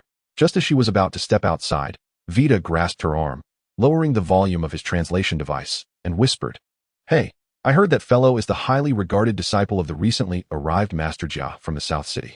Indeed, what of it? Qin Yan responded. Oh, nothing much. He simply idolizes the venerable Master Jia and wishes to discuss certain matters. It is said that he is an expert in mechanics and life, albeit in a different direction from my studies. I thought I might explore the possibility of collaboration, Vita said with a smile. Qin Yan nodded, indicating that there was no issue. After he left, Vita smiled as she observed his retreating figure, murmuring to herself. What could have caused this child to become so fearsome yesterday? There has never been a precedent for an individual possessing both extraordinary abilities and a third sense simultaneously. Meanwhile, outside the castle gates, Ji Tiankai wiped his hands, realizing he had left in such haste that he hadn't even brought something to warm himself. It was truly a scramble. On the day Qin Yan was taken away, he had desperately sought assistance from various sources, ultimately uncovering some relatively favorable information. It was only after confirming with his mentor that there was no significant issue at the prison that he felt a slight sense of relief. However, less than a day later, he received news that Qin Yan had encountered trouble. This boy certainly had a knack for attracting chaos. Not to mention that he felt guilty for bringing Qin Yan to the desolate city. It was unbearable to witness his brother suffer. Finally, he had been ordered by his mentor to escort Qin Yan for a medical examination, and he rushed over with great urgency. When he saw the iron gates swing open and a perfectly unharmed Qin Yan swagger out, he couldn't help but punch him playfully, exclaiming, You audacious fellow! You emerged so plump and unscathed. I thought you might have perished in there due to a lack of facilities. Qin Yan, slightly embarrassed, retorted, What do you mean plump? I am simply robust, understand? Suddenly, he noticed something peculiar behind Ji Tiankai, an object that resembled a modified snowmobile, albeit more akin to a hefty snail shell. To be honest, I merely sat atop the shell to arrive here, Ji Tiankai explained, pointing to another similar shell behind him. That one is borrowed from that guy. With a creaking sound, one side of the snail shell opened, revealing the axle wheels, which were rather crudely crafted. Out stepped an individual, prompting Qin Yan to roll his eyes in disbelief. How dare he borrow that? The market price was exorbitant. It was none other than Furong Yangzi, who approached with a slight, nervous smile, greeting Qin Yan. In response, Qin Yan maintained a stoic expression and remarked to Ji Tiankai, This is what one might call being overly eager. As Furong Yangzi drew nearer, he awkwardly bowed, at least somewhat shyly, and inquired, Brother Qin Yan, how have you fared? I am well, thank you. But what of you? Observing the bloodied and battered state of Furong Yangzi, Qin Yan refrained from further retaliation, adding, You should take care of yourself, otherwise you might not be able to support me when I repay you the interest on that bar loan. Furong Yangzi trembled in fear, contemplating whether this fellow was merely hiding a dagger behind his smile, plotting revenge. Was it not just a matter of wanting to run a bar? Was that too much to ask? He chuckled foolishly. Just joking. We operate as a legitimate business under the Queen's banner. Such situations could never arise. What? What is happening? Qin Yan, who had been listening in confusion, wondered. He had intended to catch a ride to the area when he fortuitously encountered this owner, only to discover there was a bit more to the story. Ahem, it is like this. Yoko Furong became acutely aware of her faux pas and quickly adjusted her tone, stating that Mr. Qin Yan had patronized the bar and fortuitously encountered a raffle event. Under the benevolent gaze of the Queen, Mr. Qin had indeed struck lucky and won a prize. Qin Yan, taken aback, exclaimed, "What? No way. This perennial loser. Qin Yan actually won." Hey, Qin Yan scoffed, casting a disdainful glance at Tian Kai. "Just because we're familiar doesn't mean you can hurl baseless accusations at me. I will certainly sue you for defamation." Yoko Furong, momentarily forgetting her demeanor, forced a smile and interjected, "Well, Mr. Qin did indeed win a prize. But during a little prank we conducted in accordance with the procedures, an unexpected incident occurred, and we haven't had the opportunity to present the award to him." "Prize?" Tian Kai interjected eagerly. "Where is it?" Qin Yan responded with calmness. Yoko Furong stepped back, and the two exchanged glances of disbelief. "Are these two mere metal shells? The craftsmanship is so crude. Do you think you're a battle snail?" Qin Yan gestured flatly, encompassing the two vehicles in his sweep. Yoko Furong froze, fixated on Qin Yan's hand. Though she was tempted to point out a finger, she ultimately nodded with great reluctance. It seemed these two were not entirely satisfied. She pointed to one of the vehicles, preparing to voice her thoughts. Qin Yan, irked, retorted, "Hey, no pointing. They're all mine now." Yoko Furong buried her head in her chest, unable to even point. "Oh, then I'll take my leave, gentlemen. Take care." With a dejected expression, she walked away step by step. "What's wrong?" Tian Kai wondered aloud, observing Yoko's retreating figure. Didn't the gift-giving go successfully? Why does she look so despondent? How would I know? Whatever. Qin Yan shrugged off, appearing disinterested as he moved to inspect the snail shells further. Tian Kai pondered lightly. What if he only intended to gift one vehicle? Qin Yan halted, blinking a couple of times. Oh, right. Then he shot a glance at Yoko Furong's forlorn silhouette, muttering, "What a shame. It's just two worthless trinkets." "Exactly," Tian Kai concurred.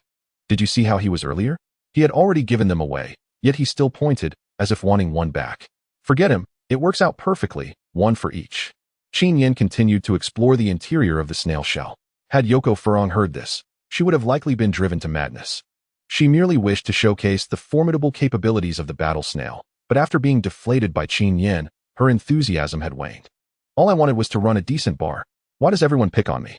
The snail shell was indeed a modified creation. Not to mention its exterior was resilient enough to withstand missile strikes, nor its speed rivaling that of the world's fastest vehicles, just the sheer shock of it. The two evocative expressions were sufficient to convey the astonishment of Qin Yan and Tian Kai. "A car model?" Qin Yan exclaimed, incredulously. "They even sent a car model?" "Male model," Tian Kai lamented. In Qin Yan's vehicle, a vibrant car model on an LCD screen greeted him. "Is this a car-mounted computer? But where is the steering wheel? Is it controlled by a computer? What a curious game." From the vehicle of Tian Kai, a man emerged shyly. A robust figure. "Who are you?" Qin Yan recognized him. Wasn't he the notorious robber from Anong City? The most imposing one, indeed, since that incident. "I had been serving as the driver for that individual, as our previous assignment had not been fulfilled, leading to our loss of future jobs." Before Qin Yan resorted to forceful persuasion, he confessed obediently. "What is your name?" Qin Yan inquired, for he was in need of a driver, or perhaps an instructor, as he had no experience operating this peculiar iron snail. "Hanzi," he replied. The name indeed reflected his simple nature, and Qin Yan found himself somewhat fond of the fellow, gazing at Hanzi with eager anticipation, ready to recruit him into his cause. Hanzi hastily covered his behind, shaking his head in protest, preparing to shout. "Hey, what are you doing? Do you have hemorrhoids, or are you constipated?" Qin Yan retorted, displeased. Your gaze is even more terrifying than when you struck me that day," Hanzi replied foolishly. Qin Yan chuckled, having been bullied for days. He was surprised that simply not adopting a lascivious demeanor could intimidate someone. Hanzi certainly did not anticipate that his awkwardness would only heighten Qin Yan's desire for him. "All right, you shall be my driver from now on. How does that sound?" Qin Yan teased. Hanzi pondered for a moment. "Are you more capable than Boss Furong? How can you speak so boldly? Did he not gift me those two vehicles?" Qin Yan queried. Hanzi was also considering a change of employer. In his eyes, How could someone who could not defeat him command him? Moreover, Boss Furong was always stingy with food. I promised him I would be his driver for 5 years. And I have already received all the money. I do not wish to return it now. Huh, so you want me to settle this matter for you? Qin Yan mused, contemplating the feasibility of the situation. 23. The Ruined City. Acquiring the Iron Bug. Ji Tiankai chuckled from the side. I never expected you to be so naive and so focused on money. Han Zi stammered. If you wish to hire me, you'll have to pay me anew. I can serve for 10 years. What? It wasn't that Qin Yan was unwilling to respond. He was simply taken aback. This Han Zi was actually quite astute. One should not judge a book by its cover. Han Zi noticed the shift in Qin Yan's expression, yet he was reluctant to relinquish this splendid opportunity. Initially, he had thought that a wealthy boss like Boss Furong would certainly be generous, yet he was surprised to find himself often hungry.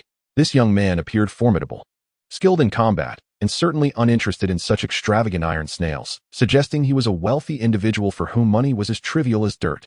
Aside from driving, I am capable of performing numerous tasks. I am proficient in office software and can even work part-time as a clerk. The earnest fellow began to market himself, emphasizing that while he possesses a robust physique, his appearance is rather unremarkable. As your bodyguard, you need not worry about me overshadowing you. When you step out, with my sunglasses perched upon my nose and a small black umbrella in hand, I shall present an undeniable air of grandeur. Qin Yan and Ji Tiankai exchanged astonished glances, their mouths agape, astounded by the unexpected talents of the seemingly unassuming lad.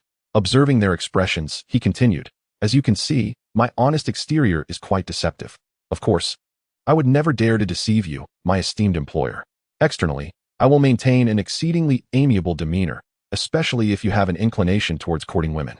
After a lengthy discourse, the earnest fellow concluded, I offer my skills, not my body. I can do anything, but please, let's not go there. With that, he once again covered his rear end. Qin Yan felt overwhelmed, unsure of how to respond. Ji Tiankai, grinning broadly, remarked to Qin Yan, I never expected that this diamond in the rough would be left for you. He then turned to the earnest fellow, inquiring, with such remarkable qualities, what is your annual salary? How much would you demand for a decade of service? The earnest fellow shyly chuckled, my annual salary is $1 million. Together it totals 10 million. Another 10 million. Qin Yan sighed helplessly. Did you learn that from Furong Yangzi? Ji Tiankai was equally speechless, realizing the youth was fixated on monetary gain. The earnest fellow grew anxious, insisting, I am absolutely worth such an amount. Please believe me. What did Furong Yangzi offer you? Qin Yan asked.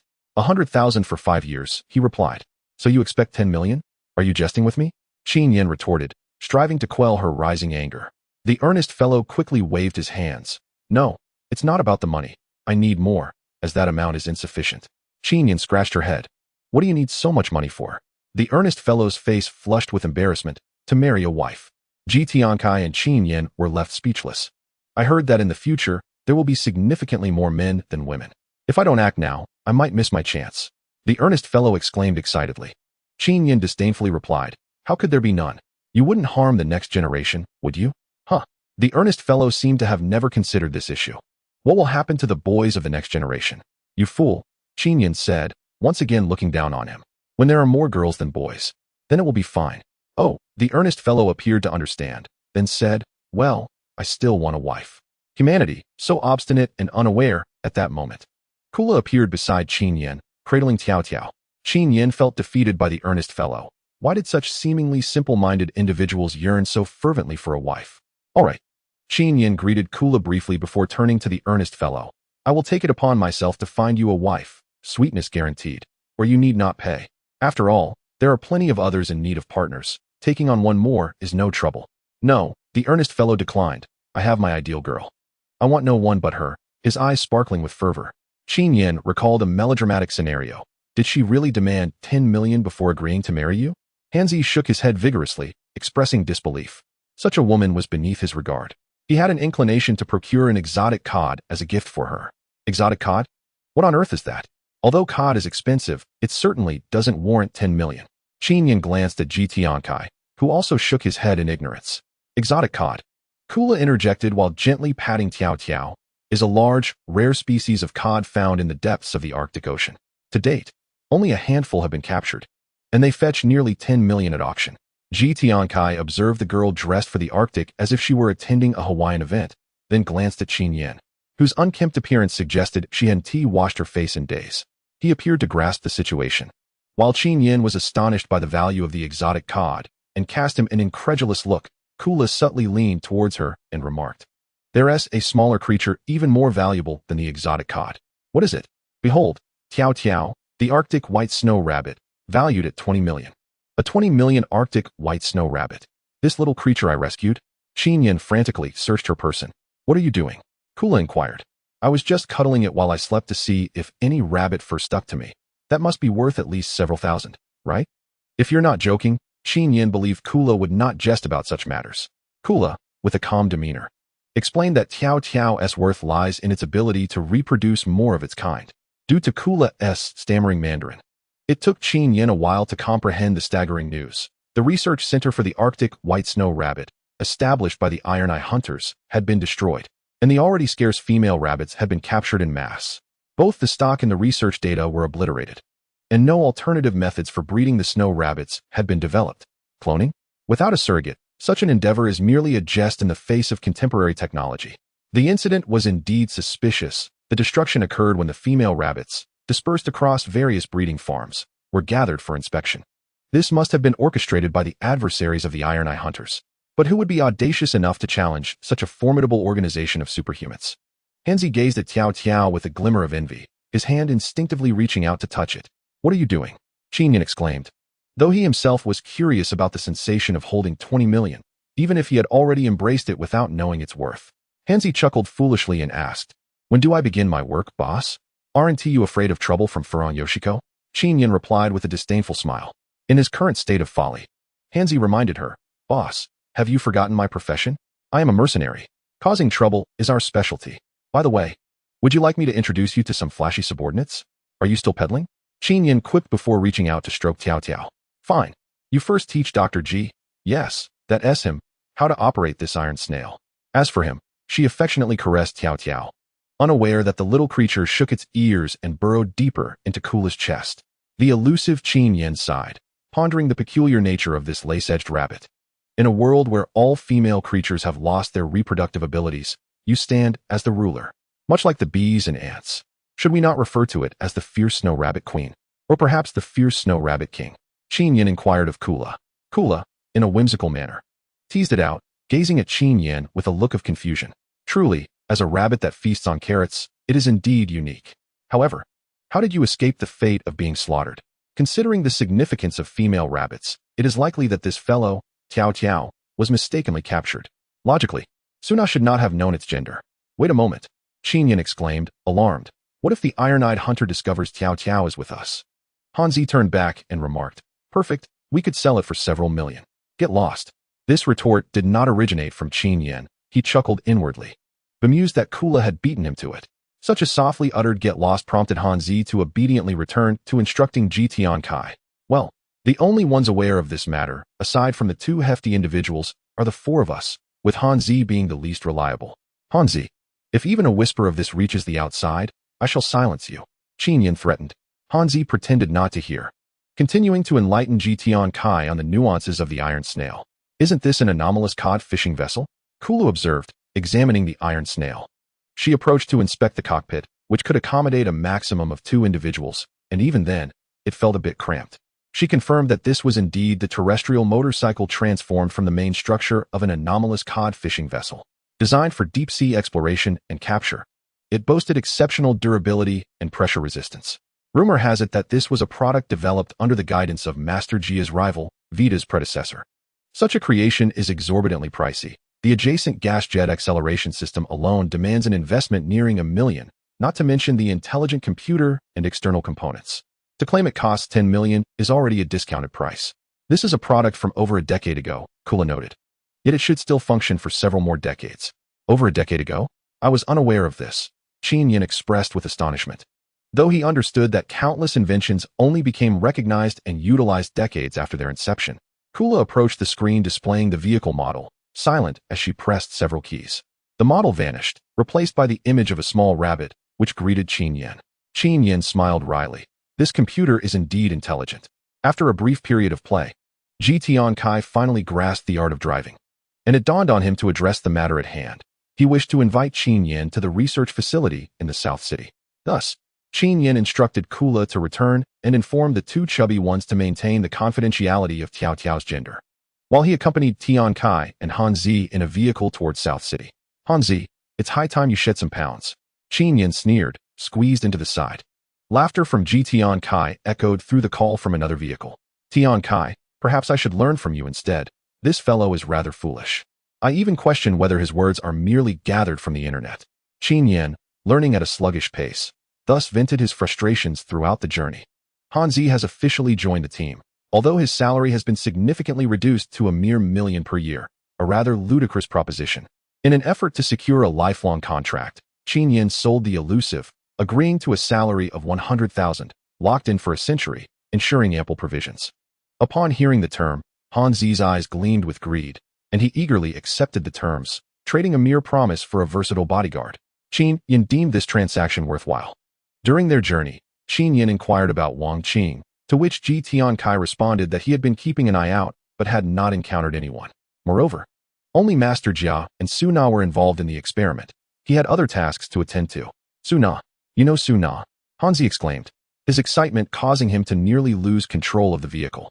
In the abandoned city, Master Jia, Qin Yan scolded him before realizing. Could it be that the person you are destined to marry is none other than the boss? I must have chosen the right ally. With tears streaming down his face, Han Zi expressed that he had never felt so close to his idol. We are already talking about a lifetime commitment. Qin Yan pried Han Zi away, tossing him towards the genius who frequently met with Su Na, while she took the opportunity to test drive the iron snail. She also muted the communication, as Tian Kai's incessant reprimands were too overwhelming. Su Na? That one with the ample posterior?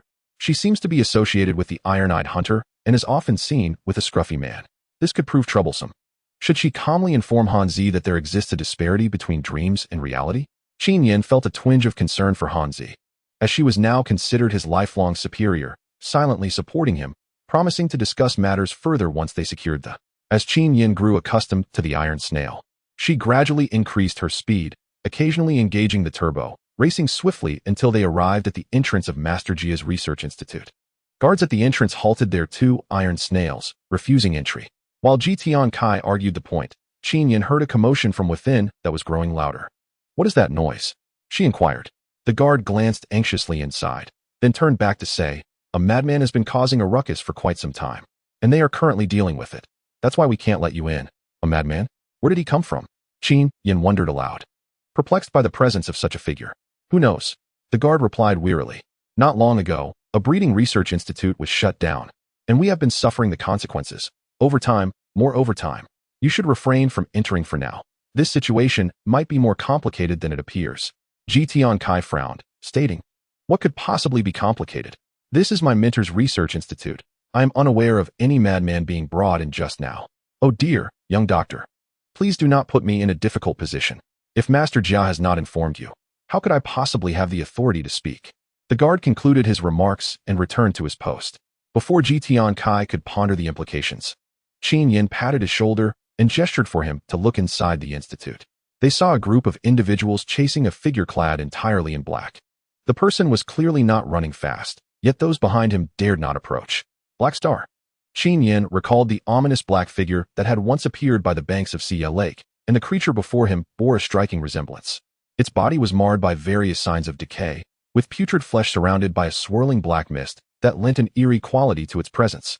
The figure turned its head repeatedly, tearing off the black mist and hurling it into the crowd. Upon contact, the mist erupted with a crackling sound, dissipating instantly, leaving those unfortunate enough to be touched by it wailing in agony. Activate the color eye, Qin Yan exclaimed as he leapt forward, pushing his guards aside. Stand back. He invoked the second-tier evolution of his color eye. Instantly, a radiant red glow emanated from him, undetectable even to the extraordinary beings around him. As the red light enveloped the black figure, its attention was immediately drawn to Qin Yan. With a guttural roar, the creature unleashed more black mist, clenching it in its fists and charging angrily towards Qin Yan. He swiftly retreated, redirecting the creature toward the gathering crowd. As the onlookers formed a barrier, the black figure remained oblivious, fixated solely on Qin Yan. Could you lend a hand, everyone? Qin Yan implored, raising his hands in exasperation. The crowd exchanged glances, visibly embarrassed. At that moment, an elderly man with white hair stepped forward, surrounded by wisps of white smoke, and forcefully struck the black figure on its back, causing it to collapse. Impressive, Qin Yan exclaimed, retracting his color eye in admiration. The old man, however, furrowed his brow and inquired, "Young man, what technique is this?" Qin Yan cast him a sidelong glance, laced with derision. Uncertain whether the man understood, Ji Tiankai had already rushed over to the elderly man, calling him grandfather. Qin Yan suddenly realized why the seemingly ethereal figure spoke Mandarin. "Grandfather, what brings you here?" Ji Tiankai asked. "Is it not for this?" Grandfather Ji gestured toward the fallen creature. "Who is this? How did it end up here?" With a scoff, Grandfather Ji strode forward, stating, "You ought to inquire with your mentor. That old lunatic is truly outrageous, aiding and abetting evil. I regret having sent you to study under him." Qin Yan smirked at Ji Tiankai. "So, you took the back door." Ji Tiankai shot him an annoyed look as he followed his grandfather into the research facility. Qin Yan cast a glance at the fallen figure before dusting himself off and entering as well. "Old lunatic, what on earth are you up to? You must explain this situation to me," he demanded as Grandfather Ji launched into a tirade. Master Jia, unfazed, chuckled heartily. "You stubborn old man. Come, let me explain," he said as he led Grandfather Ji toward another room, turning back to Qin Yan and Ji Tiankai with a casual, "Wait for a moment." The two exchanged bewildered glances. One was a madman, the other a curmudgeon, and they simply walked away. "Hey," Qin Yan called out, "where's the simpleton?" "No idea, outside," Ji Tiankai replied as he prepared a cup of tea. "What about Suna?" Qin Yan pressed on. Ji Tiankai cleared his throat. "You still want to play matchmaker?" "Why not? Just say it directly and save that 10 million. Qin Yan shook his head, puzzled. "What's this?" He noticed an exquisite emblem resting on the flower table beside him. "Ah, that is a treasured heirloom of Suna, known as the Sea King medal." Ji Tiankai cast a glance at it, then continued sipping his tea. Qin Yan observed it closely. Its primary form resembled a sperm whale spouting a column of water, adorned with several strands of unfamiliar seaweed-patterned pillars. Suddenly, he burst into uncontrollable laughter, exclaiming, "It resembles the character." He gleefully showed it to Ji Tiankai, didn't he?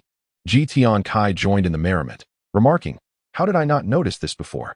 No wonder she despises it," and discarded it. "Hey, what are you doing?" Qin Yan swiftly snatched it back and concealed it in his pocket. He glanced around, seemingly ensuring no one had noticed, and mischievously declared, "For the fool. Let us say it's a token of love. Heaven knows, earth knows, you know, and I know." "Huh?" Ji Tiankai shook his head, realizing he was powerless against this fellow, choosing to act as if he hadn't seen anything. Yet, the two couldn't help but recall the character, sharing a spontaneous laugh. "What is so amusing?" Suna suddenly appeared behind them, speaking in Russian. The two were taken aback. Ji Tiankai, who knew a few phrases in Russian, awkwardly replied, "Nothing much." Qin Yan listened in confusion, preoccupied with whether his trick had been uncovered. After Suna departed, Ji Tiankai translated, "All right, you've succeeded. Also, my mentor wants you to find him in the laboratory.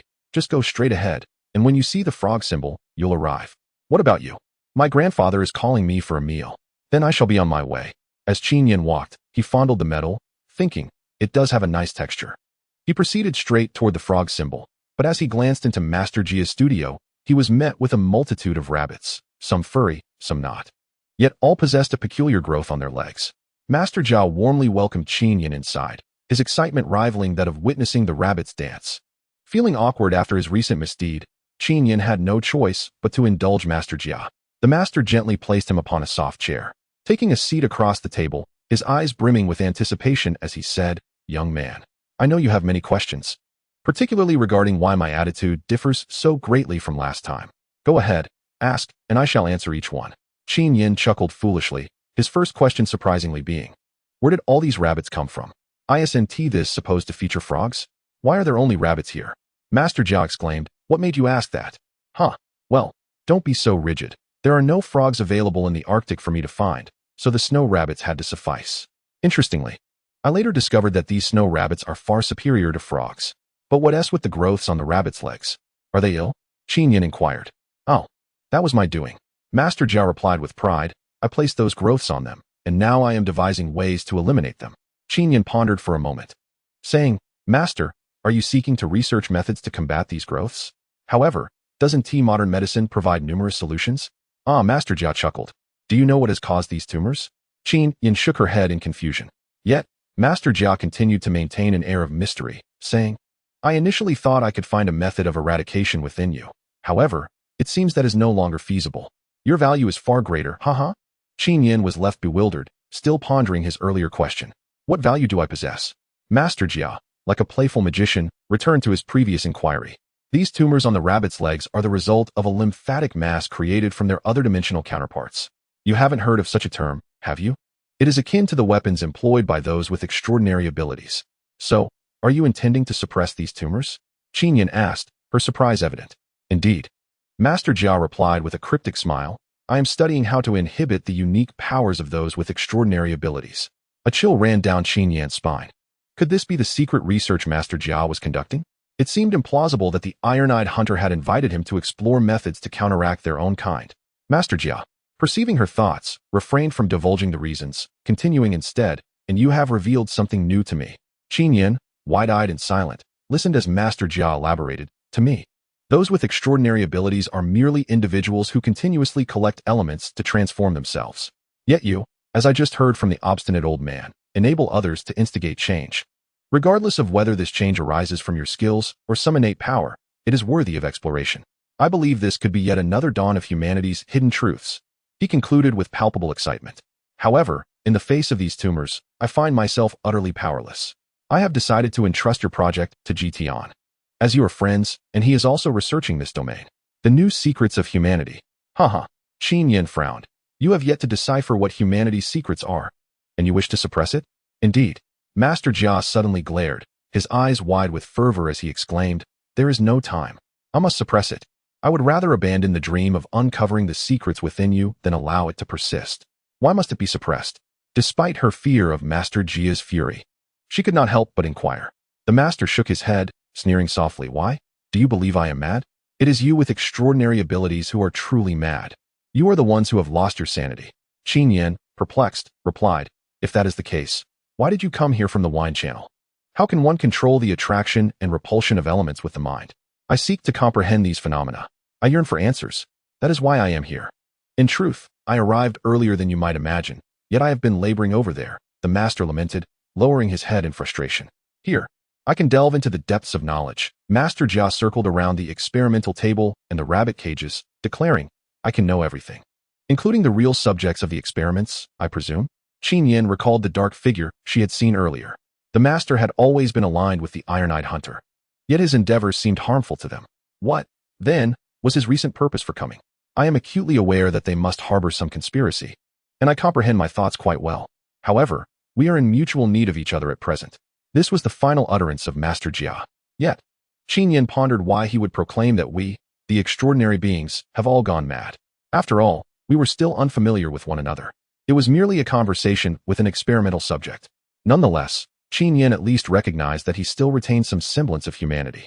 The extraordinary beings had long since emerged, and Master Jia had already grasped everything he had spoken of. What remained elusive was a proper explanation. Thus, incessant experimentation was required. Originally, the master had tasked this worthless being with testing how the blood vessels, brain, internal organs, muscle groups, and so forth could withstand the sudden pressure of accelerated blood flow. He needed a tangible comparison. However, since Qin Yan had become a subject of Qin Yan's experiments, he was allowed to leave. Upon stepping outside, Qin Yan suddenly smacked his forehead. He had yet to mention the matter of Vita. That madman. Master Jia retorted upon hearing this. He seeks to collaborate with me? While I hold respect for him as a scientific discoverer, his mentor is my archenemy, making collaboration rather difficult. Qin Yan relayed Vita's words, stating that he had mastered data regarding microsensory brainwaves and wished to share it with him. Master Jia was initially taken aback, then furrowed his brow and shook his head, saying, this data, truly remarkable for a newcomer. I am growing old. Alas, this matter should be entrusted to Qin Yan. With that, he dismissed Qin Yan and locked himself in the laboratory, hanging a do not disturb sign at the door. Qin Yan sought out Qin Yan and recounted the situation regarding Vita, preparing to return to the western part of the city with Hanzai.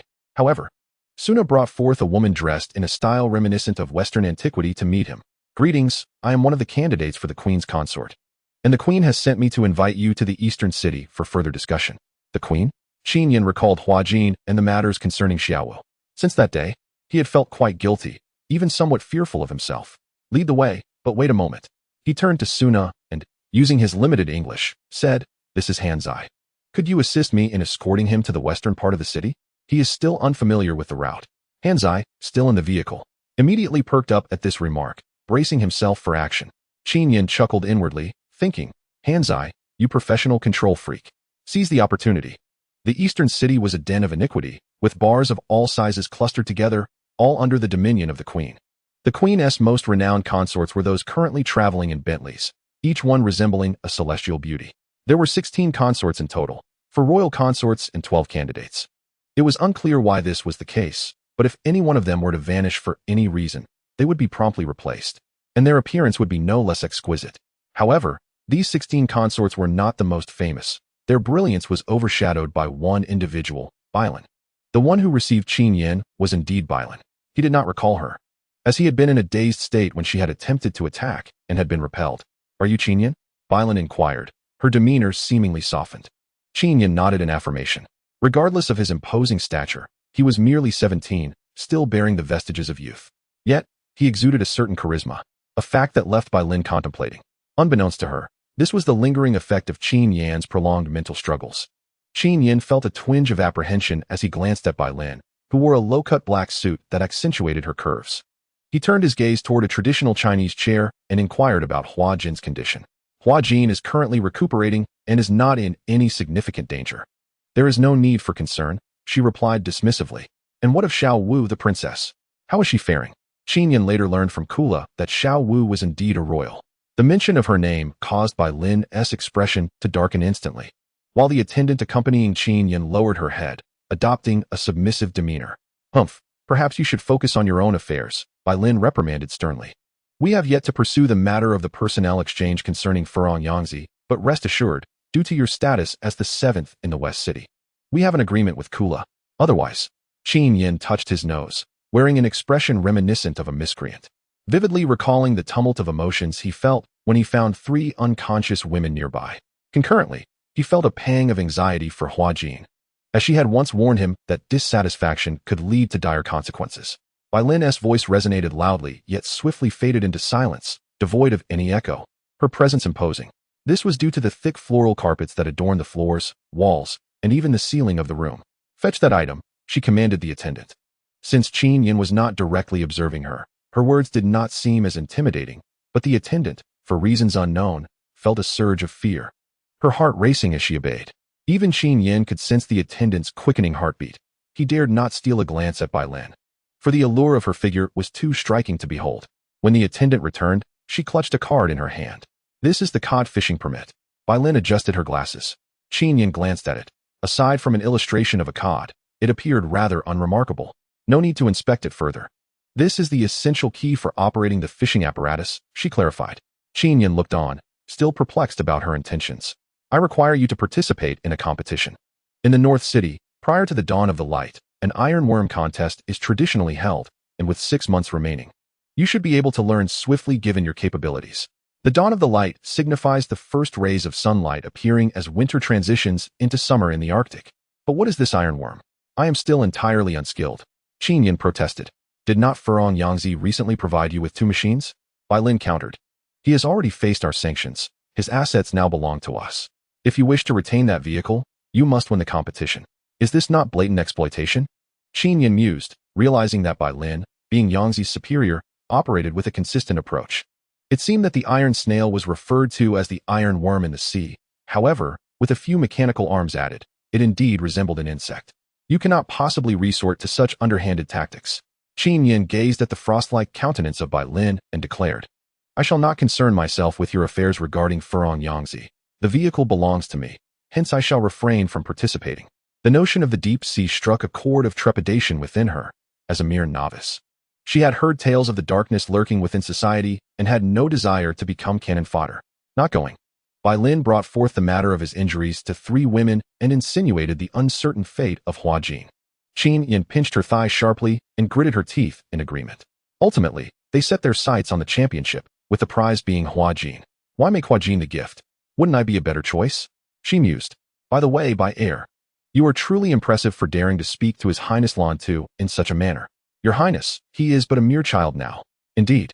Then I shall pursue tender grass. If he wins, perhaps I shall be given to him.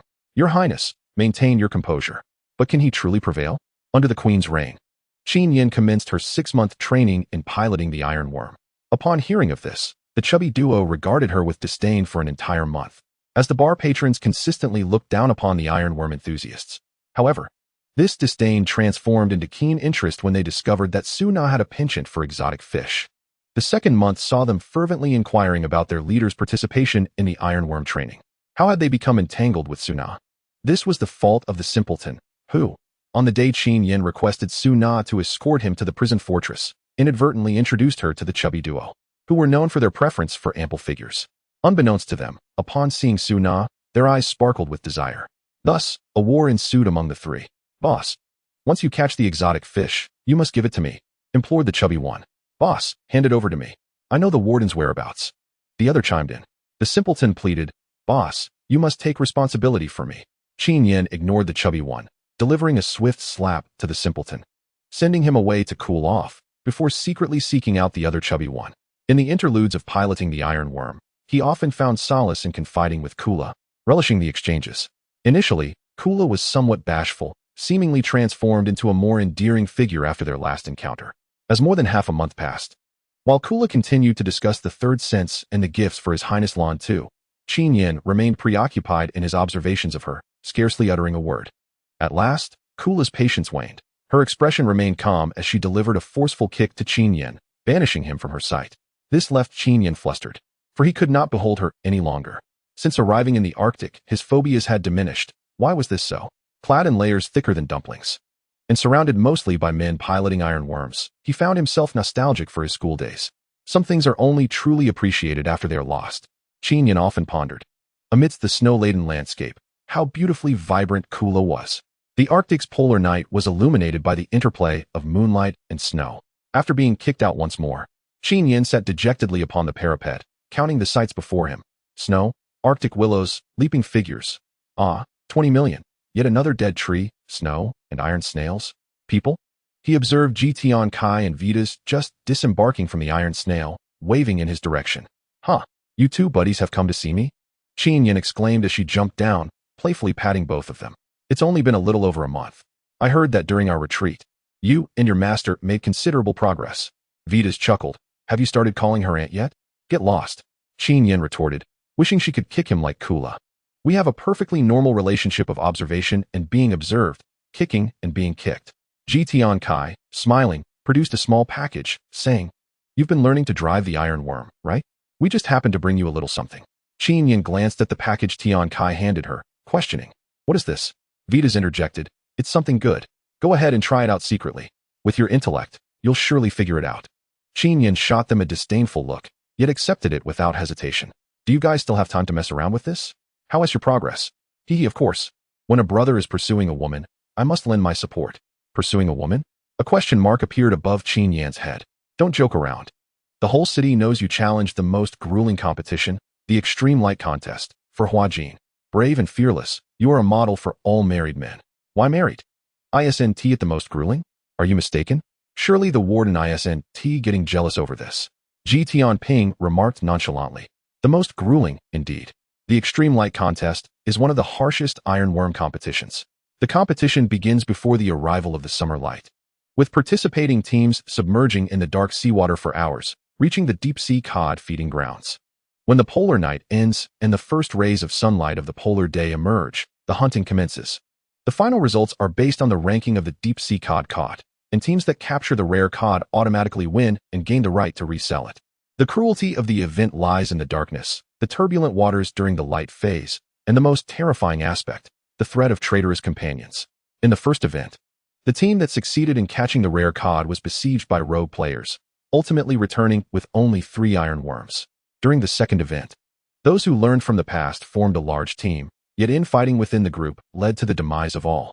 In the third event, brother teams, father-son teams, and master-apprentice teams emerged, still playing out tragic betrayals. The terrifying allure of the rare cod drove everyone to madness. Kula was right. To this day, only a few rare cod have appeared, yet none have been seen. One of the most widely circulated versions is that of the giant cod. The reigning champion for 3 consecutive years, Poison Brother, proudly displays a rare cod at his home, claiming it to be the genuine article. Although most believe him, it is merely a larger deep-sea cod, resembling an ordinary cod closely, leading to disappointment and reluctance to acknowledge it. When educating children, one might say that the rare cod is simply a giant cod. However, when indulging in drinks and merriment, another version surfaces that the rare cod is, in fact, a mermaid.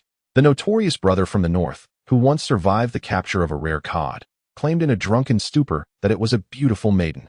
This is no mere figure of speech or metaphor.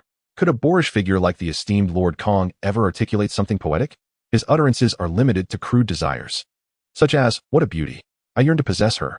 Consequently, many harbor hopeful expectations, yearning for someone to unveil this beauty for all to behold. Perhaps this is merely a marketing ploy, as Lord Kong initiated a wager right on site. Thus, the northern city's exotic codfish capture center became a bustling hub, attracting hunters, mechanics, eager gamblers, companions, performers, hosts, and an array of others. Indeed, the exotic codfish capture center stands as a frenzied sanctuary for the youth of the Arctic ruins. In a nearby technical room, Qin Yan busied himself with a diminutive contraption produced by his collaborators, Vita and Yan. It bears an uncanny resemblance to mung bean cake, was Qin Yan's assessment. During the polar night, events are scarce. Primarily, fishing teams and maintenance testing crews operate in the shallow seas, affording Qin Yan ample opportunity for undistracted training, enabling him to swim freely. Casting aside the mung bean cake, he settled into the cockpit, disengaged the brakes, and initiated pre-launch protocols. Leaning forward, as one would on a bicycle, he grasped the handlebars, preparing to plunge into the abyss. The iron bug, much to his initial astonishment, lacked a steering wheel, and during the descent, fastenings and restraints were not permitted. Even a minor mishap could ensnare or strangle him. Gripping the handlebars tightly, he awaited the countdown for pre-launch. 3, 2, 1, launch. The four rear-facing mechanical arms released from the brakes, clawing their way along the track before plunging into the depths. This descent featured a slope transitioning from 55 to 79 degrees, and as the angle shifted, the rollers and track produced a piercing buzz beneath the surface.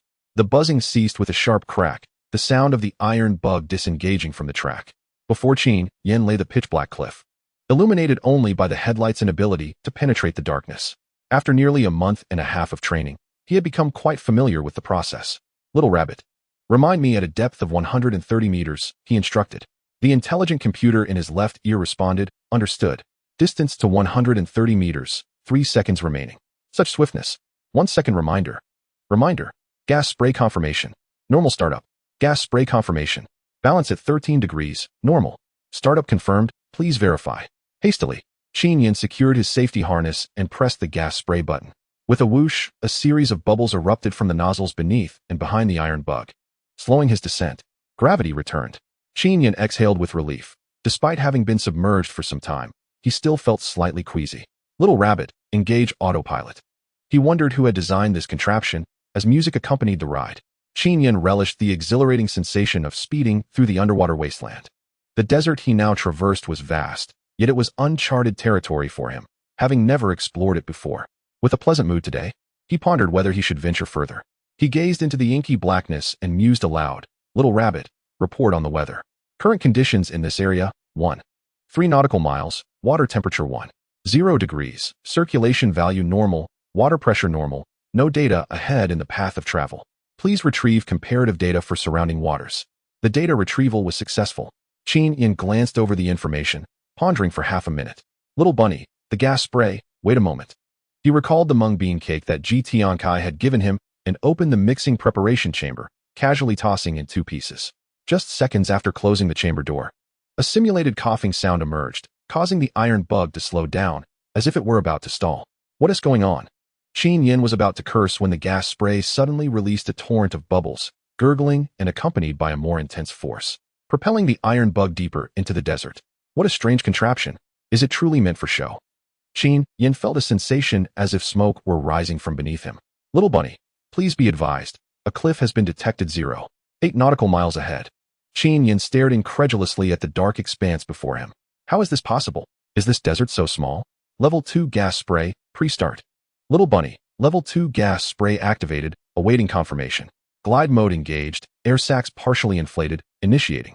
With a cascade of bubbles, the iron bug glided off the cliff, descending for a time before rising back to the height of the cliff. Qin Yan noticed that the view before him had brightened considerably. He could now discern some details. He instinctively looked towards the ocean floor, where a myriad of blue light points rushed towards his gaze. moving excitedly as he shifted his focus left and right. The blue lights multiplied, gradually filling his vision. At this moment, Qin Yan felt akin to a child standing amidst a field of blooming rapeseed in spring. Or perhaps even more exhilarated. The ocean floor was awash with light points, illuminating an expanse of sea. What is this? Glowing coral? But I've never heard of blue glowing coral. He descended further, yearning to uncover the truth. Just then, a voice crackled through the communication frequency. This is the second group of the patrol team. Please ascend. Danger ahead. Please ascend. This is Iron Bug number 9527. Acknowledged, ascending now. I thought it was someone else. So it's you, the love guru. Huh. It's Master Zhou. What is going on? See you at the cliff. Upon his return to the cliff, Qin Yan spotted a clown boat awaiting him. Master Zhou was a technician for the Iron Bug, and due to his passion, he also worked part-time as a maintenance worker. Deep-sea testing and patrols were among his duties. It's truly you. After establishing a close-range video connection, Master Zhou grinned, revealing his yellowed teeth. The clown boat was significantly larger than the Iron Bug, resembling a clownfish, hence its name. Just as Qin Yan was about to approach and greet him, a confirmation of channel frequency access appeared on both their screens. Access confirmed. A woman's voice came through. This is patrol boat number 218. We have encountered a giant tooth. The vessel is severely damaged, and the pilot has perished. The location is. A three-dimensional network displaying nearby conditions appeared on the screen, indicating the distress boat was positioned quite far down the cliff. Have you managed to escape from the giant tooth? Master Zhou spoke in a low voice. 218. Did I not instruct you to keep away from that maritime area? Very well, we shall proceed immediately. Please maintain open communication. With a rumble, the Iron Bug ascended above the clown boat, plunging over the cliff towards the distress location. One of Master Zhou's companions expressed frustration. These hunters are so disobedient. A fine vessel has now become fodder for that enormous creature. Speak cautiously. We are now under the jurisdiction of the technical division. Master Zhou admonished sternly. Understood. As they traversed a small hill, the two iron hulls, one large and one small, gradually shed their brilliant blue exterior, descending into an unfathomable darkness. Qin Yan's Iron Bug, target point confirmed at 55 nautical miles ahead. Clown boat's seawater filtration system analysis, confirmed. No abnormal currents detected. Qin Yan. Upon arrival, I will verify and initiate the docking procedure. You are to conduct an extreme patrol within a radius of 1.5 nautical miles. Understood. Qin Yan extended the elbows of her 4 mechanical arms, equipped with detection devices. Under normal circumstances, the giant tooth would not turn back. However, should any unusual situation arise, notify us immediately and withdraw without concern for our safety. Understood. As they approached 2 nautical miles, Qin Yan's Iron Bug veered off, entering the designated distress point's extreme trajectory. The activation of the clown boat's powerful spotlight added a semblance of warmth to the frigid waters, while Qin Yan fixed her gaze intently on the surrounding darkness. The moment was upon them. Is the connection module operational? Yes. Are there others aboard? Instruct them to prepare. I am about to initiate the connection. It's just me. Then, let the connection commence. Due to their proximity, video transmission could be activated. When Qin Yan beheld the screen, she was taken aback. Teacher Wang. Wang Qing seemed oblivious. All right, the link is initiated. She abruptly severed communication and manually operated the connection module. At that moment, Qin Yan's Iron Bug glided to its farthest point, and he suddenly felt a pang of anxiety. What's wrong? He gazed toward the darkness that inexplicably unsettled him. A barely perceptible breath of a beast pierced his eardrum, sending tremors through his nerves. Immediately, the small rabbit repeated its warning. Abnormal flow detected in the seawater filtration system. Turbulence present. Please reset. Before Qin Yan could alert Master Zhou, he realized that the sea on the other side appeared darker and more ominous than usual. What he beheld was the silhouette of a colossal creature. It was the giant tooth. Master Zhou is the giant tooth. Qin Yan cried out, witnessing the deep-sea behemoth, the lion sea shark for the first time. What? Came Master Zhou's incredulous voice from the other end. Evacuate immediately. Hurry. Qin Yan remained frozen in shock, staring into the abyss of darkness, unresponsive. A massive shadow twisted toward them, violently agitating the waters, and in the blink of an eye, it was upon them. Has it emerged? The giant tooth. Wang Qing, just having passed through the connection module, spoke anxiously to the person sealing the hatch. Yes, ma'am. Please hurry over. Master Zhou gazed intently at the screen displaying Qin Yan's escape route. It was only when Wang Qing arrived at the command room that he spoke. You've ruined 218. He exclaimed, barely suppressing his anger. Enough. This is not the time to dwell on my mistakes. We must focus on how to escape from the giant tooth. With a huff, Qin Yan adjusted the iron bug's course, striving to remain inconspicuous as he glided along with the ocean current. If the giant tooth were a creature attuned to the water, then he and the iron bug would merely appear as large leaves drifting in the sea. As Qin Yan glanced back at the looming giant tooth, he noted its massive form, comparable to that of a blue whale, shrouded in darkness with not a glimmer of light. Its immense shadow loomed ominously, and he exhaled in relief. It seems it is not after me. Years of marine debris had accumulated on the head of the giant tooth, marking it as its most conspicuous feature. Oblivious to Qin Yan, it surged toward the clown boat. Damn it, Master Zhou cursed. How could this be? We extinguished the sea lights. Another technician cried out. Are we to perish here? Move the oxygen tanks to the rear and prepare for ignition. Master Zhou commanded. This meager amount of oxygen may not be sufficient to deter it, Wang Qing remarked languidly, as if the situation bore no consequence for her. Several team members cast her reproachful glances, musing on how someone so strikingly beautiful could speak with such sharpness. Yet, her words rang true, leaving them no room for rebuttal. The clown boat glided down a slight slope, and they hoped that the iron bug had not piqued the giant tooth's interest, praying it sought something else. However, Wang Qing spoke again. I believe I have provoked it. We need to depart swiftly. What do you mean, you fool? We've become this way just to save you. The members could no longer contain their frustration. Silence. Master Zhou interjected. He glanced at the badge pinned to Wang Qing's chest, a mark of a branch minister from the Iron Eye Hunters. Given the current predicament, further argument was futile, although this woman was quite unreasonable.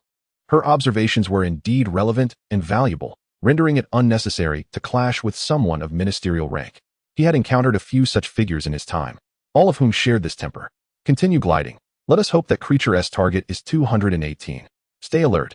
We need to escape swiftly along the turbulent currents. Damn. It's coming. The deep-sea giant tooth lion shark revealed its true form. Years of marine grime clung to its massive lion-like head, while its elongated shark body, seemingly altered by some unknown force, was cloaked in a thick layer of coral, resembling light armor. Devoid of eyes, it exuded terror. Qin Yan turned to observe the giant tooth, which was now heading directly toward the clown boat. Didn't you tell me to leave first? Have you not devised an escape plan? He hissed, gritting his teeth as he pondered their next move. With a resounding thud, inertia and the upward force caused the rear to strike heavily against the original clown boat, number 218, stirring up clouds of sea dust. The rush of water propelled the clown boat, which Wang Qing now occupied, swiftly along the current created by the giant jaws. It was evident without further observation that no. 218 was doomed. Attention, everyone. Activate the jet propulsion system. Full speed ahead. Target, the blue light sea cliff, commanded Master Zhou. Understood. Turning back, Master Zhou noticed Wang Qing standing serenely at the detection window. Ms. Wang, may I inquire why the giant jaws targeted the clown boat? He asked. Don't misunderstand. I merely wish to ensure everyone's safe return. If it involves secrets, Wang Qing, still not turning around, moistened her lips sensually and replied, I merely allowed no. 218 to approach that which it sought to protect, nothing more. I mean, from several dozen nautical miles away. What? Master Zhou was taken aback once more. This alluring woman never ceased to astonish him. You managed to do that from dozens of nautical miles away. Alas, the pilot was too incompetent to reach the blue light sea cliff and was struck by the giant jaws, resulting in number 218's incapacitation. Master Zhou fell silent, pondering that a pilot capable of fleeing dozens of nautical miles while pursued by the giant jaws was indeed among the elite of the city's remnants. He glanced at the nautical chart. His vessel was merely a few nautical miles from the cliff. This time, the giant jaws seemed to have outsmarted them. Initially thought to have departed, it was now advancing alongside the clown boat. The giant jaws dwarfed the clown boat by a factor of 10, imposing a formidable pressure upon the crew. Stay calm, Master Zhou bellowed. Master Zhou, that iron insect has returned, exclaimed a monitor in astonishment. What? Wang Qing was the first to vocalize her surprise this time. Master Zhou stared incredulously at her. How could this woman, who remained so composed in the face of the giant jaws, display such a reaction? Furrowing her brow, Wang Qing observed a light point tracing a circular path towards them. Calculating its trajectory, she realized it would intersect with the giant jaws, which aimed to approach the clown boat. By the way, little rabbit, are you afraid? Qin Yan tossed the controls to the little rabbit while rubbing her head. What is fear? Came the synthesized voice from the left ear. Right. The word fear does not exist in your dictionary. How admirable, so resolute. Qin Yan's iron insect was swifter than the clown boat and could potentially rival the giant jaws under full propulsion. Thus, it was clear that the clown boat, relying on speed, was no match for the deep-sea behemoth. What is Qin Yan doing? Master Zhou slapped his head. Wasn't he supposed to go ahead? Humph. Forget him. Wang Qing replied with disdain. Prepare the oxygen tanks. Accelerate forward. Master Zhou glanced at her and instructed the crew behind. Have you disposed of those fellows? We're fleeing, brothers. As they witnessed Qin Yan's iron insect approaching, the crew either mocked or expressed concern, inadvertently alleviating their own fears significantly. All set. Activate the sea lights. Heavy oxygen cannon ready. 23 degrees northwest, 9 degrees elevation. Smart lock engaged. Fire. Master Zhou commanded. Fire. The operator repeated the commands, maneuvering the torpedoes laden with oxygen, which trailed long vapor streams towards the oncoming giant maw. With two muffled thuds, a myriad of oxygen bubbles enveloped the sea. Qin Yan observed this scene, witnessing for the first time the descent of the heavy oxygen cannon. According to previous experience, the giant maw was most vulnerable to such an attack. Indeed, it thrashed violently, veering off its course, yet the bubble formation seemed to cling stubbornly above it. Were they preparing for a second launch? Qin Yan watched the movements of the clown submarine, now perilously close. The giant maw shook its head again, scattering the bubbles. Time was of the essence. How could these developers fail to produce anything in a year? Master Zhou muttered, readying for the second launch, and then connected with Qin Yan. Zhou, he declined. That rascal. 2 more torpedoes were dispatched. During this interval, the clown submarine had traversed a significant distance, nearing the small hill. It missed. The timing for the launch was off. Qin Yan accelerated towards the giant maw, which had already shielded itself with its tail against the 2 torpedoes, advancing toward him. Little rabbit, mechanical arm, deploy. Assemble the large fishing fork. It was unfolding to facilitate the carrying and control of large deep-sea cod. The iron bug was equipped with a relatively large fishing fork, and Qin Yan could scarcely conceive of any other effective means of attack. Wang Qing stared intently at the screen, alongside Master Zhou, watching the diminutive object, smaller than their clown submarine, hurtle towards the giant maw like a torpedo. The torpedoes could release the oxygen that the giant maw detested, while the iron bug bore only a small fish fork, hardly more formidable than a toothpick in comparison. The giant maw paid no heed to this insignificant entity, yet it charged fiercely towards its abdomen. Qin Yan.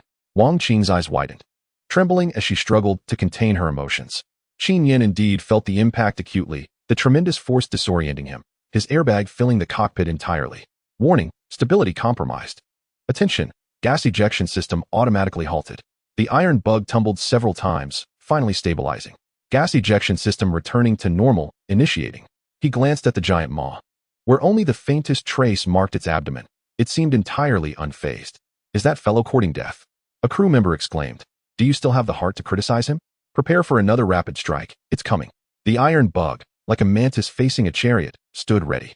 The giant maw finally confronted the clown submarine, obstructing its path. Gas ejection redirect, increase speed. The clown submarine expelled a copious amount of bubbles, urgently veering to one side, while the giant maw flicked its tail, following with far greater agility than the clown submarine. Qin Yan sought to direct the iron bug once more, but suddenly, a muffled sound emanated from the giant maw. It had opened its mouth. Was nearly a third of its body comprised of that maw? As the colossal maw yawned wide, the clown boat momentarily halted, ensnared by the immense vacuum that drew the surrounding waters into the gaping jaws, along with the vessel itself. Awaiting them were the exaggerated barbed fangs. Qin Yan observed with clarity that these were not mere serrations akin to those of marine creatures, but rather colossal tusks reminiscent of ivory or wild boar teeth, with dozens of them arrayed in an orderly fashion, varying in size. It was astonishing that such formidable weapons were concealed within that massive head. Just as the clown boat, carrying Wang Qing and Master Zhou, seemed destined to be engulfed by the monstrous fangs, Qin Yan stifled a groan and propelled the iron bug forward at maximum speed. At that moment, 2 resounding detonations echoed as heavy oxygen grenades struck the creature's jaws, causing it to instinctively recoil.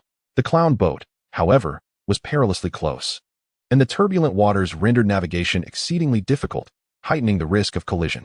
Fortunately, fate favored the clown boat, allowing it to escape the wrath of the raging fangs unscathed. With a sigh of relief, Master Zhou promptly commanded, turn towards the blue light cliff. Advance at full speed. Aye, sir. The crew, now imbued with a sense of newfound life, raised their voices considerably. Some cast hopeful glances at Wang Qing, yearning for encouragement from their alluring officer, yet she remained steadfast. Her gaze fixed upon the monitoring screen, specifically on the moving dot representing the iron bug. Report. The iron bug has sent us a one-way message, the communicator announced. What does it say? It advises us to proceed without delay. Proceed? What about him? At that moment, Qin Yan's iron bug had already brushed past the clown boat, charging towards the now-free giant jaws. Time was running short. As he had anticipated, this blind behemoth was indeed a creature of intelligence. Qin Yan mused to himself. At least it possesses some wisdom. Unable to discern the creature's eyes, Qin Yan found no other vulnerabilities on its body. Previously, his attempts to provoke its abdomen yielded little effect. Now, he steered towards its back, thickly coated in coral detritus. The giant jaws paid him no heed, merely continuing their pursuit of the clown boat after shaking off the heavy oxygen. Do you underestimate me? Qin Yan thought, comfortably maneuvering the iron bug onto its back, securing it with 4 mechanical arms and 2 embedded claws. He closed his eyes, focusing his energy for a second-stage evolution. When he reopened them, his left eye blazed with a fierce crimson hue, the surrounding faint red light rapidly expanding to envelop a substantial portion of the giant's body. With a glimmer of determination in his eyes, he declared, "Little rabbit, air sacs, prepare for inflation." The clown boat crested a small hill, seemingly gliding peacefully towards the blue light cliff. Yo-ho! The crew erupted in jubilant cheers. Abruptly, an ill-timed inquiry arose. Hey, what about the iron bug? The atmosphere grew tense. Among the crew, some had previously expressed disdain for the iron bug, yet now they were compelled to acknowledge that it was Qin Yan who had saved them. The last sight he beheld was of him suspended upon the back of the colossal beast, while the final signal vanished beyond 10 nautical miles, eluding all attempts at localization. As the information officer remarked, Master Zhou nodded in acknowledgement. He witnessed Qin Yan ascend upon the iron insect, after which the giant beast turned over, carrying him into the depths of the sea, an act that bore no semblance to combat, but rather resembled the taming of a steed. Is it possible that he can communicate with the sea's monstrous inhabitants? I inquired, recalling tales of such extraordinary individuals. A crew member responded, while another shook his head, dismissively asserting, if that were the case, he would have done so from the outset, rather than wait until now. If not, his fate would surely be dire. Master Zhou did not intervene in their discourse, but glanced at Wang Qing, cautiously suggesting, should we pause and wait for him? Wang Qing shot him a glance and retorted, have you lost your mind?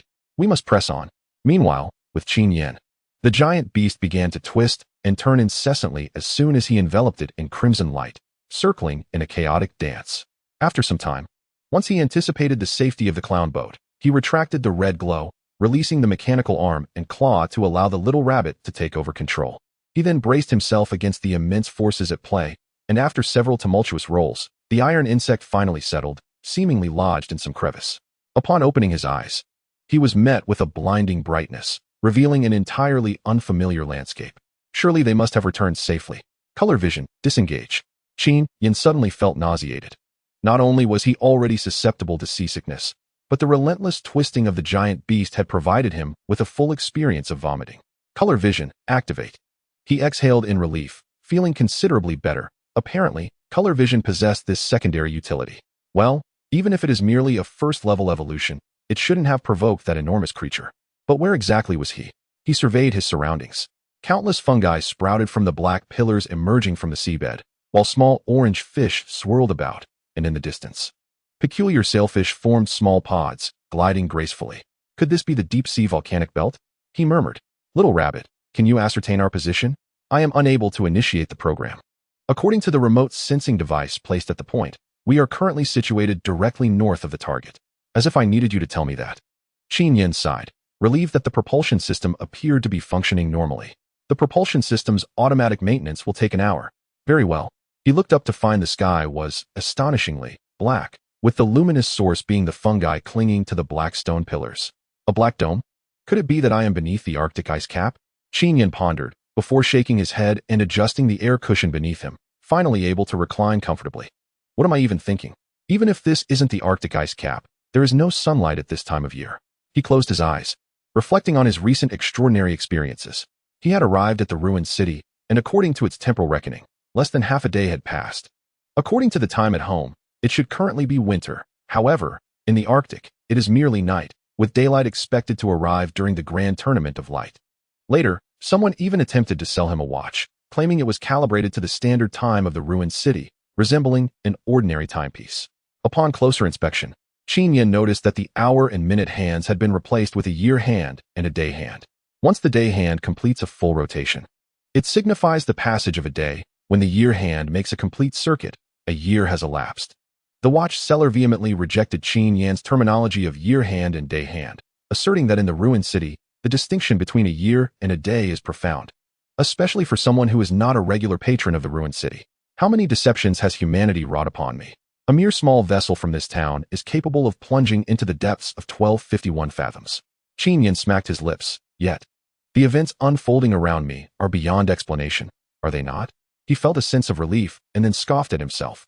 This feeling was akin to stepping into a pit of excrement and subsequently retracting his derision towards others who had done the same. Once it happens to oneself, the perspective shifts entirely. Qin Yan glanced at the watch on his wrist. One tick. Has an entire night truly passed? Gradually, he closed his eyes. Shortly after, the small yellow fish dispersed, and the other drifting fish vanished without notice, while the immobile bioluminescent fungi contracted into dark, spherical forms. It was as if the ocean dimmed to grant Qin Yan a reprieve. Due to unforeseen circumstances, the energy reserves of the iron bug, along with its fuel, were insufficient. Thus, Qin Yan conserved only the energy necessary for repairs, putting the rest, including the heating apparatus, into dormancy. He now slumbered in a state of chromatic evolution. In his left eye, where elemental accumulation resided, red radiating particles continuously burst forth from beneath his eyelids, shimmering like jewels in the dark waters.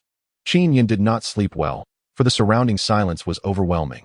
0 decibels are not typically favored by the human eardrum. Perhaps this trait evolved as a defense mechanism against prolonged danger? Nonetheless, he was exceedingly fatigued and succumbed to sleep. The sea remained tranquil, yet it was not static. A colossal shadow emerged from the abyss, its uppermost segment adorned with faintly glowing lines, the luminescence dancing along these lines, outlining its general form. Once the shadow fully ascended from the ocean floor, those lines stood erect, revealing a radiant silhouette resembling that of a human figure, specifically, a graceful female form. After circling around, the massive shadow seemed drawn to Qin Yan's left eye, gradually leaning towards the iron bug until that radiant glow softly illuminated the cockpit. Throughout this entire process, it emitted not a single sound, and naturally, Qin Yan remained undisturbed, lost in dreams. He dreamt of a slender and beautiful maiden, modestly concealing her alluring form, beckoning to him. "Who are you? How did you come to be beneath the sea?" The young girl offered no reply, her delicate figure twisting gracefully as she began to dance, albeit without any discernible rhythm. The beauty lay precisely in this lack of structure. Each of her movements was expansive yet artfully concealed her modesty, as she slowly turned, glancing back with each step. "Where are you going?" Qin Yan, lost in a dream, found his body moving of its own accord. With a sudden thud, he collided with the transparent pressure chamber, the sharp pain jolting him awake. Before him stood a radiant girl, her form shrinking into a bashful ball under his intense gaze, only to vanish abruptly, replaced by an overwhelming darkness. He stumbled, disoriented. As if tossed about, the iron insect rolling like a ball against some unseen force. A rumble echoed, and it dawned on him that both he and the iron insect had been swallowed whole by some monstrous creature. A whale? That was the first species that came to mind. A colossal sea beast? He recalled various marine creatures that utilized bioluminescence to lure their prey. Yet none were known to employ such seduction while capable of devouring an iron insect. However, it was also true that humanity's understanding of the ocean depths barely exceeded 1%. He must be within the belly of this creature, and to his surprise, it wasn't dark at all. A plethora of luminous entities illuminated the space, such as glowing jellyfish. Yet, he felt no fear of the darkness, nor dread of being digested by this sea beast, and certainly no concern of starvation. If hunger struck, he could simply open the hatch and carve off a piece of flesh to consume. He muttered with a fierce resolve, glancing at the fuel gauge. His only concern was whether he would have enough energy to return to the abandoned city once this sea creature regurgitated him. The beast's mimicry of human anatomy was rather impressive.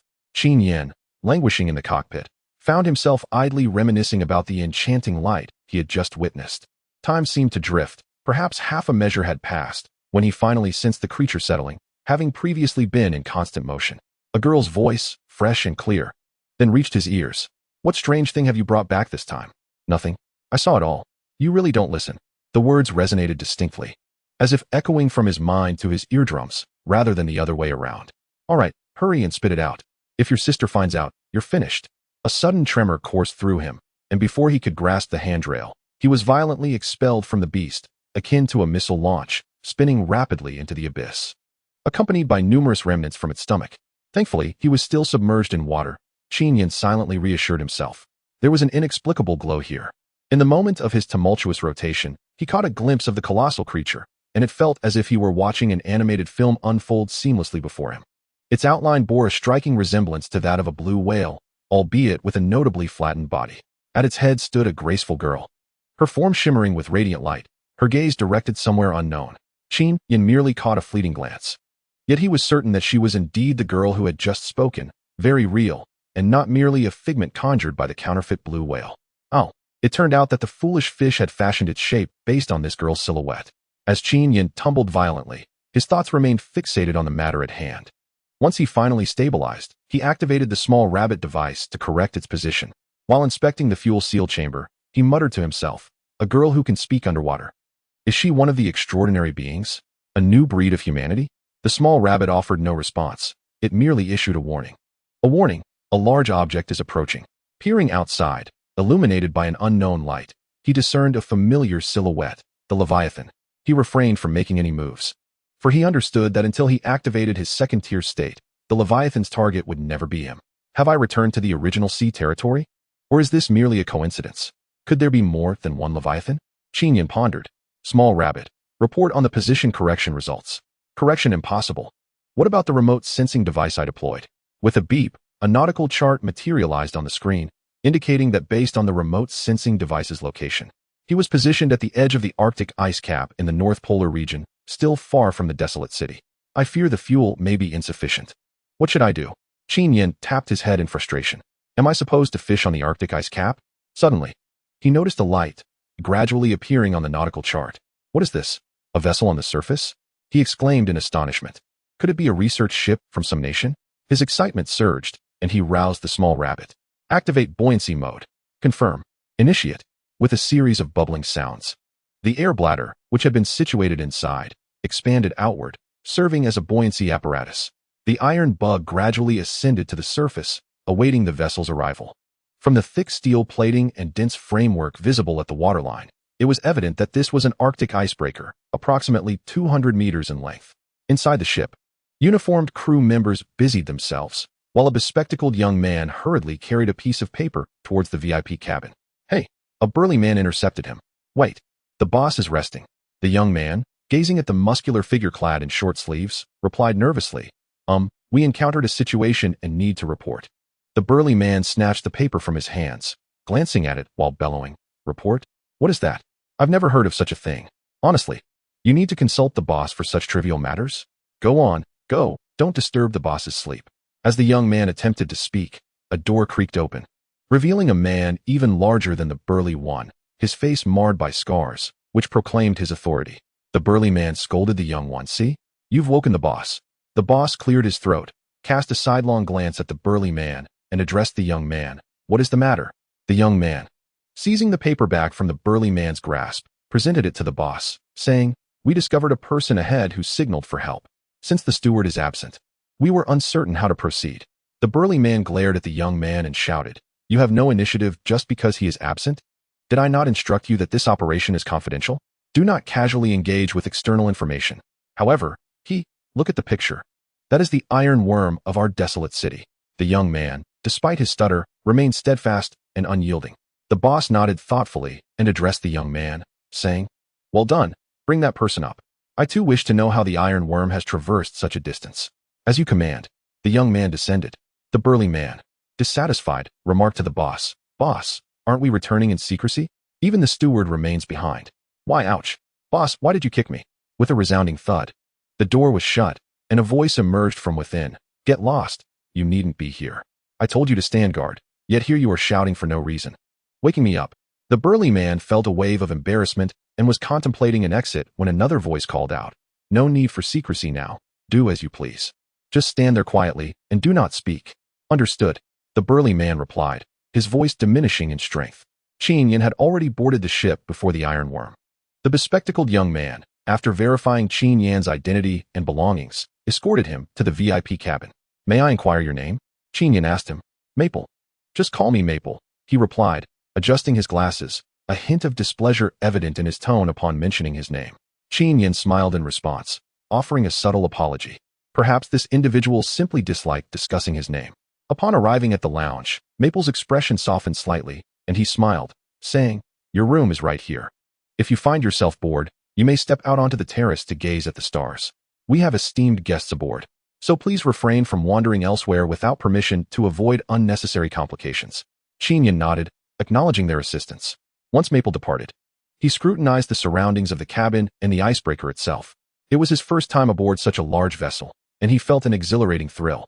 After frolicking for a while, he recalled Maple's assertion that this ship did not belong to any nation, and that he had spoken in a universal language. Could it be that this is a pirate ship? Qin Yan pondered, yet the direction they were heading indeed pointed towards the desolate city. He resolved to wait until they reached their destination before deciding further. Leaning against the window, he gazed at the inky sky and the silent sea, lost in thought. After a considerable time, as he stretched his neck in preparation for rest, a piercing howl echoed directly in his mind. Glancing around, he wondered, who is it? Naturally, no one answered. That voice sounded so familiar. Where have I heard it before? Qin Yan closed his left eye, then, with a flick of his gaze, opened his colored eye. As he reopened his left eye, the world transformed into a vivid orange. He looked up at the sky, where nebulous clouds shimmered, radiating brilliant hues, and droplets of water cascaded down, emitting a dazzling orange light, more intense than sunlight. It turned out the nebula was hovering above the Arctic Ocean. The howl resounded once more, and this time, Qin Yan discerned its source, the bow of the ship.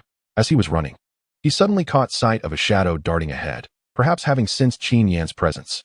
The shadow abruptly halted and turned around, revealing blood-red eyes. It was Maple. Qin Yan came to a stop, uncertain of how to address this fellow being. Before he could speak, the other began. "Didn't I tell you to refrain from running about?" It turned out that he too was an anomaly. "Enough, don't follow me any longer, return," Maple declared hastily before striding towards the forward cabin. Furrowing his brow, Qin Yan contemplated pursuing him but was abruptly seized around the waist by a pair of strong hands, rendering his arms immobile. When had this person arrived? He had no time for disbelief. His blood surged, muscles tensed, and he struggled with renewed vigor, feeling a significant increase in strength. Yet those hands clutched him relentlessly, tightening their grip. "Air Bowsy, let him go." A steady voice resonated from within the cabin. Feeling the pressure ease, Qin Yan swiftly moved forward a few steps, turning as he walked. Before him stood two men, one robust and the other somewhat portly. From their distance, he deduced that the portly one was Air Bowsy. "Who are you? Who are you both?" they simultaneously queried. No answer was given as Qin Yan scrutinized them. Air Bowsy bore a distinctly southern demeanor, while the robust man exuded an air from the northern regions of the 9 provinces. Observing their brown eyes, he reasoned they were likely not anomalies, or perhaps simply had not entered their altered state. The portly man's strength was indeed formidable. Air Bowsy chuckled, "I see. You are a new breed. Your fluctuations in power are remarkable and sustained, not merely explosive. Are you not?" Qin Yan frowned in response. "Maple," the robust man said, glancing behind Qin Yan. Turning to look, Qin Yan found that Maple had returned, his clothing visibly torn, with the ragged edges exhibiting a faint black hue. "Maple, have the seeds you concealed begun to stir?" the robust man continued. Maple lowered his head, appearing respectful, yet his eyes gleamed ominously. "Yes, boss. He has broken through the suppressive drug," Maple replied, noticing the displeasure on the man's face. "I heard that Master Jia has arrived in the southern city. He requires the rotting seeds, as the last batch has been depleted," he explained. It was then that Qin Yan recalled the madman he had previously subdued at the southern city laboratory. "I remember distinctly forbidding such occurrences. And I recall you were present when I spoke," the boss asserted with authority. Maple remained silent, his gaze steady, seemingly devoid of any sense of wrongdoing. The boss studied him, then glanced at Qin Yan, hesitating before finally addressing Qin Yan. "You are the pilot of the Iron Bug, are you not?" "Indeed. Which part do you control? What is the designation of the Iron Bug?" "My apologies, but I have yet to review your information." Qin Yan was puzzled as to how he knew of the Iron Bug numbering system when Air Bowsy uttered a shocking remark. "What are you doing, kid? The boss is asking you a question. Do you not trust us?" "Our boss's name is Dian Quang. Dian Quang, the esteemed leader of the Iron Eye Hunters in the Northern Asia region, one of the developers of the Iron Bug, the administrator of the Iron Bug system, and also the supervisor of this grand competition, Dian Quang. Indeed, if he were to possess this grand vessel, it would not be surprising." Qin Yan, despite harboring animosity towards the Iron Eye Hunters, began to regard him with respect. "What is your number?" Dian Quang inquired once more. Qin Yan revealed the maintenance department's number and, under further questioning, recounted the incident with the giant tooth, deliberately omitting the matter of the colossal whale, merely stating that he had been pursued here by the giant tooth. After all, he had encountered the giant tooth in this vicinity. The lion sea shark? How could it appear so close? He furrowed his brow, glancing at Maple and asking, "What secrets are you and the steward keeping from me?" Maple stared intently at the floor and replied, "Just these two matters, boss. The situation with the lion sea shark is currently under investigation." "Very well. I shall not pursue it further. You two are individuals I, Dian Quang, hold in high regard. Go on, comfort that person. After all, he has done much." Maple took his leave, but Dian Quang retained Qin Yan in the cabin. "Ha ha." Dian Quang's hearty laughter echoed within the cabin. Outside, Air Bowsy, who was preventing entry, muttered, "Isn't he just stronger than me?" "Humph." Qin Yan awkwardly admitted, "Indeed, it is I." "Ha, you are that romantic saint." "Qin Sheng, the romantic saint. So that's it. How fortunate is Miss Huajin. Someone is risking their life for her in this deadly competition." Qin Yan rubbed his temples, feeling a headache at how the situation had escalated, for he had only participated in this contest out of coercion and deceit. "Would you like me to open a back door for you?" Dian Quang suggested enticingly. "I am the supervisor of this event, you know." Qin Yan was left speechless. His mouth agape. Dian Quang, the esteemed leader of the Iron Eye Hunters, beckoned Qin Yan closer with his fingers. Leaning in, Qin Yan was soon privy to a scandalous revelation. Dian Quang was infatuated with the queen of the ruined city, yearning to approach her, but lacking the opportunity. Always seeking to take action through those around her. However, the formidable caretaker Bai Lin was not easily dealt with, and his few favored maidens rarely ventured out. So, if Qin Yan were to win the heart of the beauty, would that not bring him closer to her? Qin Yan gazed at the ceiling with a peculiar expression, clearly unsettled. "What is the matter?" Dian Quang inquired with a frown. "What do you wish to say?" Yet this time, Qin Yan was not intimidated by his imposing presence. "Ah, I hadn't expected my esteemed brother to have such unique tastes." Dian Quang was left bewildered. Qin Yan touched his nose and glanced at Dian Quang. Although he appeared robust and strong, he was already in his 50s. The queen, on the other hand, was merely a young girl, which struck him as peculiar. He voiced his thoughts, prompting Dian Quang to slap his thigh and exclaim, "You've all been deceived." "Deceived?" Qin Yan retorted, observing Dian Quang's puzzled expression as he continued. "That old woman, the queen, will turn 200 in a couple of years." "Are you joking?" Qin Yan exclaimed in shock. "Brother, I am 44 by Chinese reckoning." "Brother, how is that possible? Do you have a peculiar taste?" Dian Quang inquired. "But how could the queen be 200 years old?" "She is not human." Dian Quang clarified. "What I meant is that she is not an ordinary person. Just now, Air Bowsy mentioned you are a new human. Is that correct?" "Yes, an extraordinary being. You must be aware of many incredible phenomena. So, what is so unusual about someone living to 200 years?" Qin Yan nodded, acknowledging the truth in that statement. Humanity's understanding of this world is indeed woefully limited. "I am not an extraordinary being," Dian Quang sighed gently. Qin Yan furrowed his brow, struggling to believe that the head of the Iron Eye extraordinary beings was not one of them. Furthermore, Dian Quang added, "I show no signs of evolution or natural adaptation. Nor can I. Someone tested me and declared I would never evolve." Dian Quang offered a wry smile. "Do you know why I cannot evolve?" Qin Yan shook his head. "Because I am a perfect human," he stated. "I have achieved a flawless evolution suited to Earth. I cannot regress into a flawed state." Dian Quang's gaze seemed unfocused. Lost somewhere. Flawed evolution? Qin Yan was about to inquire whom he referred to, but Dian Quang remained silent, merely gesturing upward. "However, Gallo possesses the ability to manipulate us so-called perfect humans, altering our memories at will." Qin Yan wholeheartedly agreed, pondering that had it not been for those peculiar dreams, he would still be ensnared in that illusory world, surrounded by a fictitious sister, a false teacher, and so forth. Moreover, he did not believe there was any wrongdoing in such actions, Dian Quang remarked in a somber tone. The icebreaker glided through the tranquil and eternal night, its sounds and communication lights cutting through the silence as it advanced. Ahead, the colossal beams of light from the ruined city were becoming visible. Air Bowsy was nearly dozing off, occasionally slapping his face and stomach to rouse his mind, wondering why it was taking so long for them to emerge. Inside, Qin Yan listened to a poignant and astonishing tale, Dian Quang's story, which was quite melodramatic. Decades ago, the innocent young man Dian Quang encountered the wealthy merchant's adopted daughter, the queen, and they fell in love. However, shortly after their first hand-holding, the queen discovered that Dian Quang had completely forgotten her and was deliberately ignoring her, which left her heartbroken. The merchant cherished the queen dearly but was at a loss for how to help. In an attempt to comfort her, he took it upon himself to teach Dian Kuang a lesson, hiring someone for the task, among whom was Heir Baozi. Years later, Dian Kuang crossed paths with Heir Baozi, leading to a confrontation. After sustaining a head injury, Dian Kuang's memories returned. He recalled the queen, yet felt bewildered by this world. The only course of action available to him was to seek out the queen. Thus, he once again approached Heir Baozi, and together they made their way to the wealthy merchant. The merchant was embroiled in a legal dispute, and in a fit of madness, Dian Kuang fervently assisted him. After enduring numerous trials, the merchant forgave him, and the queen held no grudge against him either. Much time passed before Dian Kuang truly endeared himself to the queen's heart, yet when they embraced, a previous incident repeated itself. This time, the queen was genuinely incensed, vowing never to trust him again. Heir Baozi, in his frustration, struck Dian Kuang multiple times, finally awakening his memories once more. However, the merchant subsequently faced another lawsuit that ended in his defeat, leading to his assassination at the hands of adversaries. The queen, engulfed in grief, departed with her inheritance. Dian Kuang swore to uncover the reasons behind all these events, a quest that continues to this day. His assertions were simple, yet the effort and heartache involved were evident to Qin Yan without the need for elaboration. Given Dian Kuang's ascension to such heights, particularly as a human among the extraordinary Iron Eye hunters, it was a testament to his unwavering resolve and the arduous sacrifices he had made. Was this why he willingly surrendered the eastern city bar to the queen?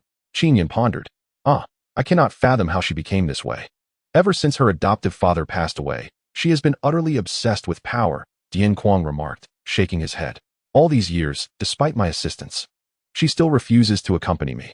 She knows I would never reject her, yet she insists on meddling in the ironworm business.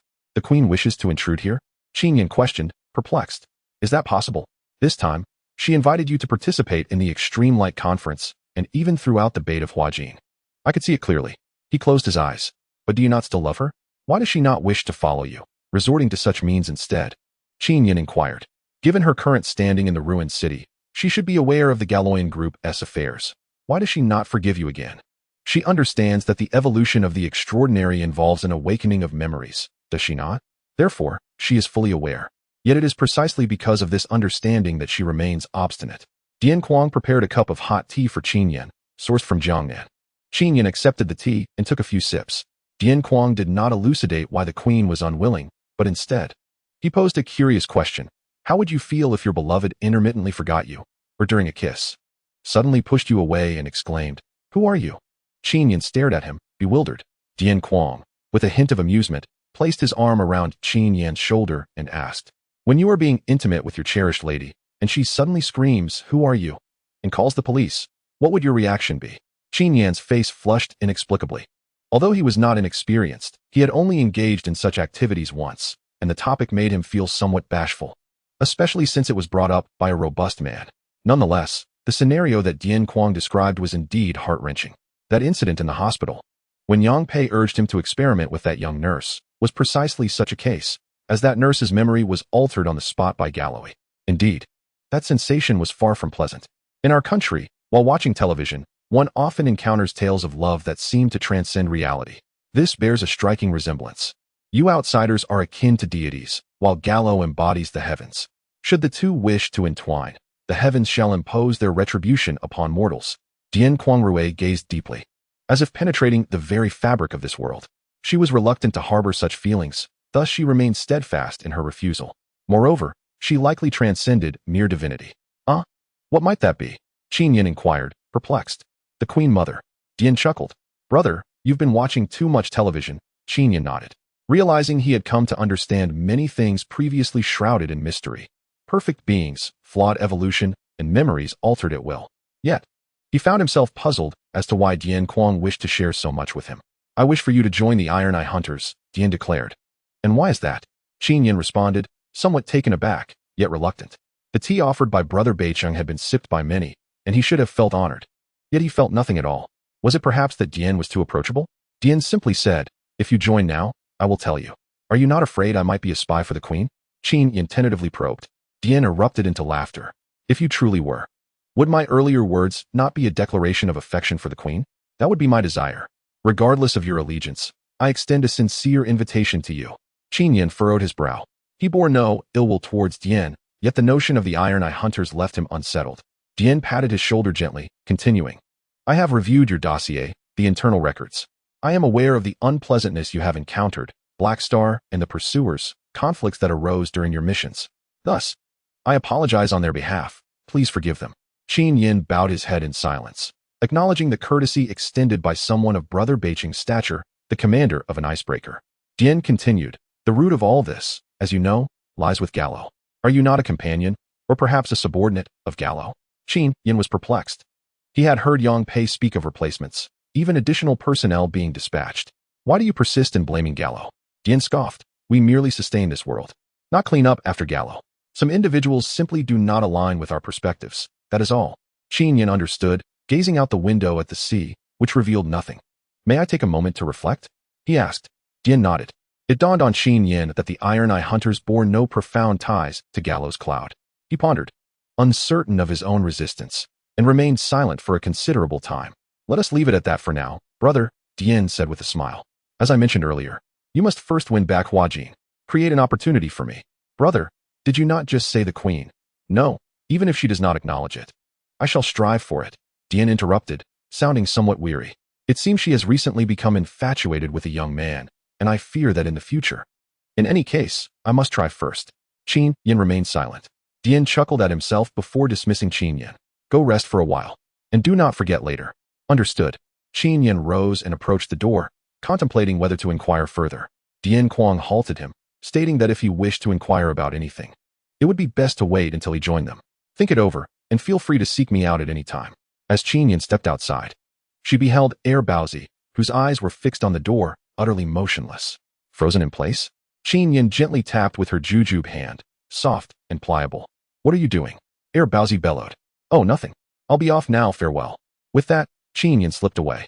Humph, Air Baozi muttered, observing Qin Yan's retreating figure. This fellow has quite a robust frame, larger than the boss's even, yet still not the perfect physique. Lost in thought, he heard Dian Kuang calling for him. What is it, boss?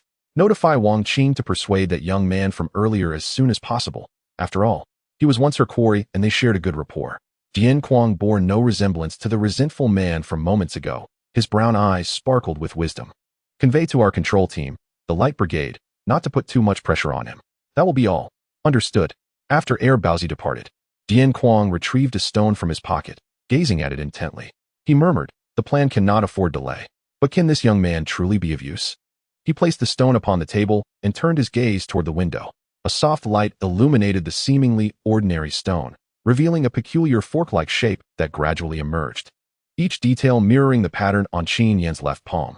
The ruined city remained enshrouded in the night, its inhabitants largely retired for the evening. Nevertheless, many were still occupied, including several prominent figures in the city. Furong Yangzi had closed her hotel early and rushed to the docks, awaiting the return of the leader from North City. Although Dian Kuang only commanded the iron worms of North City, those from an earlier era knew well who truly orchestrated the bar business.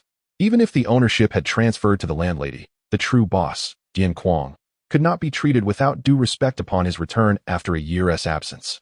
Some speculated that the boss was returning discreetly, urging a low profile. Low profile? Of course. We are merely a few bosses and the heads of regional branches here to extend a warm welcome. We wouldn't want to stir up a ruckus in the city. Furong Yangzi craned her neck over the sea, soon spotting the silhouette of an icebreaker. Hey, Yangzi, someone nudged her. Why are you showing your face here? Aren't you with the queen? Go away, she retorted, the nearby companions, familiar enough with her, jesting at her expense. Another chimed in, he sent a young man to the queen, and she's surely reveling in it. She wouldn't have time to think of you. You rascals, tread carefully, or I shall report you. Enough already, or we might just tear your mouth apart. By the way, why haven't we seen that plump fellow lately? Which one? The one you tricked during the ceremony. I nearly forgot about him. Yangzi, you must have succeeded. I wonder where that fellow is now, perhaps feeding fish? Shoo. Quiet down, someone is approaching. The room fell into a hushed silence, the rhythmic sound of high heels echoing on the metallic floor of the dock, steady and composed. The presence of the queen was suggested, and the crowd exchanged glances, holding their breath in anticipation. Bai Lin adjusted her glasses, cast a fleeting glance at the neatly arranged line of executives, let out a soft hum, and turned to walk away, her heels tapping in a steady beat. After a prolonged moment, the executives found themselves at a loss for words. Although they were all aware of the situation, Being caught off guard left them slightly embarrassed. Soon after, several officials began to arrive one by one, and in the absence of conversation, they waited in silence. With a creak and a thud, the long-absent brother Jianquang from Beijing appeared before them, prompting everyone to lower their heads, none daring to meet his gaze. The atmosphere was anything but quiet. The sailors shouted orders loudly, and Maple's descent down the stairs added to the clamor. Jianquang surveyed the room, his head held high as he descended the stairs, each step resonating with a thud that matched his imposing stature. In truth, assisting Qin Yan was quite straightforward. It merely required him to follow Jianquang off the ship. Qin Yan trailed behind, noticing that no one dared to lift their gaze, leaving him puzzled about the impact of his presence. Ignoring the crowd, Jianquang strode away alongside the swaying Maple. Only then did the others dare to glance in their direction, observing Qin Yan walking shoulder to shoulder with Jianquang. That person. Haven T, I seen him somewhere before.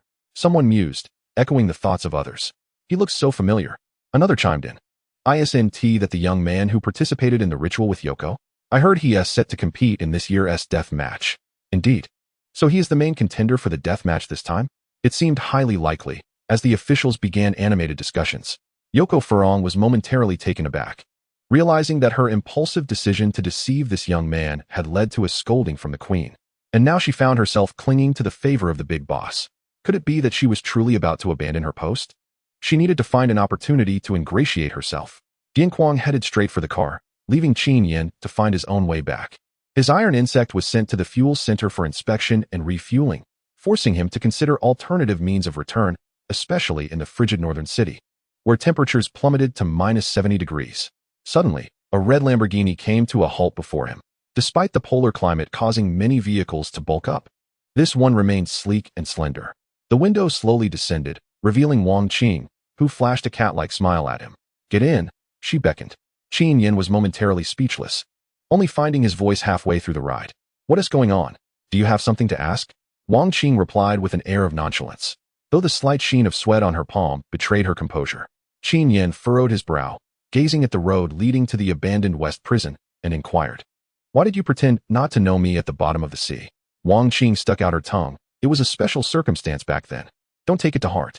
Why are you upset? After all, I am your teacher. Qin Yan sighed, reflecting on how much turmoil had arisen from her desire to rescue this individual. You don't seem to be in a good mood now, do you, Commander? She remarked. Commander? Hee, children really shouldn't get angry. I've only recently been dispatched here to work, Wang Qing replied, her expression strained. Silence enveloped them once more. The Lamborghini sped along, swiftly arriving at the entrance of the abandoned West Castle. Despite their silence, neither of them exited the vehicle. Unable to contain herself, Wang Qing turned to Qin Yan, gently extending her right hand to softly caress his face, a glimmer of something elusive flickering in her eyes. Qin Yan felt the warmth of her hand, licking his lips with some difficulty as he asked, Did I dream that we were once lovers? He sensed her hand tremble before retracting. No, that's not it, came her voice, laden with reluctance. Well then, Qin Yan sighed, as long as you're all right, that's what matters. Wang Qing nodded vigorously. So, what position do you hold in the Iron Eye Hunters now? Qin Yan inquired. Yes, I've taken on the role of a new department head and am currently executing a mission here. If you have time, you can come find me, Wang Qing replied, handing him an address and a number. Is there anything else you wish to say? Qin Yan looked at her intently. Wang Qing felt flustered under his gaze and gently shook her head. How did you know I would return and wait for me? Qin Yan asked, exhaling a sigh. Wang Qing bit her lip, seemingly having never contemplated this question. It must be the Lord who summoned you, she said, nodding, hesitantly adding. He mentioned that if you decide to join, it would be nice to have someone to look out for me. All right, I will give it serious thought. You should head back now. Thank you for seeing me off. Qin Yan bid farewell to this evasive teacher Wang. No, now she should be addressed as Minister Wang Qing. Regardless, she wouldn't speak the truth, so let her be. Qin Yan's gaze followed the receding lines of the Lamborghini into the boundless darkness of the night. A night devoid of direction. Suddenly, the sound of a door opening broke the stillness, and Qin Yan turned to see two chubby figures approaching on their little motorcycle. Hey, boss, long time no see, exclaimed the older of the two. Big brother, I was just saying. I saw the prison warden finally willing to take a break after spending the last 2 days on the wall. Wait, boss, you didn't go a few days and come back foolish, did you? The younger one teased. Be careful, boss. The warden looks rather displeased. Qin Yan nodded and inquired. Where are you two off to? The chubby one with a mischievous grin replied. We're heading to the bar? Heh. Xiao Mei just called me over. The other one scoffed. Please, it's obvious that Xiao Li misses me and is dragging you along. It's been ages since Xiao Mei paid you any attention. Qin Yan kicked them away, thinking that perhaps it was better to leave Su Na to the simpleton.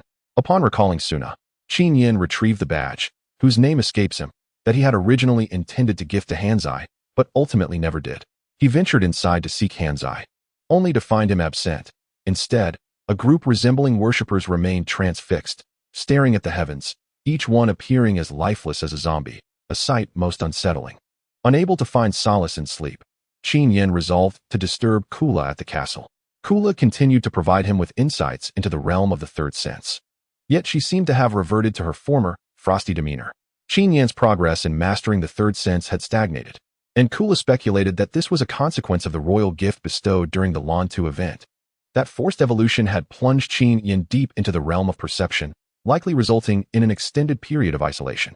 Based on Qin Yan's descriptions, she formulated a hypothesis, suggesting that one could represent the strength of the third sense through perceptual lines. However, determining what constituted strength or weakness was a task for Qin Yan to undertake through his own observations and analyses. Even Vita, who was reputed as the strongest in the realm of the third sense, shook his head, confessing he had never ventured into the world of perception. With no clear path forward, Qin Yan relinquished his pursuit. Kula's icy demeanor rendered their interactions rather dull. In the subsequent months, he entrusted Hanzai to Kula for instruction in the third sense, and took it upon himself to practice and familiarize himself with the iron bug. Training with the iron bug proceeded methodically, with no unexpected occurrences. To his delight, Master Zhou announced his intention to serve as his maintenance technician. This role resembled that of a tire changer or vehicle calibrator, but in the context of the iron bug, it entailed disassembling, repairing, and assembling complex components such as mechanical arms and power cells. The iron bugs in the wasteland were relatively scarce, and during the time outside of training, Qin Yan had to switch to 4 specialized mechanical arms designed for deep-sea cod fishing, conducting regular salvage operations that could potentially yield minor complications. Hence, maintenance and assembly during competitions were of utmost importance. Master Zhou, a prominent figure in the maintenance department, arrived with his team to support the endeavor. As the grand event of the Extreme Light Tournament approached, excitement surged through the wasteland, heralding a promise of eternal illumination. Rumor had it that Xiao Wu and Hua Jin had fully recovered from their injuries, yet Qin Yan continuously found himself lacking the time and opportunity to visit them. Instead, he became a frequent guest at Vita and Ji Tianzai's quarters. Of course, he harbored a secret curiosity about whether the decayed seed maple had concealed that day was among them, but he remained vigilant without any discoveries to show for it. The only remarkable revelation during this period concerned the Temple of Madness. On a tour of the wasteland led by Vita, he and Ji Tianzai arrived at the base of a mountain formed from ruins, where Vita pointed to the tallest structure and declared, "That is an aircraft carrier." Initially, the pair were skeptical until they beheld the elongated runway, leaving them astounded. It was a mystery from where the Temple of Madness had procured such a vessel, discarding it here amidst the mountain of refuse. Qin Yan suddenly perceived that the previously intimidating icebreaker was not so formidable after all. The Iron Eye Hunter's influence had grown tremendously, raising concerns about its expansion. Wang Qing had also visited him several times, confirming the existence of the aircraft carrier, though she too was unaware of its origins and the reason for its abandonment. Qin Yan could never have imagined that he would one day have the opportunity to ascend the majestic aircraft carrier mountain, and this tale begins on his 18th birthday. On that day, he maintained a low profile, merely making a phone call to his family. He felt an overwhelming sense of change in the world, as if it had transformed beyond recognition, leaving him uncertain about what he was truly seeking in this altered reality. Devoid of any awakening memories, a profound loneliness enveloped him. Those in his hometown appeared insincere, while here he found himself engulfed in confusion. He quietly resolved to join the Iron Eye Hunters, hoping to catch a glimpse of Galro's shadow, and perhaps of Ya, standing by the serene waters of the hot springs lake behind the castle. The lake shimmered under the starlit sky like a blue-black Kohinoor diamond. The ambience here was entirely distinct from the desolate city, yet harmoniously blended. The verdant moss, the sprawling Arctic willows, and the tranquil lake surface under the night sky painted a picturesque scene. This was the Hot Springs Lake, its waters never freezing despite their coolness. The soft rustling of movement on the moss caught Qin Yan's attention. He knew who it was. Here, apart from Kara and Tiao Tiao, no one else would be present. Kara's arrival stirred a gentle breeze, leaving Qin Yan at a loss for words as he stood silently in the wind. Her strikingly beautiful visage might be alluring, but the resolute gaze in her eyes sent shivers down one's spine. She looked skyward with those luminous eyes, unaware if the vast expanse of stars might shy away in fear. Qin Yan turned his gaze to the heavens, hoping to find a topic to initiate conversation. However, due to the geographical latitude, he could no longer discern familiar constellations. Perhaps the largest and brightest star was indeed the North Star. "What are you looking at, Aunt?" Kara inquired, raising an ancient sword toward the sky. "That one." Following the direction of the toy sword, Qin Yan gazed upward, puzzled as to how he could identify a specific star among so many. Yet, upon noticing the sword's hilt, he indeed spotted a faint twinkling light. Instinctively understanding that Kara was indicating that very star, his curiosity piqued. That star was not the brightest, nor the most frequently twinkling, nor the most aesthetically pleasing. "It calls to you," Kara remarked. "Does it?" Qin Yan thought of the worshippers in the prison. They fell into a moment of silence. After a long pause, Kara softly asked, "Do you know what it feels like to fall in love?" "Love?" Qin Yan pondered this question, reflecting on his long-standing struggles with anxiety. How could he possibly know? Yet, he had watched television often enough.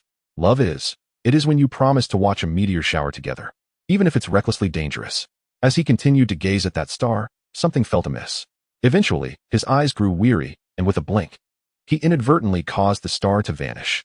Startled, he turned to Kara. "Did you see that?" That star seemed to disappear. Kara, her piercing gaze softened, innocently replied, "The power went out." Defeated, Qin Yan exclaimed, "Stars can lose power too?" "You should head back," Kara suggested. "I wish to linger a while longer." Qin Yan greeted with a simple hello and turned to walk back. On his way, he encountered the familiar figure of Jiao Jiao, who was gnawing on a polar willow. To his surprise, Jiao Jiao did not recognize him and scratched his neck with two swift claws. "Humph, I shall cast you into the hot spring lake," Qin Yan exclaimed, tugging at Jiao Jiao's ears as he hurried back. Upon reaching the lakeside, he noticed the armor and sword lying there, prompting him to unconsciously glance at the misty lake. How had he not noticed the ethereal fog before? It seemed to rise only after Kula had submerged herself. Kula faced away, her damp brown hair cascading lazily over her shoulders, illuminated by the faint water hues reflecting the starlight, capturing the delicate dewdrops on the tips of the lotus leaves.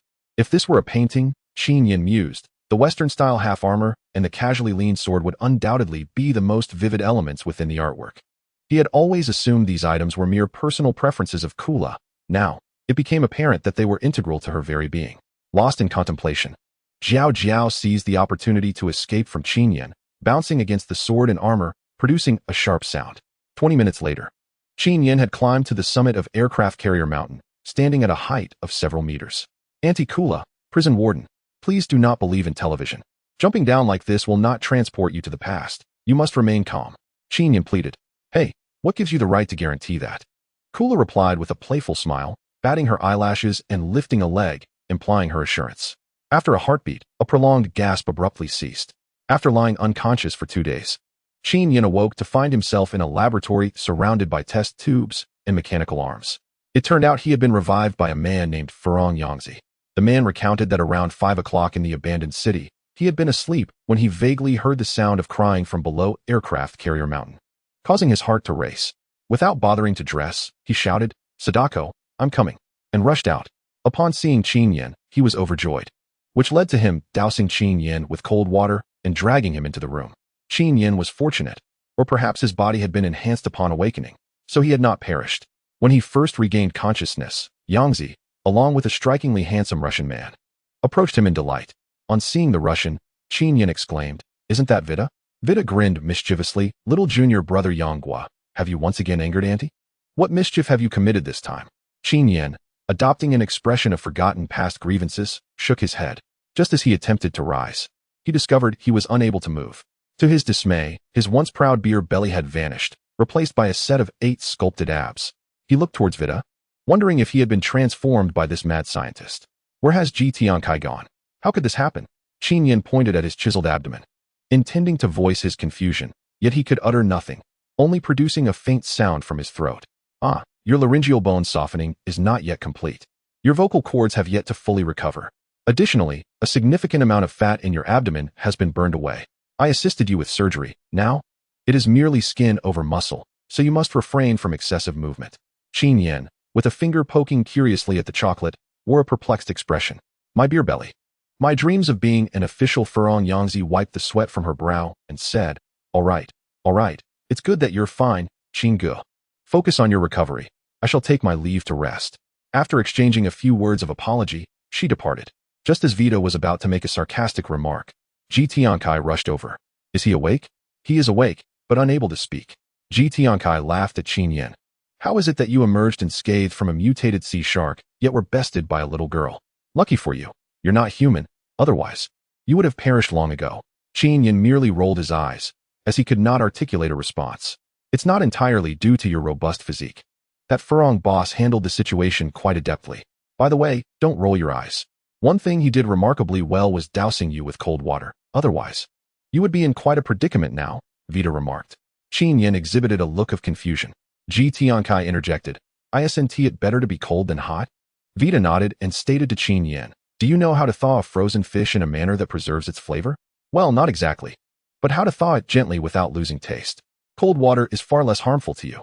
This relates to the concept of better than hot. Once Qin Yan's throat healed, he informed Vita and Ji Tiankai that he intended to stay here, resolutely refusing to return to the western city. What do you expect? To have me jump from such a height at a latitude of 66 degrees north? He exclaimed. Do you have any idea why everyone fears our master? Vita chuckled. She is the type to follow through on her words. If she wants to do something, she will do it. Besides, you have yet to witness her truly terrifying side. What else does she possess? Qin Yan inquired, astonished. Vita smiled mysteriously. If you provoke her once more, you might just find out. Ha ha. What on earth did you do? Ji Tiankai asked curiously. Naturally, Qin Yan remained reticent, merely deflecting with laughter as the trio descended into playful banter. Knock, knock. Knock. The door sounded. Come in. It was Su Na, who cast a gloomy glance at the three of them before delivering a lengthy monologue and then departing. Qin Yan looked at Vita with curiosity. Vita raised an eyebrow and said, Little junior brother, your romantic encounter is upon you. The queen will send someone to escort you shortly. Furthermore, that wretched woman has labeled the three of us as buddies. Qin Yan scratched his head, pondering where he was being taken this time. He had not encountered the queen during his last visit, and truthfully, he was not eager to meet her. His concerns lay with Xiao Wu and Hua Jin. The person sent to fetch him was different from last time, a younger individual. Bored. He inquired about the previous candidate for the royal consort. To his surprise, the young one was informed. She is my sister, named Hua Kai. And what about you? Perhaps you are called Hua Luo? Giggles erupted. Of course not. I am called Nanian Hua Kai Nanian. Ah yes, the year when flowers bloom. Are all names in Chinese? Indeed. Although they are in Chinese, the forms are rather peculiar. Is this a quirk of the queen's? What is your name and who gave it to you? I do not know. We are born with it. Is that so? Yes, it is quite pleasant. Thus, on one occasion, Qin Yan entered a hall adorned with an abundance of blankets. However, this time, the queen, Bai Lin, and the four esteemed maidens, including Hua Jin, were present. At first glance, Qin Yan's gaze fell upon Hua Jin, who appeared to be in good spirits, her cheeks flushed, nestled among the others. Before Qin Yan could extend a gesture of friendliness, the queen smiled at him, and, with utmost grace, stated, first and foremost, I would like to express my gratitude for inciting the warden's ire. It brings me great joy. Bai Lin cast her a sidelong glance, prompting the queen to add, therefore, I wish to present you with a surprise. Qin Yan felt a pang of embarrassment, silently reflecting that he had no intention of angering Kula. Yet he was fond of surprises. He had heard tales of the discord between the two factions of women, and it seemed the tensions ran deep. Just as his own wounds had begun to heal, he was summoned to receive a reward. Hua Jin, please step forward. Qin Yan watched her, uncertain of what she would present to him. Hua Jin approached, then turned to lean against him, both facing the queen and her entourage. The queen smiled, declaring that this surprise was indeed Hua Jin, whom she was lending to him. In the laboratory of Vita and Ji Tiankai, the conversation unfolded. Should we inform our junior disciple that we have implanted a tracker in him? Don't ask me. I was coerced by you all. How can you say that? You were quite intrigued by the third sensory device. When I suggested implanting it in you, you did not object. I am not concerned. I am merely a pitiful data collector.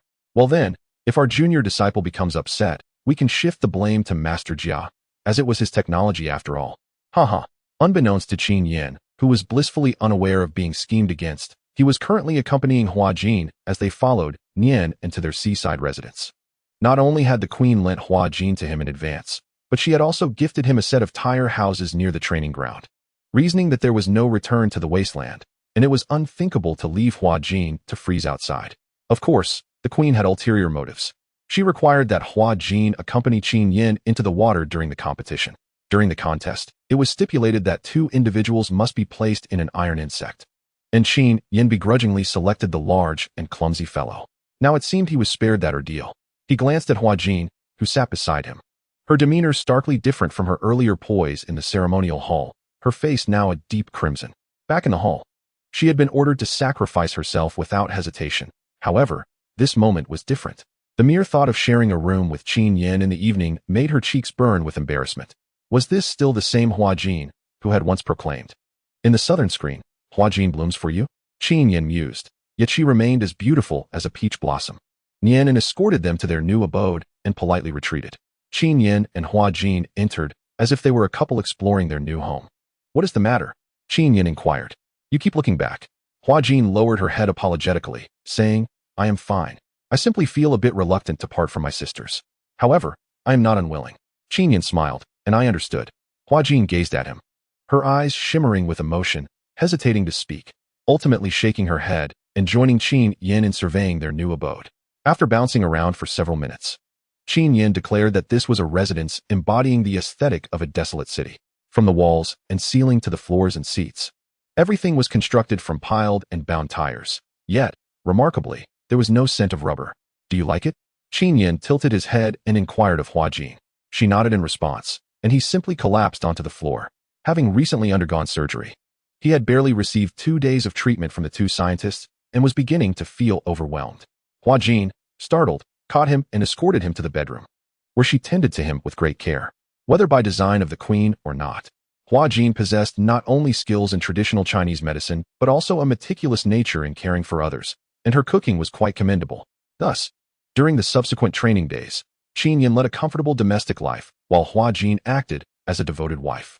When Wang Qing visited for the first time, she was taken aback, but soon she too wished to move in. Hua Jin could not only cook, but also nurtured flowers at home. In a place situated at 66 degrees north latitude, even with central heating, it was not easy to cultivate blossoms. Yet, Hua Jin managed to grow a vibrant array of flowers without sunlight. Of course, Hua Jin also trained alongside Qin Yan, as she needed to familiarize herself with the operations and serve as a helper. In this manner, the eve of the grand competition arrived swiftly. In the tire house, Qin Yan grabbed several pounds of mung bean cake and stuffed them into his bag. A month prior, he had instructed Vita and Ji Tiankai to prepare plenty of these provisions, which he deemed quite useful. Meanwhile, Hua Jin was meticulously packing some candy gifts. As the day of the competition coincided with the queen's birthday, and she could not personally present the gift to her. After finishing, Qin Yan observed Hua Jin's earnest expression and felt a pang of discomfort. The queen's decision to have her accompany him to the competition seemed well-meaning. Yet the inherent danger was undeniably unfair to Hua Jin. However, he dared not voice his concerns, remembering how she had previously declared that she would rather die for the king. "Have you finished?" Hua Jin sensed Qin Yan's gaze upon her and shyly lifted the beautifully wrapped candy.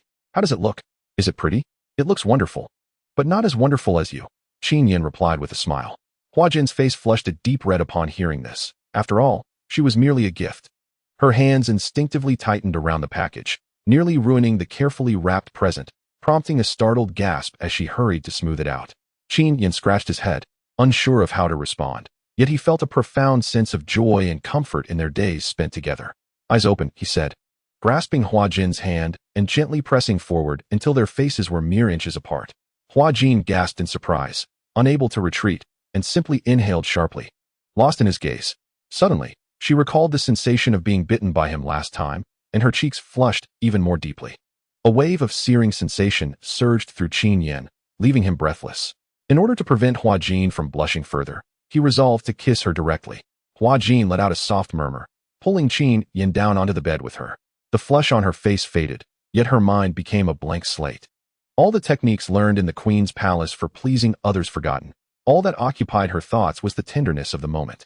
Moments later, as Hua Jin nestled in Qin Yan's embrace, both were left panting for breath. Qin Yan felt speechless, pondering why even a kiss could prove so challenging. After a lengthy pause, the 2 novices eventually regained their composure. Hua Jin bashfully attempted to escape, but Qin Yan held her tightly, as if vowing never to let her go. "Shall I speak with the queen and request that you refrain from participating in the competition?" Qin Yan inquired. "No." Hua Jin fervently shook her head against his chest. "I understand it's perilous, but you are equally at risk. Moreover, it is the Queen's decree. Qin Yan nodded. Realizing he had merely been speaking casually, he was aware of the answer already.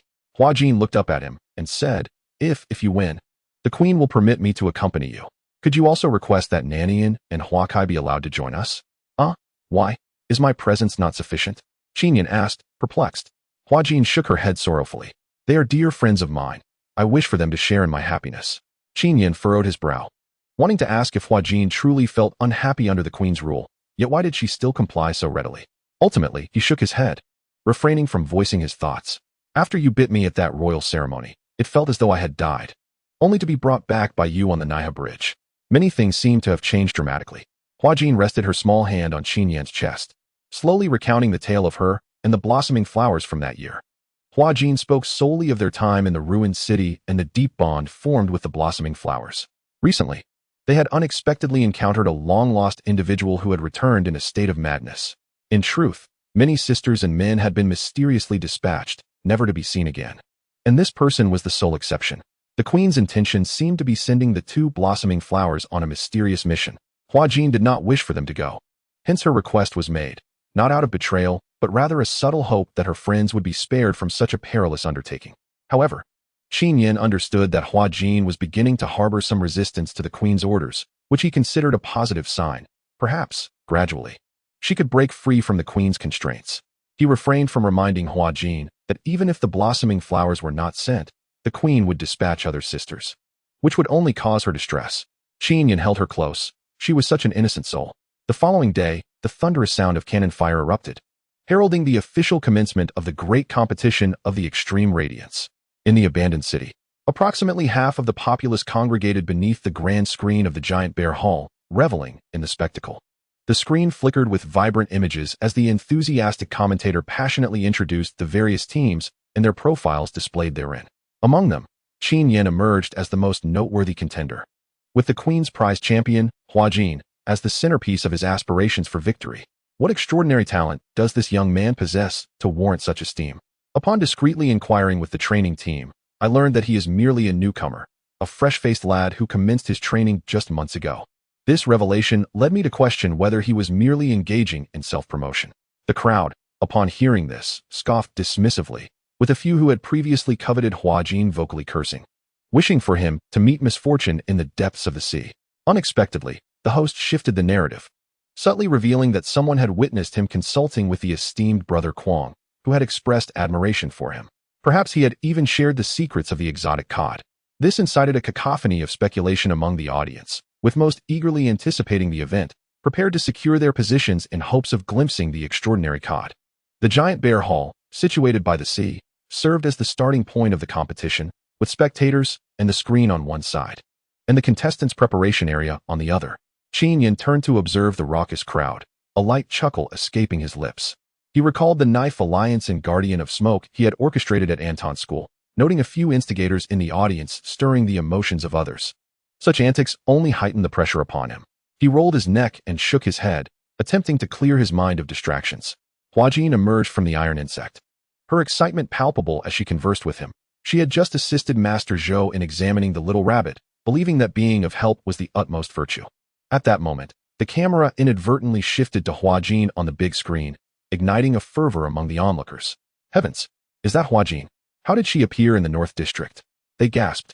Indeed, that lad has yet to claim victory. What could this mean? A knowledgeable individual revealed. It is said that Qin Yan borrowed her from the Queen. He plans to take her into the depths. What? Borrow? Alas, such a perilous endeavor. We had all presumed him to be a romantic hero. How could the Queen consent to such a thing? The Queen has always been generous towards those she admires. Even the old man Wang, who works in the East District, recently wed a breathtaking beauty. The crowd erupted into fervor once more, suddenly recalling that today also marked the Queen's birthday. On this day, half of the abandoned city's inhabitants gathered in the North District, while the other half predominantly congregated in the East District. The festivities in the East District are a tale for another time, as Hua Jin had already presented her gift. Qin Yan was personally conducting checks on the mechanical arms and emergency circuits on the left side. Master Zhou, wiping sweat from his brow, remarked, "This may be the last event for this particular iron insect. I've heard that new models will be unveiled next year." Qin Yan let out a sound of acknowledgement, but paid little heed to it. His gaze inadvertently fell upon an individual who appeared rather peculiar, with an ashen complexion and a feeble gait, nearly stumbling several times. What was even more astonishing was that he was, in fact, a driver. Amidst the roaring applause of the audience, the iron bug began its descent into the water. The resounding crackle of mechanical arms engaging and securing echoed through the great bare hall, serving as an exhilarating stimulant for the eager spectators.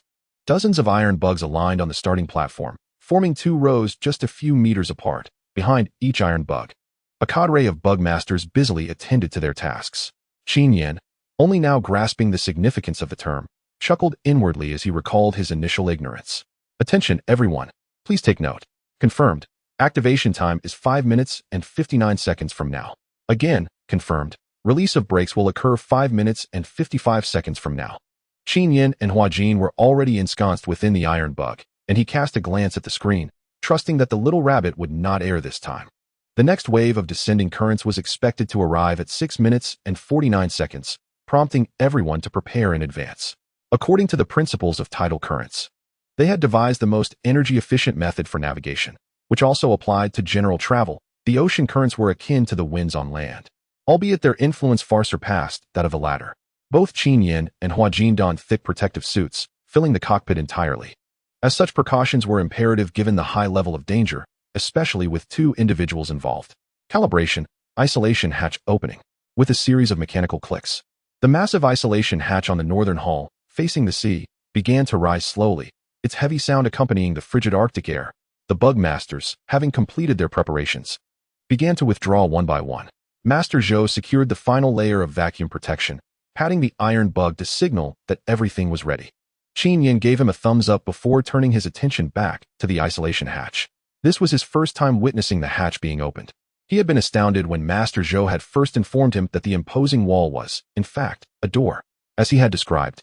The droplets of water cascading from the hatch would freeze mid-air, plummeting like beads upon the ocean's surface, creating a mesmerizing spectacle as warm and cold air currents converged, enveloping the scene in ethereal mist. Confirmed. Release of brakes in 10 seconds. As the isolation hatch reached its apex, a resounding bang echoed, signaling the moment Qin Yan's calibration clock struck the hour. He pressed the start button, and the iron bug's voice confirmation system sprang into action. The great white rabbit chattered in their left ears. Confirmed.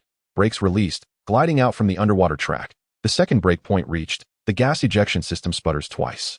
A flurry of bubbles erupted to the surface. In stark contrast to the other silent iron bugs, their entrance was undeniably flamboyant. Some competitors, gliding and awaiting the descending ocean current, communicated over their channels. What is that guy doing? Is he floundering on the edge of turbulence? Is he foolish? Is this amusing? Is he trying to show off? Could it be some sort of conspiracy? Within the ancient fortress of West City, an unexpected high-definition LCD television captured the attention of a rather rotund gathering, including Depang, Xiaopeng, Vita, Jitian Kai, and even Kula. Is that the infamous 9527? Indeed. How utterly lacking in subtlety he is. With Huajin present, could he possibly maintain a low profile? The cameras are unwaveringly fixed upon him. Kula, however, remained silent. At the banquet in East City, a group of executives bowed their heads, engrossed not in conversation, but in the flickering glow of their mobile devices, watching videos. Look at that lad. He truly knows how to play. Wait, that one beside him. I've just checked the data, and it appears to be the chubby fellow, the one who was betrayed. It seems the Queen has dispatched him to deal with the bugs. Let us pray for him. Pray for his demise. Meanwhile, in North City, Dian Kuang gazed intently at the surveillance screens, lost in thought, while Maple was busily engaged in some operation. On the vast screen in the Great Bear Hall, dozens of iron bugs slowly glided to the precipice of the sea cliff, hovering there thanks to their buoyancy systems. All right, bugs, the host bellowed to the ever-growing crowd. The song of hell beckons you. The gambling table awaits. Place your bets. Will it be the emerging Yama, or the formidable duo, or perhaps the radiant emperor and his companions? Who will be the first to traverse the depths of the dark abyss and reach the Liao Gu Trench to bring back the ice beauties? Though they had yet to be confirmed as the ice beauty, such claims drew interest, and the host's fervor captivated the audience as they immersed themselves in hope. Their eyes fixed on the screen's right side, where Qin Yan was located, engaging in a mix of puzzled and raucous discussions. Yet, as is often the case in life, unpredictability struck. The iron bug numbered 9527 malfunctioned just half a minute before the impending downcurrent. Qin Yan's contraption spun erratically, spewing jets of water that caused the iron bugs to sway uncontrollably. Qin Yan laughed heartily, yet he took care to protect Huajin, the thickness of his attire serving as one reason for his caution. 30 seconds sped by, and the iron bugs at the bottom could clearly perceive the tumultuous waters of the fierce downcurrent approaching. At this moment, all the iron bugs should have disengaged their buoyancy systems and activated their jets to build momentum, but they remained stationary. Suddenly, 9,527 ceased its antics, and, right before the eyes of the other iron bugs, surged boldly from the right, releasing a torrent of bubbles in a chaotic display. Scoundrel! Unconscionable! What has he done to generate such a multitude of bubbles? Is he reckless enough to jeopardize our lives before we even begin? I will take him down, even if it means defying orders, shouted some of the newcomers, their curses lost amidst the tumultuous current that forbade further outbursts. The immense force and overwhelming water pressure pushed the iron bugs effortlessly into the depths of the sea. The audience erupted once more, the cacophony of insults drowning out discussions. Initially, the young ones, who had held a semblance of reverence for the queen's envoy Jian Quang, began to roll their eyes. And the title of Stinking King spread like wildfire. This is truly the beginning. In relative terms, several seasoned participants from previous competitions gathered around Master Zhou, quietly observing the grand screen. At this moment, however, the screen revealed nothing. Chaotic currents, the inky depths of the ocean, and non-reflective seaweed obscured a vast portion of the view. Of course, perhaps some could discern their approximate location through the bubbles released by Qin Yan. The extreme light of 35, deep-sea confrontation. Why was this downwelling so remarkably stable? Indeed, it was quite easy to navigate through the seaweed belt. What could be the reason? Even I managed to pass through unscathed. Could it be due to the bubbles? One iron worm, undeterred, activated its vortex and accelerated towards Qin Yan's 9527, closely followed by a few newcomers. A trickle of blood emerged from Qin Yan's temple. He chuckled to himself, acknowledging the hardships he endured during this turbulent passage. Fortunately, the flower brocade in his arms remained unharmed. Finally, Flower Brocade freed a hand to wipe away the blood, the recent violent swaying forcing her to cling tightly to Qin Yan. Now are you satisfied? Qin Yan remarked, glancing at the rearview mirror at the swarm of iron worms bursting forth from the sandstorm. I wonder if you will express gratitude towards me. Bubbling away as usual, they paddled deeper into the ocean. Goodness, our junior brother has utilized our trump card in such a manner. In West City's ancient castle, Vita nearly leaped from his seat. I thought he would eliminate them directly. Why isn't he using heavy oxygen? Ji Tianping restrained him, urging, come on. Sit down and watch. Hasn't he already taken the lead? Indeed, amidst the turbulence, Qin Yan had lent them a bit of assistance, yet he also enjoyed considerable advantages. Turning back, Qin Yan observed a leading iron worm with a dozen others gliding closely behind, the gap narrowing. Flower Brocade, have I ever taken you to the underwater desert? Flower Brocade shook her head. I'll take you for a ride, Qin Yan suggested with a smile. At this moment, they had reached the Arctic ice cap. A layer of ice formed from the floating ice of the Arctic Ocean. The so-called dark abyss lay beneath one of the thickest icebergs in the Arctic.